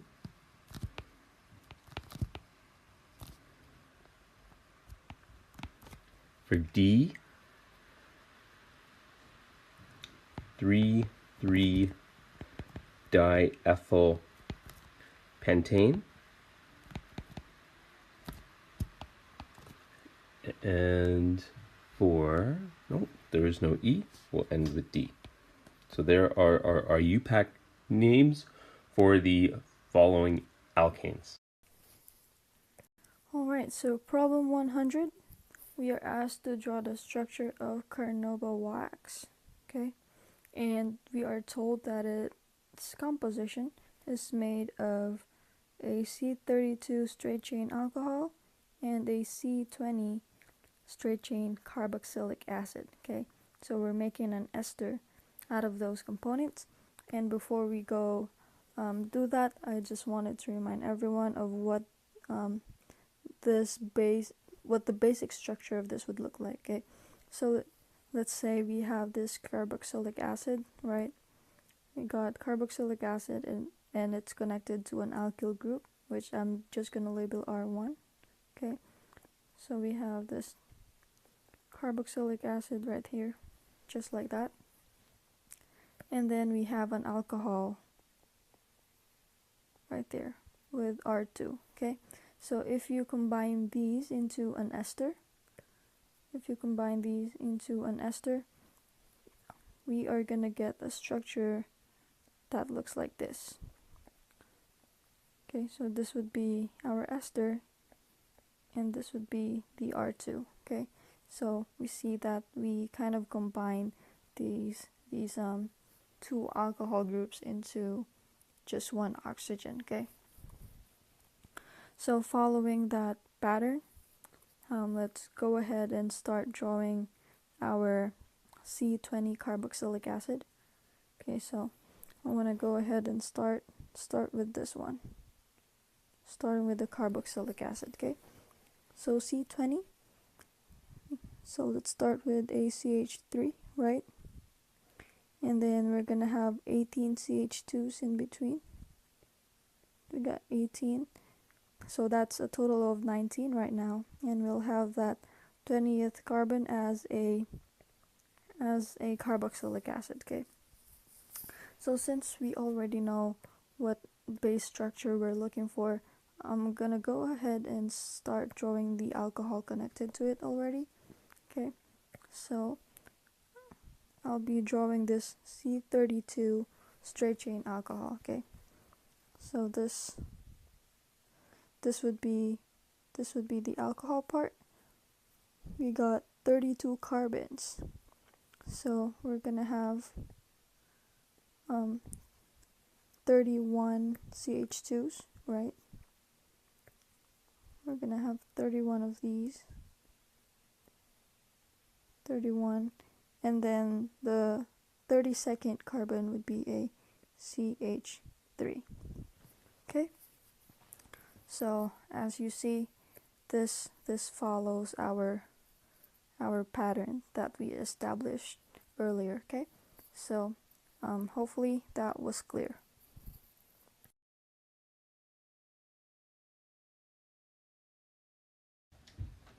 Let's draw the 3 resonance forms of naphthalene.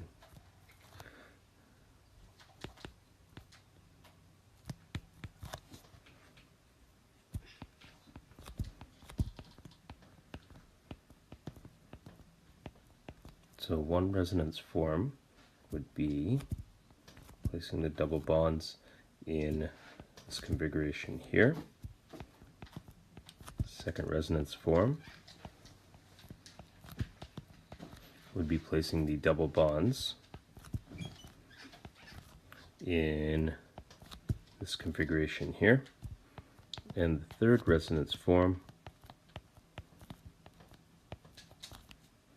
would be placing the double bonds in this configuration here. So these would be the 3 resonance forms of naphthalene.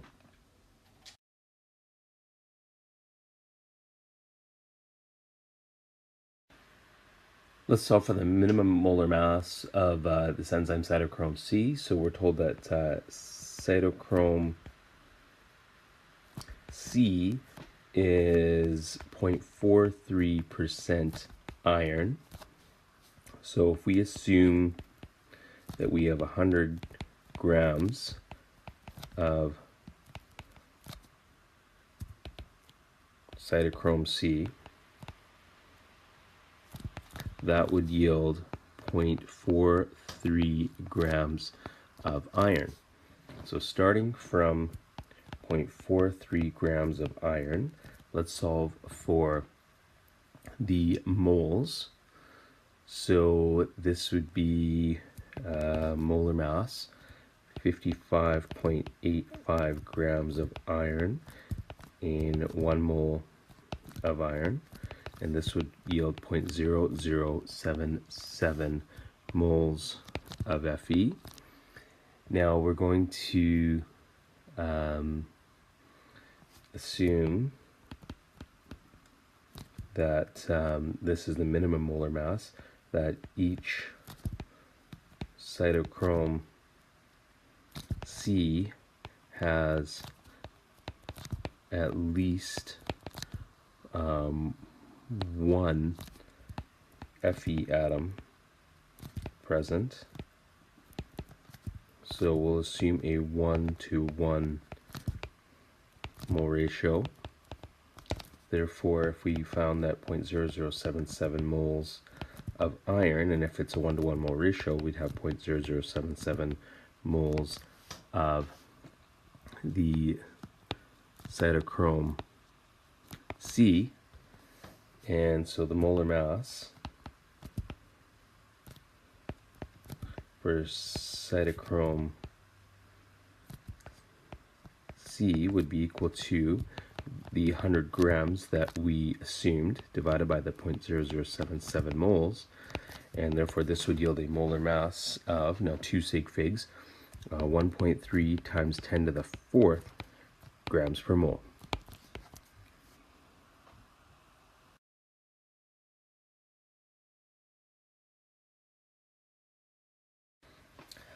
Let's write a full structure of the following peptides.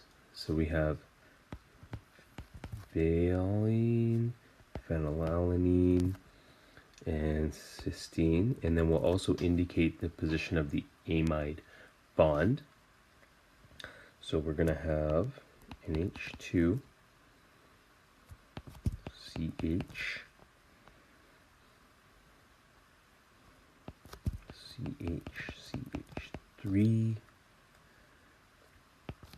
CH3, C double bond O, and H, CH, CH2, and aromatic ring,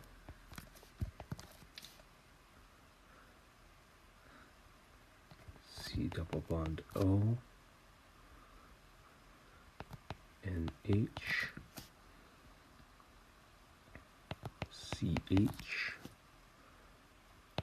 CH2, SH, C double bond O, OH, and our amide bonds would be here and here. So these would be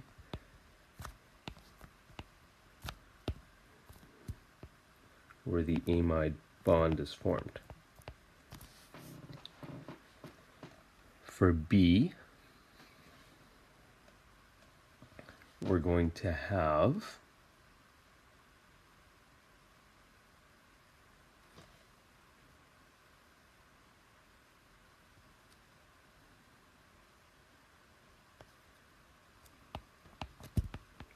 the polypeptide glue, pro,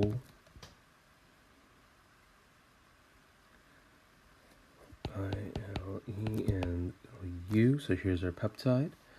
So we've got NH2. I'm going to do this one fairly small to make it fit. CH, CH2, CH2, COOH, C double bond O, NCH. This would be structure here.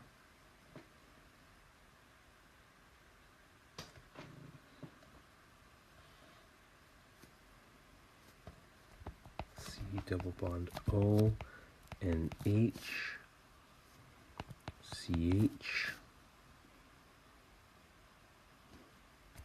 CH, CH2, CH3, CH3,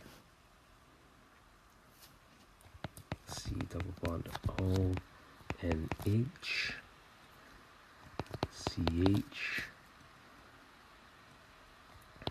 CH2, CH, CH3, CH3, C double bond O, OH. So the amide bonds here, I am going to just outline them.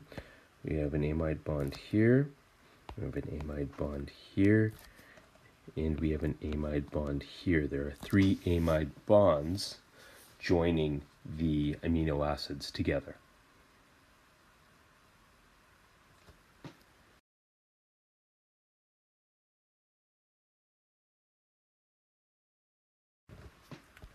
For A, let's write the representative structure for a fat. We have CH2, CH, CH2,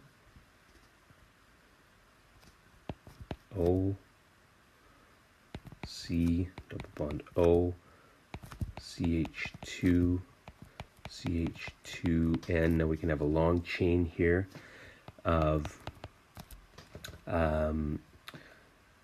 a long carbon chain, O, C double bond O, CH2, CH2N, CH3. So again, a long carbon chain there, O, C double bond O, CH2, CH2N, CH3. So there would be kind of a representative structure for a fat. For vegetable oil,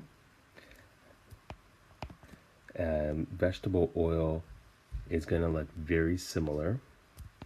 CH2, CH, CH2, O, C double bond O. Now there's going to be some unsaturation here. So we could have a long chain CH, CH double bond here, and this could yield another, so we can have different levels of unsaturation in a sample of vegetable oil. CH double bonds present.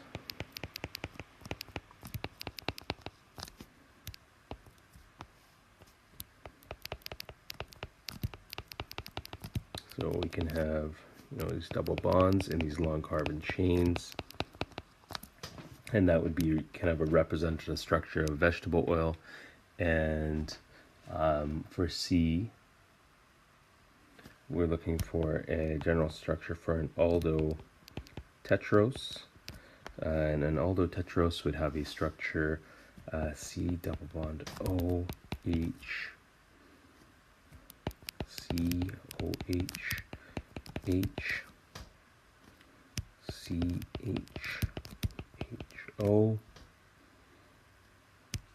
C O H, H, and H. So they would be kind of a representative structure for an aldotetrose.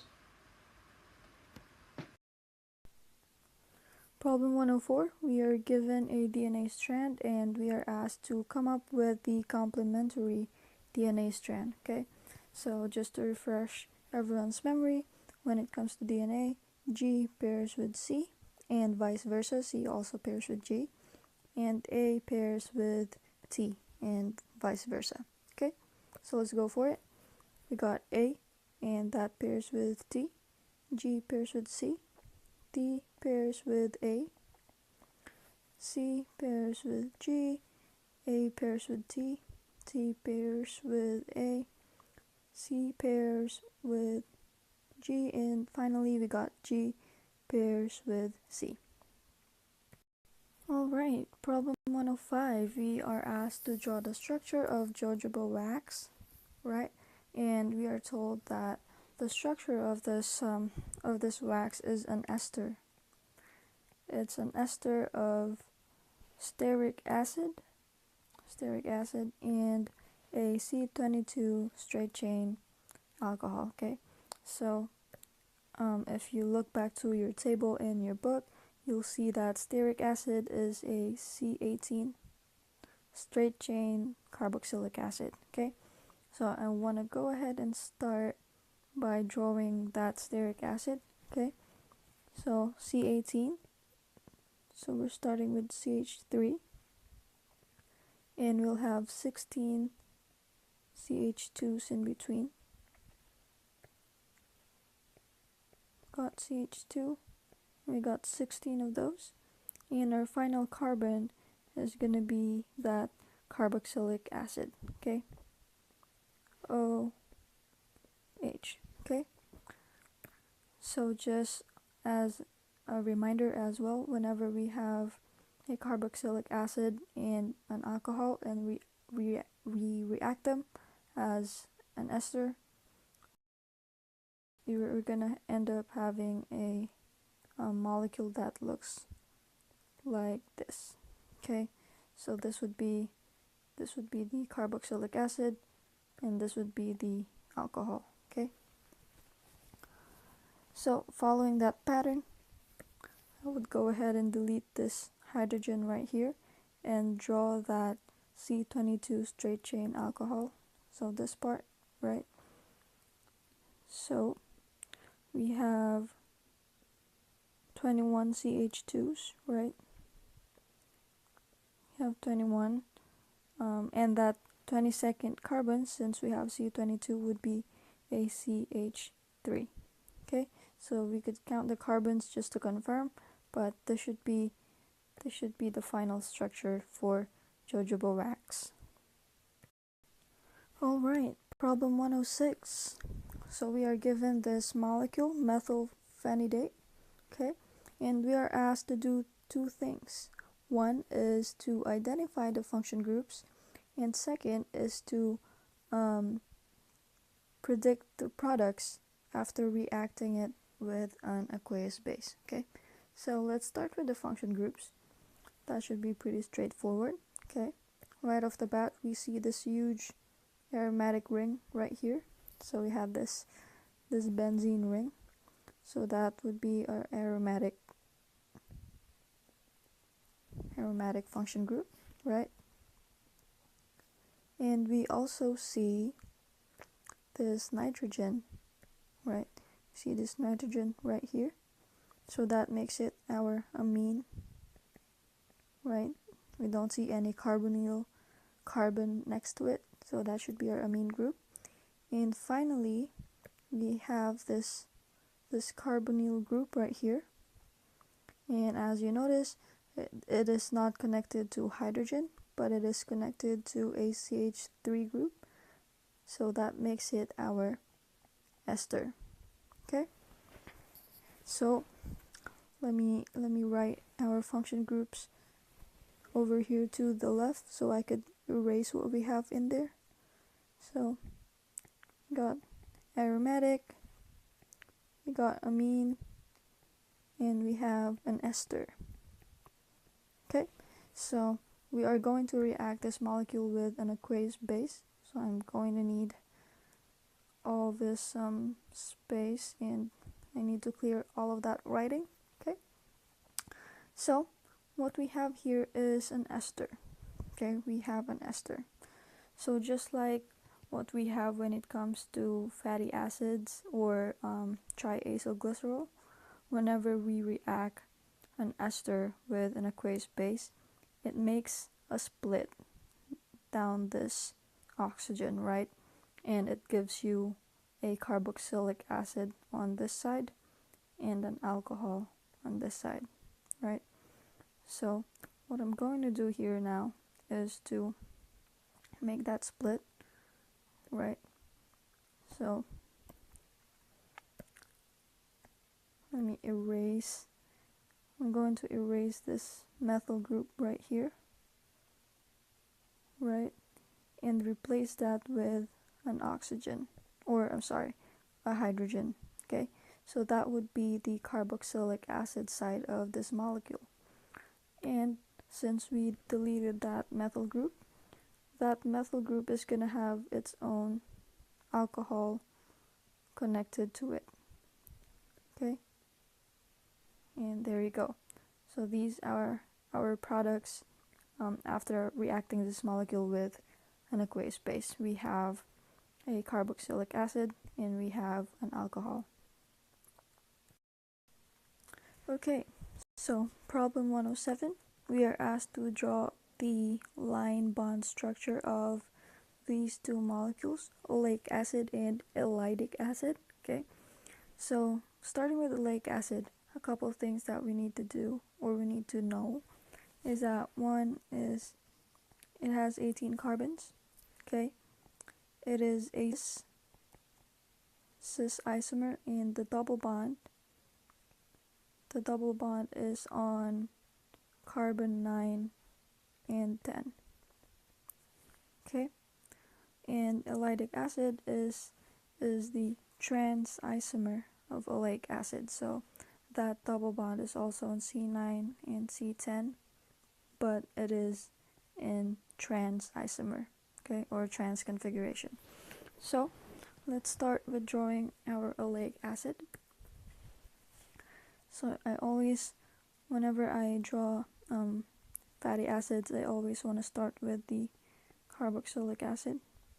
Okay, So that's our carbon 1, and this is our carbon 2, right? 2, 3, 4, 5, 6, 7, 8, 9. Since this is our 9th carbon, we want to go and do that cis configuration. So carbon 10, 11, 12, 13, 14, 15, 16, 17, and 18. And of course that double bond is gonna have to be here. Okay, so this should be our oleic acid. And next we are drawing the trans isomer of the exact same molecule. Okay, so again we're starting with carboxylic acid. That's carbon 1, and this is carbon 2, 3, 4, 5, 6, 7, 8, 9, 10, 11, 12, 13, 14, 15, 16, 17, 18. And I believe, actually, let me just go ahead and count. Got 1, 2, 3, 4, 5, 6, 7, 8, and 9, and 10. Okay, so our double bond has to be between carbons 9 and 10. And there you have it. That should be our oleic acid.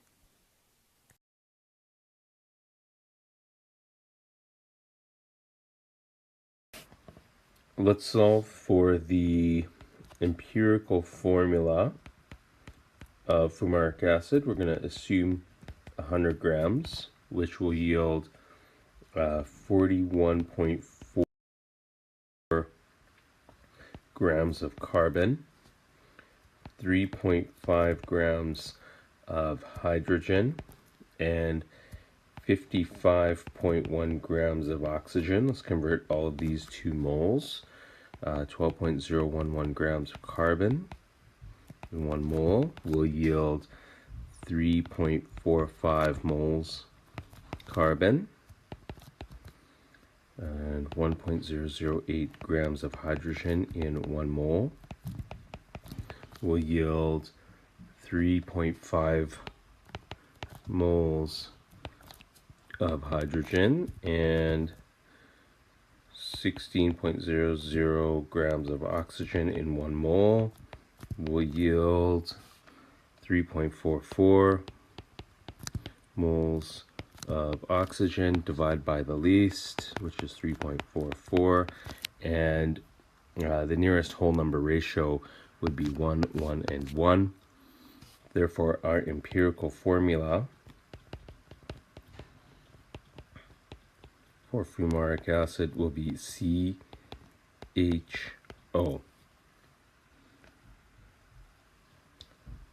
For B, we're asked to find the molecular mass. So for B, let's first solve for the molarity by rearranging the formula for osmotic pressure. We're given the osmotic pressure at 240.3 millimeters of mercury, but we have to convert this to atmospheres, and 1 atmosphere is equivalent to 760 millimeters of mercury. And in the denominator, ideal gas constant, liters, atmospheres per mole Kelvin, and told the temperature here is 298 Kelvin. Therefore, the molarity here will work out to 0.0129 moles per liter. And now we can find the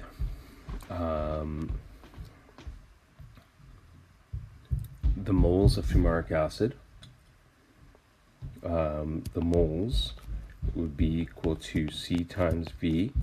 Concentration we just got 0.0129 moles per liter times the volume. We're told that we have a volume of 100 milliliters, so this is 0.1 liters. So our moles will be 0.00129 moles. And now we can calculate our molar mass,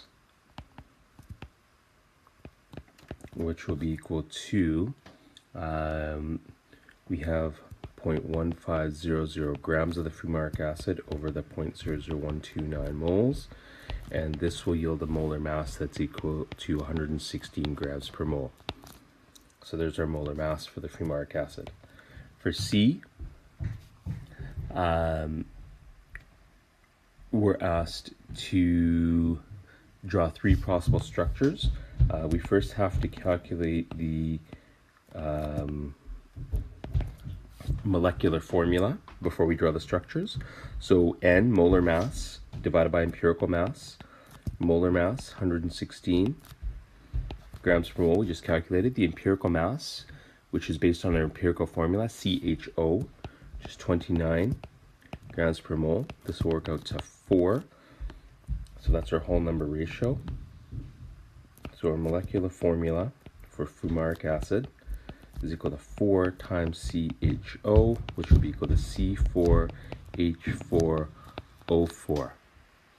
So our 3 structures that we can come up with here, structure number 1 would be structure here.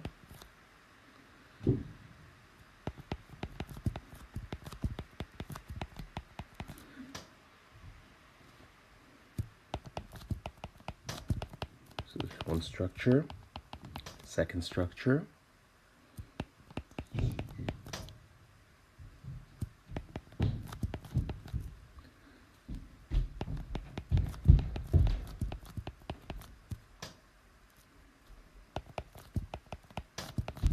and our third structure is going to be OH,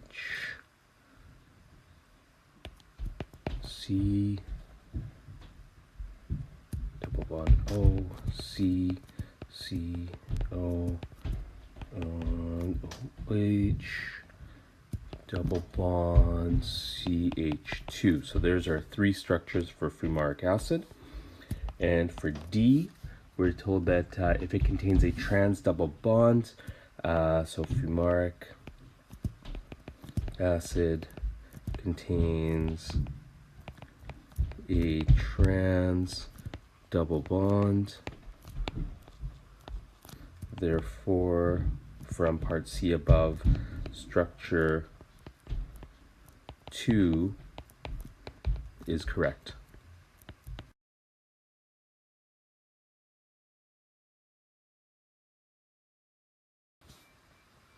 For A, we're asked which group is more acidic.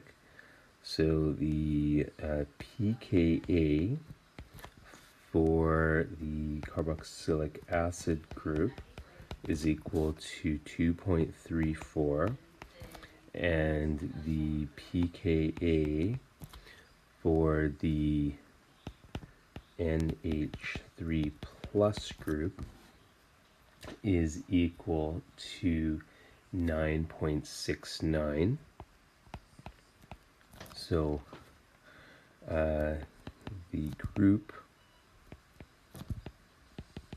with the lower pKa is more acidic. Therefore, the CO2H group is more acidic. For B, what percentage of each form is present at pH 4? So we've got H2A plus, and this would be represented by pKa1, which is equal to 2.34 to H2A, or sorry, that would just be HA, and this would be A minus pKa2, which would be pKa of 9.69. at a pH equal to 4, the predominant species are H2A plus and HA, as the pH is closest to pKa1.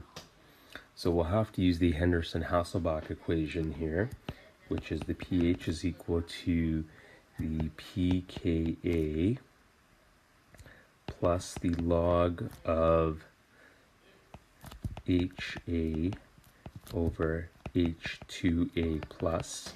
The pH is 4, the pKa is 2.34, plus the log of HA H2A plus. So the log of HA over H2A plus is equal to 1.66. Solve this mathematically here. HA over H2A plus would be equal to 10 to the 1.66, which would be equal to 46. Let's write this as ratio. It would be 46 over 1. Therefore, the percent of HA would be equal to 46 over 46 plus 1 times 100%, and this would be equal to 98%, and the percent of concentration, and then the percent of the molarity of H2A plus would be equal to 1 plus 46 plus 1 times 100% according to the ratio, and this would be equal to 2.1%. So there would be the percentage of each at a pH of 4. For C, at a pH equal to 8.50, the predominant species are HA and A minus, as the pH is closest to pKa2. So let's apply the Henderson-Hasselbalch equation again. pH is equal to pKa plus the log of A minus over HA. The pH is going to be 8.50. pKa is 9.69 plus the log of concentration ratio, the log of A over HA minus over HA would be equal to minus 1.19, and so the ratio here, A minus over HA, is equal to 10 to the minus 1.19. Solving this, we will get this is equal to 0.065 over 1.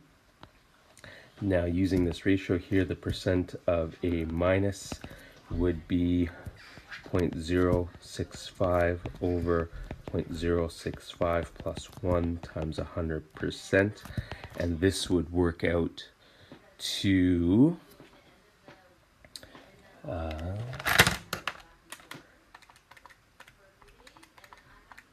6.1%, and the percent of HA would be equal to 1 over 0.065 plus 1 times 100%, and this would be equal to 94%. For D, at what pH is the neutral form present in maximum amount? So the neutral form would be present when we average the pKa values. So the pH is equal to the pKa1 plus pKa2, and divided by 2 would give us the average there. So this would be 2.34 plus 9.69 over 2. And solving this, we get a pH that's equal to 6.01. Therefore, the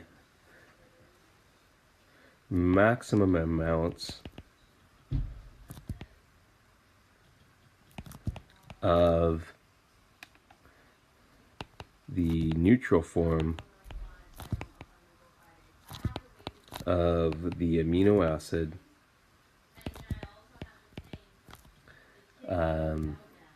is at a pH equal to 6.01.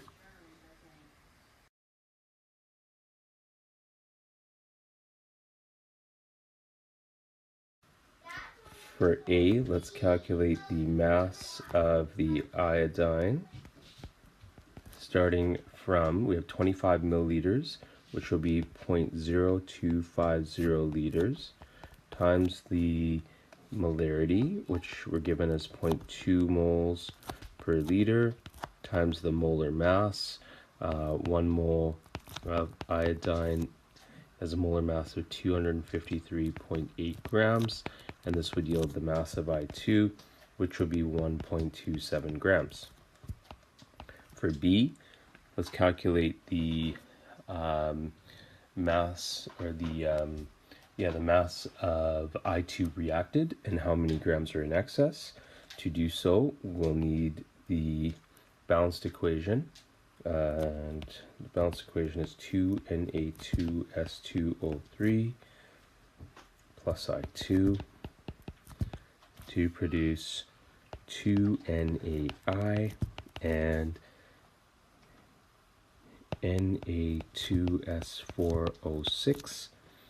And first, let's find the moles of the Na2S2O3. And we're starting with 81.99 milliliters, so 0.08199 liters. And the molarity is 0.1 moles per liter. This will yield 0.008199 moles of the Na2S2O3. Now, using the balanced equation and the stoichiometry, 0.008199 moles of the Na2S2O3 times 2 moles of the Na2S2O3 to 1 mole of I2. And moles of I2 we can find are going to be equal to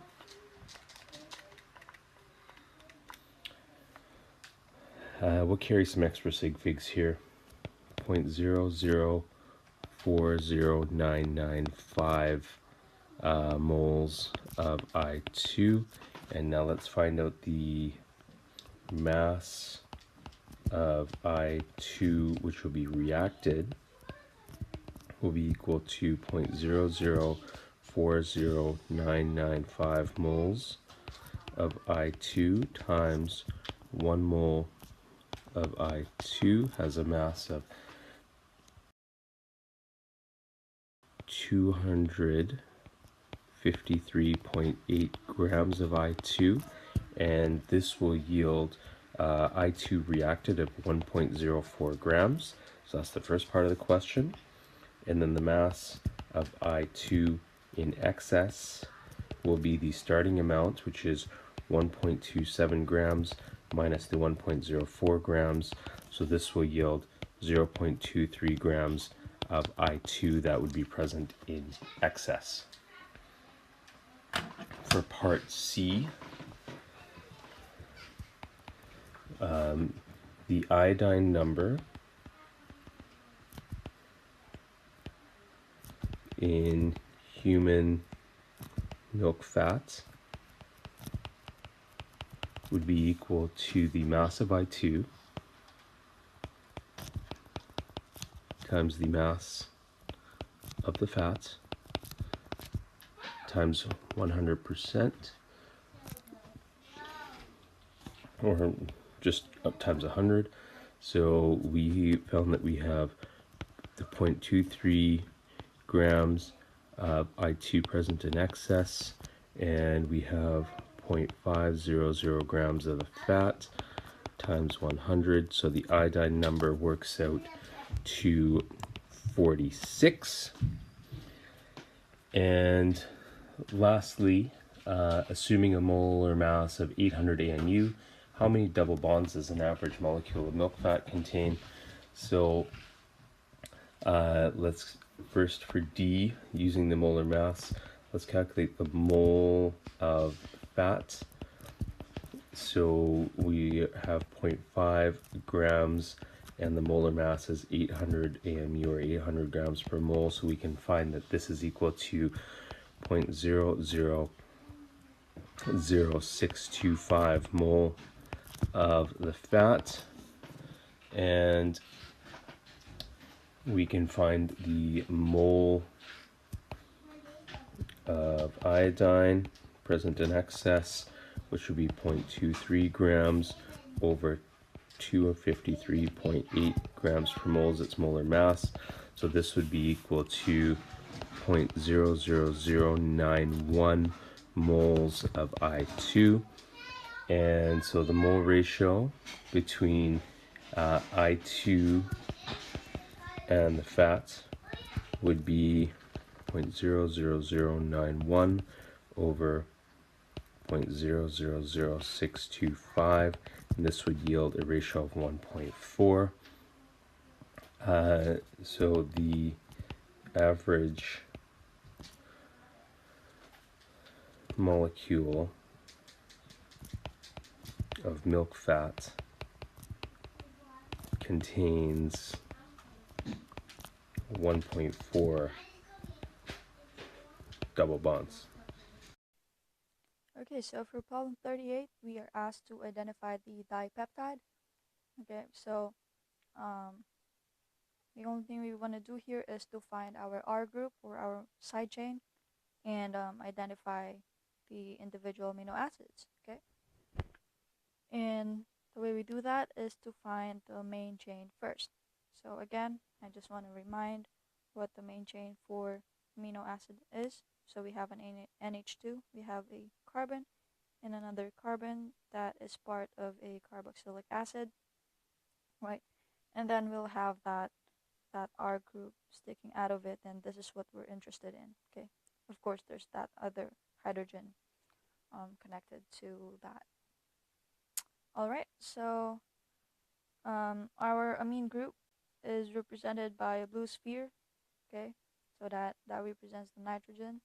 So we see our nitrogen atoms here, and we have to find that carboxylic acid. Okay, so we see that there's this amine group right here, and this is the carbon that is double bonded to an oxygen, and we don't see the carboxylic acid part anymore, because once you get a dipeptide, you will have this amine group from the other amino acid connected to it. So this is still our backbone for the first amino acid, right? So this part right here, and then we continue on with the second amino acid. This would be the amine group for it, right? And there's our carboxylic acid right there at the end. Okay, so now everything I have outside the blue box would be our R group. Okay, so this is our first R group, this is our second R group. Okay, so our first R group has a CH2 connected to an OH, right? This is an oxygen atom. So that is the R group for serine, right? And the second R group right here, we see that we have a, let me try to highlight it. This part right here, we have a CH. Okay, so we have a CH, and then it's connected to two methyl groups. Okay. Oops. It's connected to two methyl groups. So CH3, CH3. And this R group is very characteristic of valine. Valine, okay? The way I want to remember that is that it looks like the letter V, right? So this R group kind of looks like a letter V, which stands for valine, okay? So let's rewrite that into our dipeptide. So I think we're asked to use the 3-letter abbreviations as well. So we're going to have SER for serine and VAL for valine. So this would be our final answer.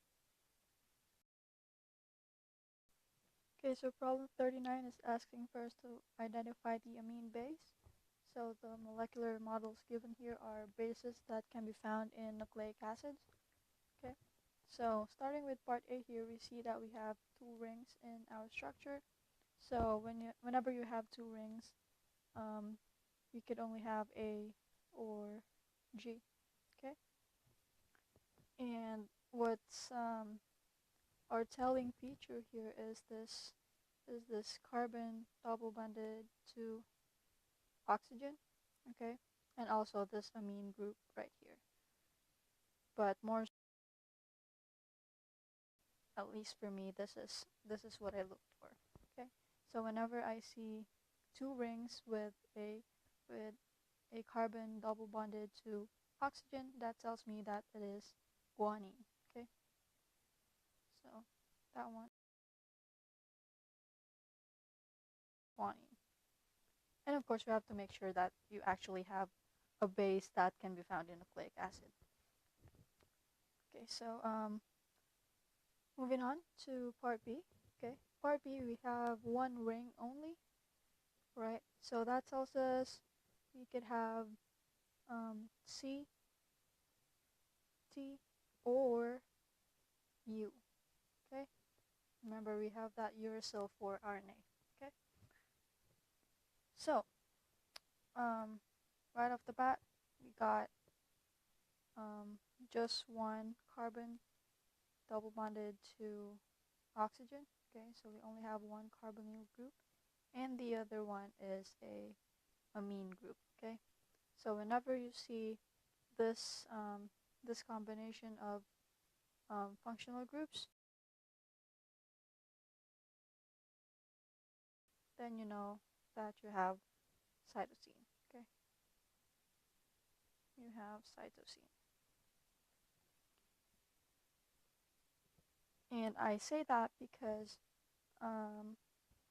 thymine and uracil both have 2 COO bonds. Okay, so you're gonna see 2 of these if you have thymine or uracil. Okay, so that would be our answer for 39.